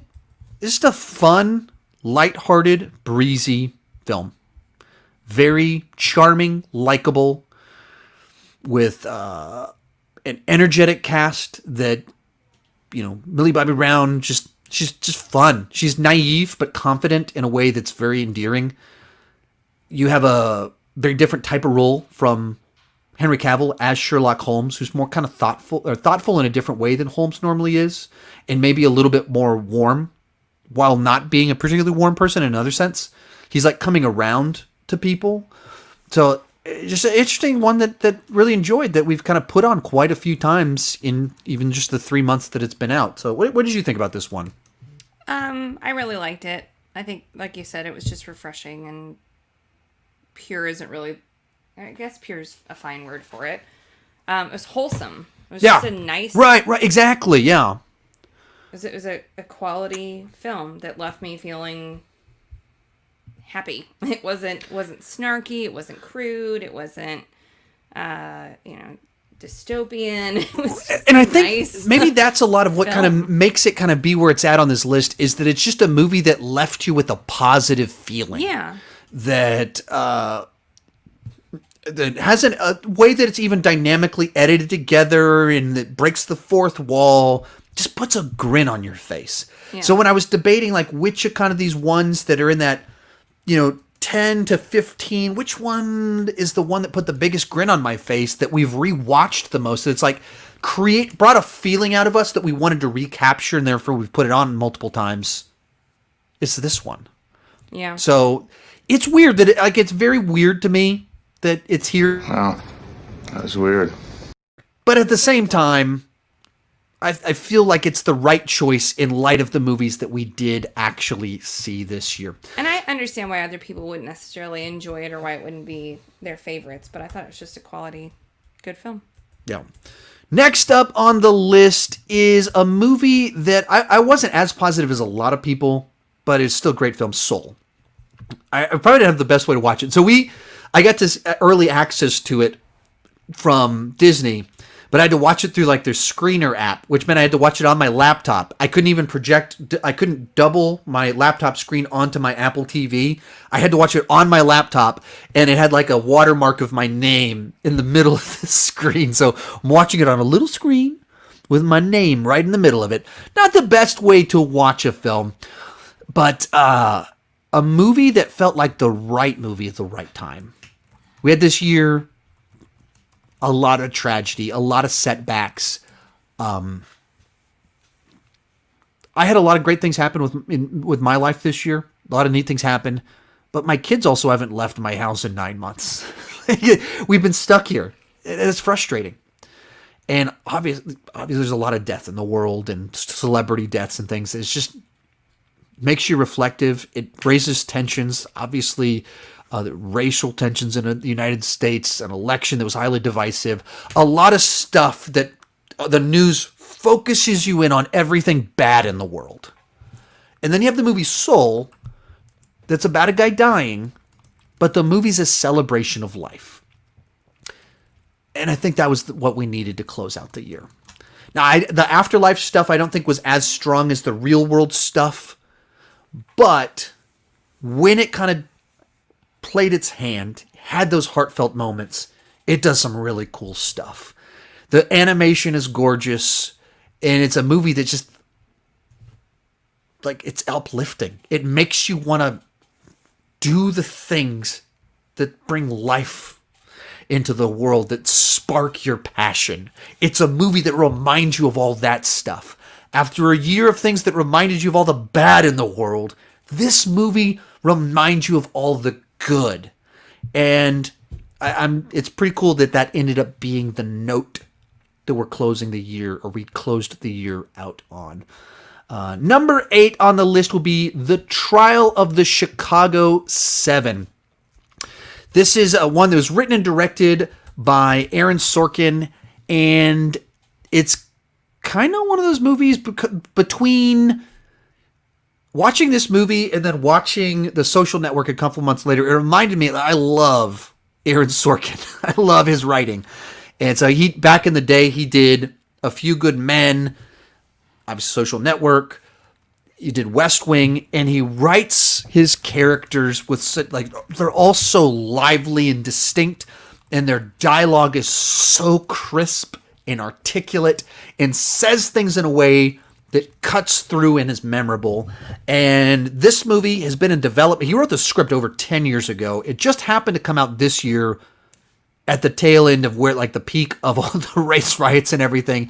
And the movie's about civil unrest and injustice in the system. And it just feels like a movie that was, like, perfectly timed while being 10 years in development. They couldn't even plan the timing in this deal. And all with kind of Aaron Sorkin's voice to it. Now, Aaron Sorkin directing Aaron Sorkin, I don't think is the best combo, because it's like Aaron Sorkin on top of Aaron Sorkin, and it's a little bit too much of his stuff. I think he works best when you have a great director taking his fantastic scripts and then boxing them in just a little bit to not...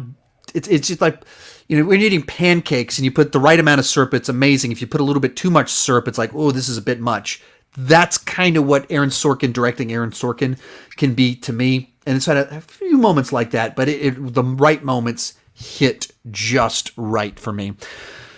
Next one up on here is going to be Bad Boys for Life. I assumed this movie was going to be terrible. When they started developing it like 10 years ago, I was like, this probably isn't a great idea. And then they finally greenlit it and announced it was going to come out in January. January is known for being the armpit of movie release dates. You have like holdovers that are Oscar bait films that had a limited release the year before. So you're kind of these small indie great films like that, and then you don't get like good blockbusters normally. And then somehow, with the way the universe played out, this is the best of the Bad Boys movies. It's a solid action movie. It builds on everything good about the Bad Boys movies and removes some of the Michael Bay excessive stuff. And it's just a solid film. The humor lands, which it shouldn't. The bold choices with the character of Mike work. And I thoroughly enjoyed this film. And for some reason, they chose to drop it in January. And the way the universe played out, it's the biggest grossing movie of the year. It's like, depending on which metric you use, Sonic, those two are duking it out. Who would have guessed that's the way that things would play out? Who would have guessed Bad Boys for Life would be in my top 10 and Tenet would be at like number 30? That's how weird the year 2020 is. There is so many insane things about the year 2020 with all this stuff that's going on. And somehow in 2020, Bad Boys for Life is number 7 on my list. Coming in at number 6 is going to be Palm Springs. This one was not on my radar whatsoever.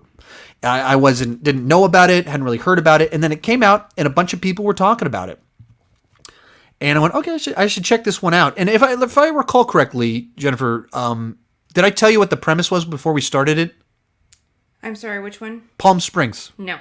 So I saw the trailer, so I just knew what the concept was, and that was it. Put it on and didn't even tell her what it was. And, we love time loop movies. And so then it plays out, and she got to actually fully experience all the surprises of it. And I, all I really knew was the basic premise.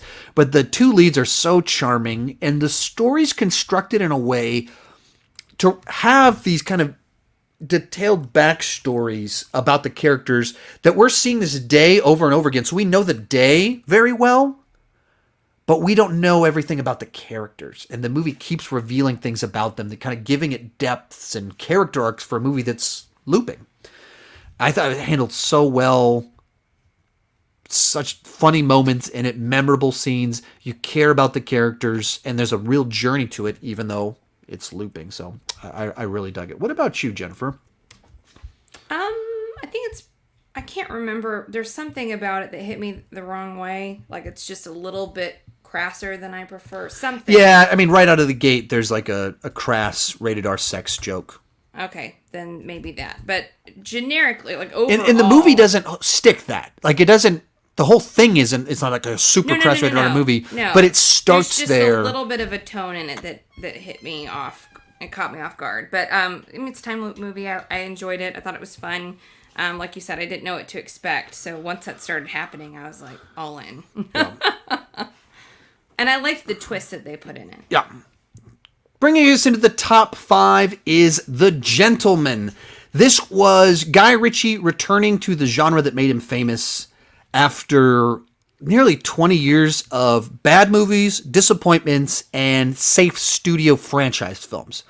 So he was such a fresh and original voice 20 years ago with Snatch and Lock, Stock, and Two Smoking Barrels. And then it's like he kind of like lost his way. And I didn't think he could make another movie like this. I was very weary of like, could he do it? And he still had it in him. I thought this movie absolutely recaptured what he did before without feeling like him desperately trying to reclaim his youth. It was the same type of thing he did before, but a much more mature version. As he's 20 years older, he's in a different phase of life. So the movie feels like that. As always with these movies, is great characters. Some of the standouts, like Hugh Grant being in a movie like this, I loved. Charlie Hunnam is a fun character. Colin Farrell plays he's almost like a martial arts dojo, weird kind of character, but it's like a Guy Ritchie type character. It was so good. And then Matthew McConaughey is the Texan in this very British underground criminal film. Just fit really nicely. So, a movie I did not think could work. A movie I was oh man, Guy Ritchie recently, I don't know. And it worked for me. You did it! Congratulations!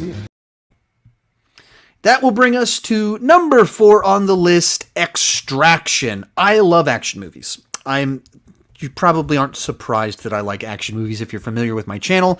And so anytime you have a straightforward action film that's not it's not combined with another genre other than sci-fi, I love that too, but like straightforward action movie that handles the action properly, that's my thing. And I want more of those. And we don't get a lot of those in the theater like we used to because superhero genre covers a lot of that. And so we don't get as many. And Netflix, I think, is picking up some of that with the mid-budget action movies. And that's what this one is. It's written by Joe Russo of the Russo brothers of Endgame Avengers fame. Obviously, to state the obvious, Chris Hemsworth is born to play action heroes. With his physique, and he has acting chops, dramatically speaking, but also he can be funny, and so he just works really well. He can be very versatile in films like this, and so it's a straightforward plot line. It's not complex. It's not meant to be that way. It's meant to be this journey that you go on very quickly, and it absolutely delivered for me. And is directed by Sam Hargrave, who was Chris Evans' stunt double in Captain America: Winter Soldier, stunt coordinator for Endgame, and second unit director for Mandalorian Season 2. And he takes all of that, and this was the first movie he directed, and I thought he just did a great job with it, of being someone that loves action movies and delivering an action movie for action movie fans. The action is shot with wide shots, long takes, and brutal choreography. So I totally dug this movie. This is in the middle of the first round of just lockdowns. And this turned into our big movie event. We stayed up until 2 a.m. to watch it. And we watched it from 2 a.m. till 4 a.m. And that I did, that was impressive, because staying up that late when you're extreme in age like me is an impressive task. And I thoroughly enjoyed the film. And then I got to interview Sam Hargrave a couple months later, which was pretty cool that was able to happen. So I'm the target audience, and it delivered everything that I wanted from it. Bringing us into the top 3 is going to be The Way Back. If you're familiar with my channel, you know that one of my absolute favorite films of the last decade was Warrior, directed by Gavin O'Connor. It's an MMA sports drama that does everything that I love about sports dramas, hits every note right, loved it. And then I found out Gavin O'Connor's returning to the genre of sports dramas, this time with Ben Affleck in the lead, and it's dealing with this guy struggling with alcoholism on his way back. That's where the title came from. And if you know my story, when I started Sean Chandler Talks About, I was unemployed and in rehab related to my own struggles with alcoholism, and this YouTube channel was part of my way back. Did you see what I did there? So for me, obviously, naturally, it was a resonant film for me. Hit very close to home. In fact, I've owned the movie for a few months, and I haven't forced my wife to watch it because it's a great film, but there's not a way to watch a movie, for us to watch a movie like that without it bringing a lot of stuff back up. You invited me to the press screening for that, and I was like, nope. Yeah. Thank you. Yeah, exactly. It's like a movie that it's really good, but it's a painful film to watch, and it just has a very brutal, realistic take on the tragedies that fuel our destructive behavior and the ways in which we can how crazy the insanity of alcoholism. There's no other way to phrase the insanity. Like, not that you drink a little bit, when alcoholism itself is truly leads to insanity, and you see that in this movie. And so just a brutal film, but handles it so well. Handles it so well that it kind of highlights the fact that the actual sports coaching plotline about the high school basketball team, a little bit cliche. And it's not quite as good. So this movie doesn't reach the heights of Warrior, but it's a solid film that if you've dealt with alcoholism addiction, probably will hit really hard for you. My runner-up, whew, we are almost through this deal. And that's good, because apparently downstairs is getting a little bit crazy at our household. Our runner-up on this list was my number 1 film for a very long time this year, The Invisible Man. It's directed by Lee Winnell, who did Upgrade a few years back, and I loved Upgrade. I loved how well he wrote the script and crafted it it kept setting up all these moments that seemed the cliche and obvious. I was like, oh, I don't like how obvious this is, and then it would have a twist turn, and it would be like, oh, that was so cool. I love what you did there. And he brings that whole bag of tricks to The Invisible Man while being this running allegory for gaslighting. And taking this concept that's discussed a lot of the way that manipulative men, trick women into thinking they're crazy. And so how do you do an allegory for that? Well, that fits perfectly with the concept of the Invisible Man. And so then it both has the horror element of what if there was an invisible man, but also touching on all these very interesting ideas about the way abusive men function in reality without the fantastical elements. So it uses practical effects, and so everything looks cool, and so it's directed nicely. And even the way it's framed, it's not an expensive film to make, but just the way the shots are done look gorgeous. And you're dealing with the Invisible Man, and shots are framed in a way to where they're very sparse. There's not a lot of things on screen, so you're just noticing the thing you're supposed to notice, and the camera will pan slowly, and you notice the empty space, and you're paying attention to where could the Invisible Man be? Should I be looking for the Invisible Man? And it uses sound so well. So a thriller that worked from beginning to end, sucked me in, and worked amazing for me. But that brings us to the movie that I decided was my actual number one film that was 100% not on my radar. I didn't watch the trailer for it. I wasn't thinking about it. And then it came out, and I got some people messaging me. Daniel Skinner, one that mentioned in here, he messaged me. And I legit, I remembered him messaging me about it. He kept like, you should check this out. You should check this out. And I was like, okay, man, I guess I'll check it out. I was annoyed because I had to rent a movie for $20, and I'm just annoyed that Universal's charging $20. It's a pretty frustrating thing. It's like, oh, let me check this out. And then I reviewed it, and Universal claimed my review, so I didn't make any money on it, which is really frustrating because I obviously was a big fan. I'm promoting their film. I'm leveraging all my influence in the world, and Universal claimed it, so I made no money on that review, which is annoying. Watched it. I'm surprised you didn't not rank it high this high. I kind of debated that of like, should I like not even like as a middle finger to Universal, like, okay, it would have been number one, but you literally fraudulently copyright claimed my video for using footage in my review, telling everyone to go watch your movie. Well played. Well played there. You were really thinking that one through, stepping on a critic's feet that's trying to get people to watch your movie. Not a great plan. But here's the reality. That's Universal. There's the people that made this movie, and they made a fantastic film. On superficially, it looks like Zombieland, and superficially, it is like Zombieland in certain ways. But to me, this is a much deeper and better film. And so much of that is this lead character played by Dylan O'Brien, who at first is this coward that's useless, but he's written in a way that he's a coward that chooses to go on a dangerous journey. And he's someone that's seen the worst that can possibly happen, the worst of tragedies. And that defines so much of his uselessness, is the damage done by that, but chooses to be optimistic and hopeful. And just built into that is something profound of this character that chooses consistently to move forward and grow. And then all throughout the movie, it sets up moments that are kind of feel like you've seen maybe a scene like this before, maybe even in Zombieland. You think this character is just going to be like Woody Harrelson's character in Zombieland. And it sets up the cliche, and then it finds something else to do with it that is just as emotionally satisfying as the cliche, but is something totally different. And I just assumed certain scenes were going to play out, especially when the Michael Rooker character shows up, that he's just going to be like Woody Harrelson. And it's not like that at all. It just plays out so different and so much better in my mind. All of it and I said this in my top 10 video, but it has this sequence where the character sits down with a robot. And to me, it's my favorite scene of the year by far.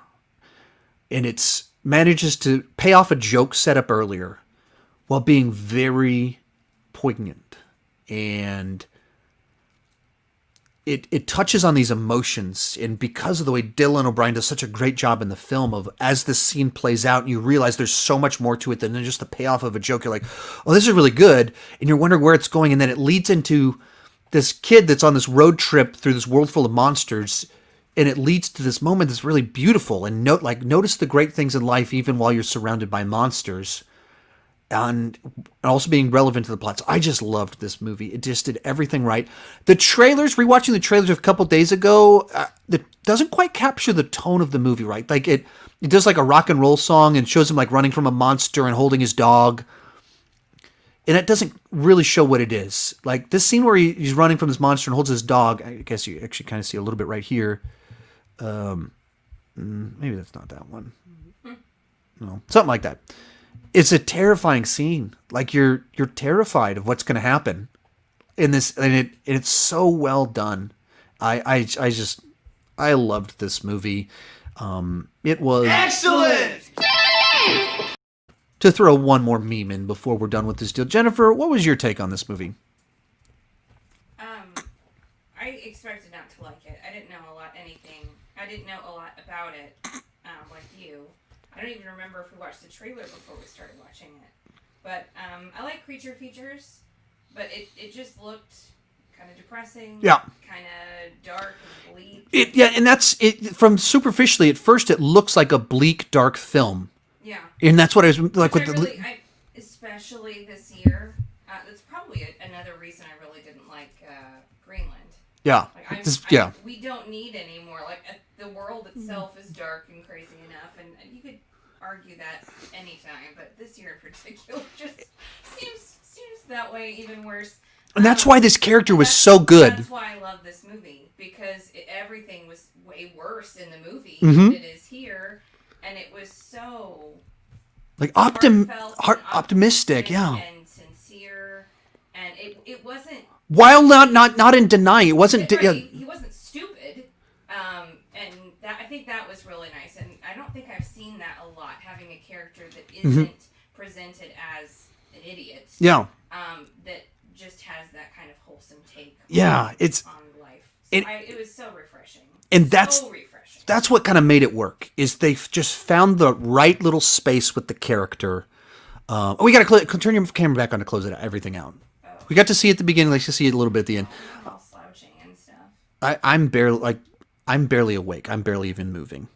So what they did with this kid. Oh, you were? I was muted. Jennifer, I'm sorry. Jennifer. I hope that wasn't too bad. My bad. I went to go turn my camera on and. Ooh, yeah. I'm sorry. There you are, and with a mic that's actually on. Yeah. So. I think that's just what the thing that made the movie pop so much is in this year that we were in, that was so depressing, so many reasons to give us setbacks.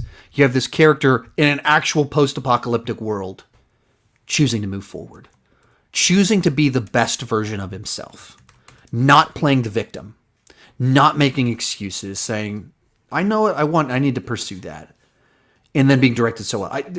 Did you have that same feeling about that robot scene? Yeah.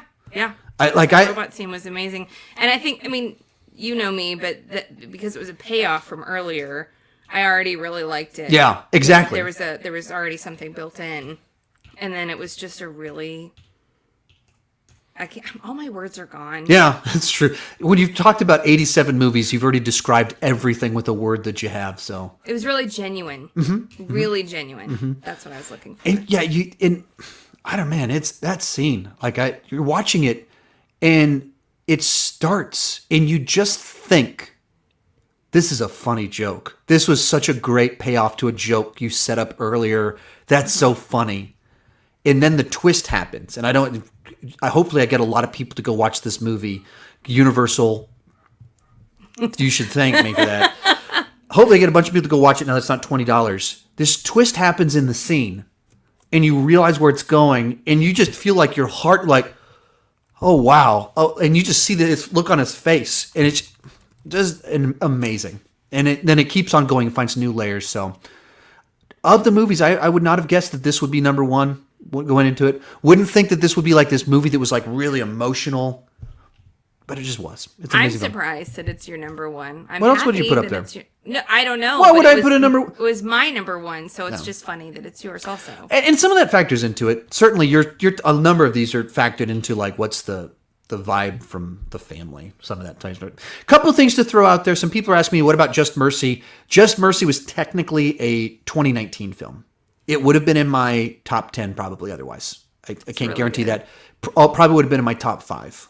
Would I have Enola Holmes or Just Mercy? I would have Just Mercy. Would I have Soul or Just Mercy? I would have Just Mercy. I really enjoyed that film. He's the guy that's directing Shang-Chi. And that's one of the things that has me very excited for. This guy, another guy that makes movies that they're speaking my emotional language. And so the fact that he's doing an MCU film has me very excited for that one. Likewise with 1917, that came out in 2019. It's on my list for 2019. Any final questions for us as we close this bad mamba jamba out? Is this your longest stream? Probably. I think so. I don't know. We took 50 fewer movies and made it even longer, but that's what happens with these deals. Fun times. So my plan, I believe, is I'm going to unlist this live stream, and then I'm going to re-upload it tomorrow. I'm going to cut all the Q&A so it just works for people watching in the future. And they've requested timestamps. Yeah, I'll do the whole deal. Okay. I'll do my best. Do my best on that one. I'll have some timestamps, but I'm not going to timestamp 87 movies. So if someone else wants to come up with those, I'll do my best to find your comment and use it. So final questions for me? Thoughts? Well, hold on. I'm writing. People said that I did a good job moderating, which was very nice of them.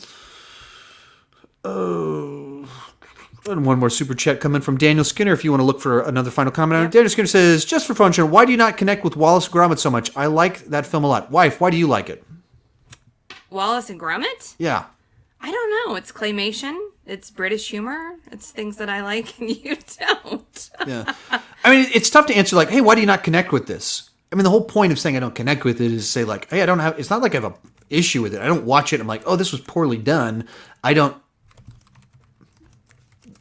like trying to explain why you don't connect with something. It's just not for you. Like, there's not a reason. I just connect with it. I'm not hating on it. I'm not throwing shade. It's just not my thing. And we all like, actually, Daniel, we've literally, talking about like True Lies just in this last week that you said you thought it was boring.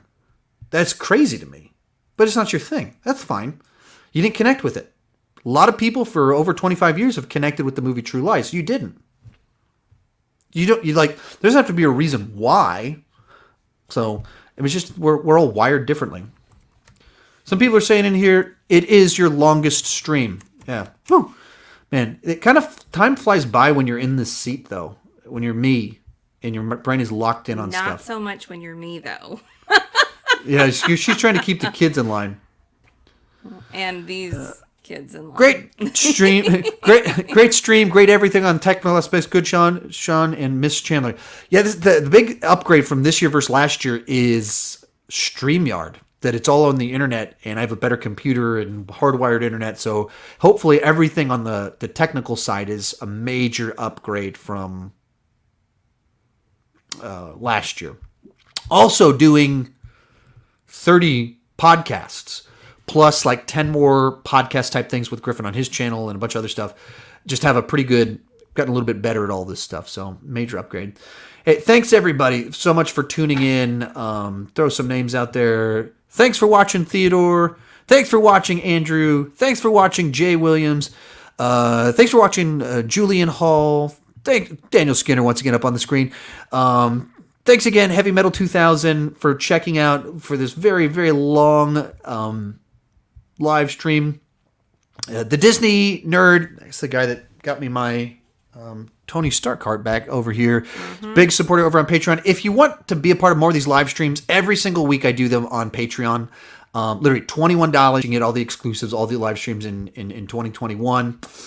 Krish Patel, thank you so much for watching. Ben Johnston, thank you so much for watching. Ben Ryder, thank you so much for watching. Jace, thank you so much for watching.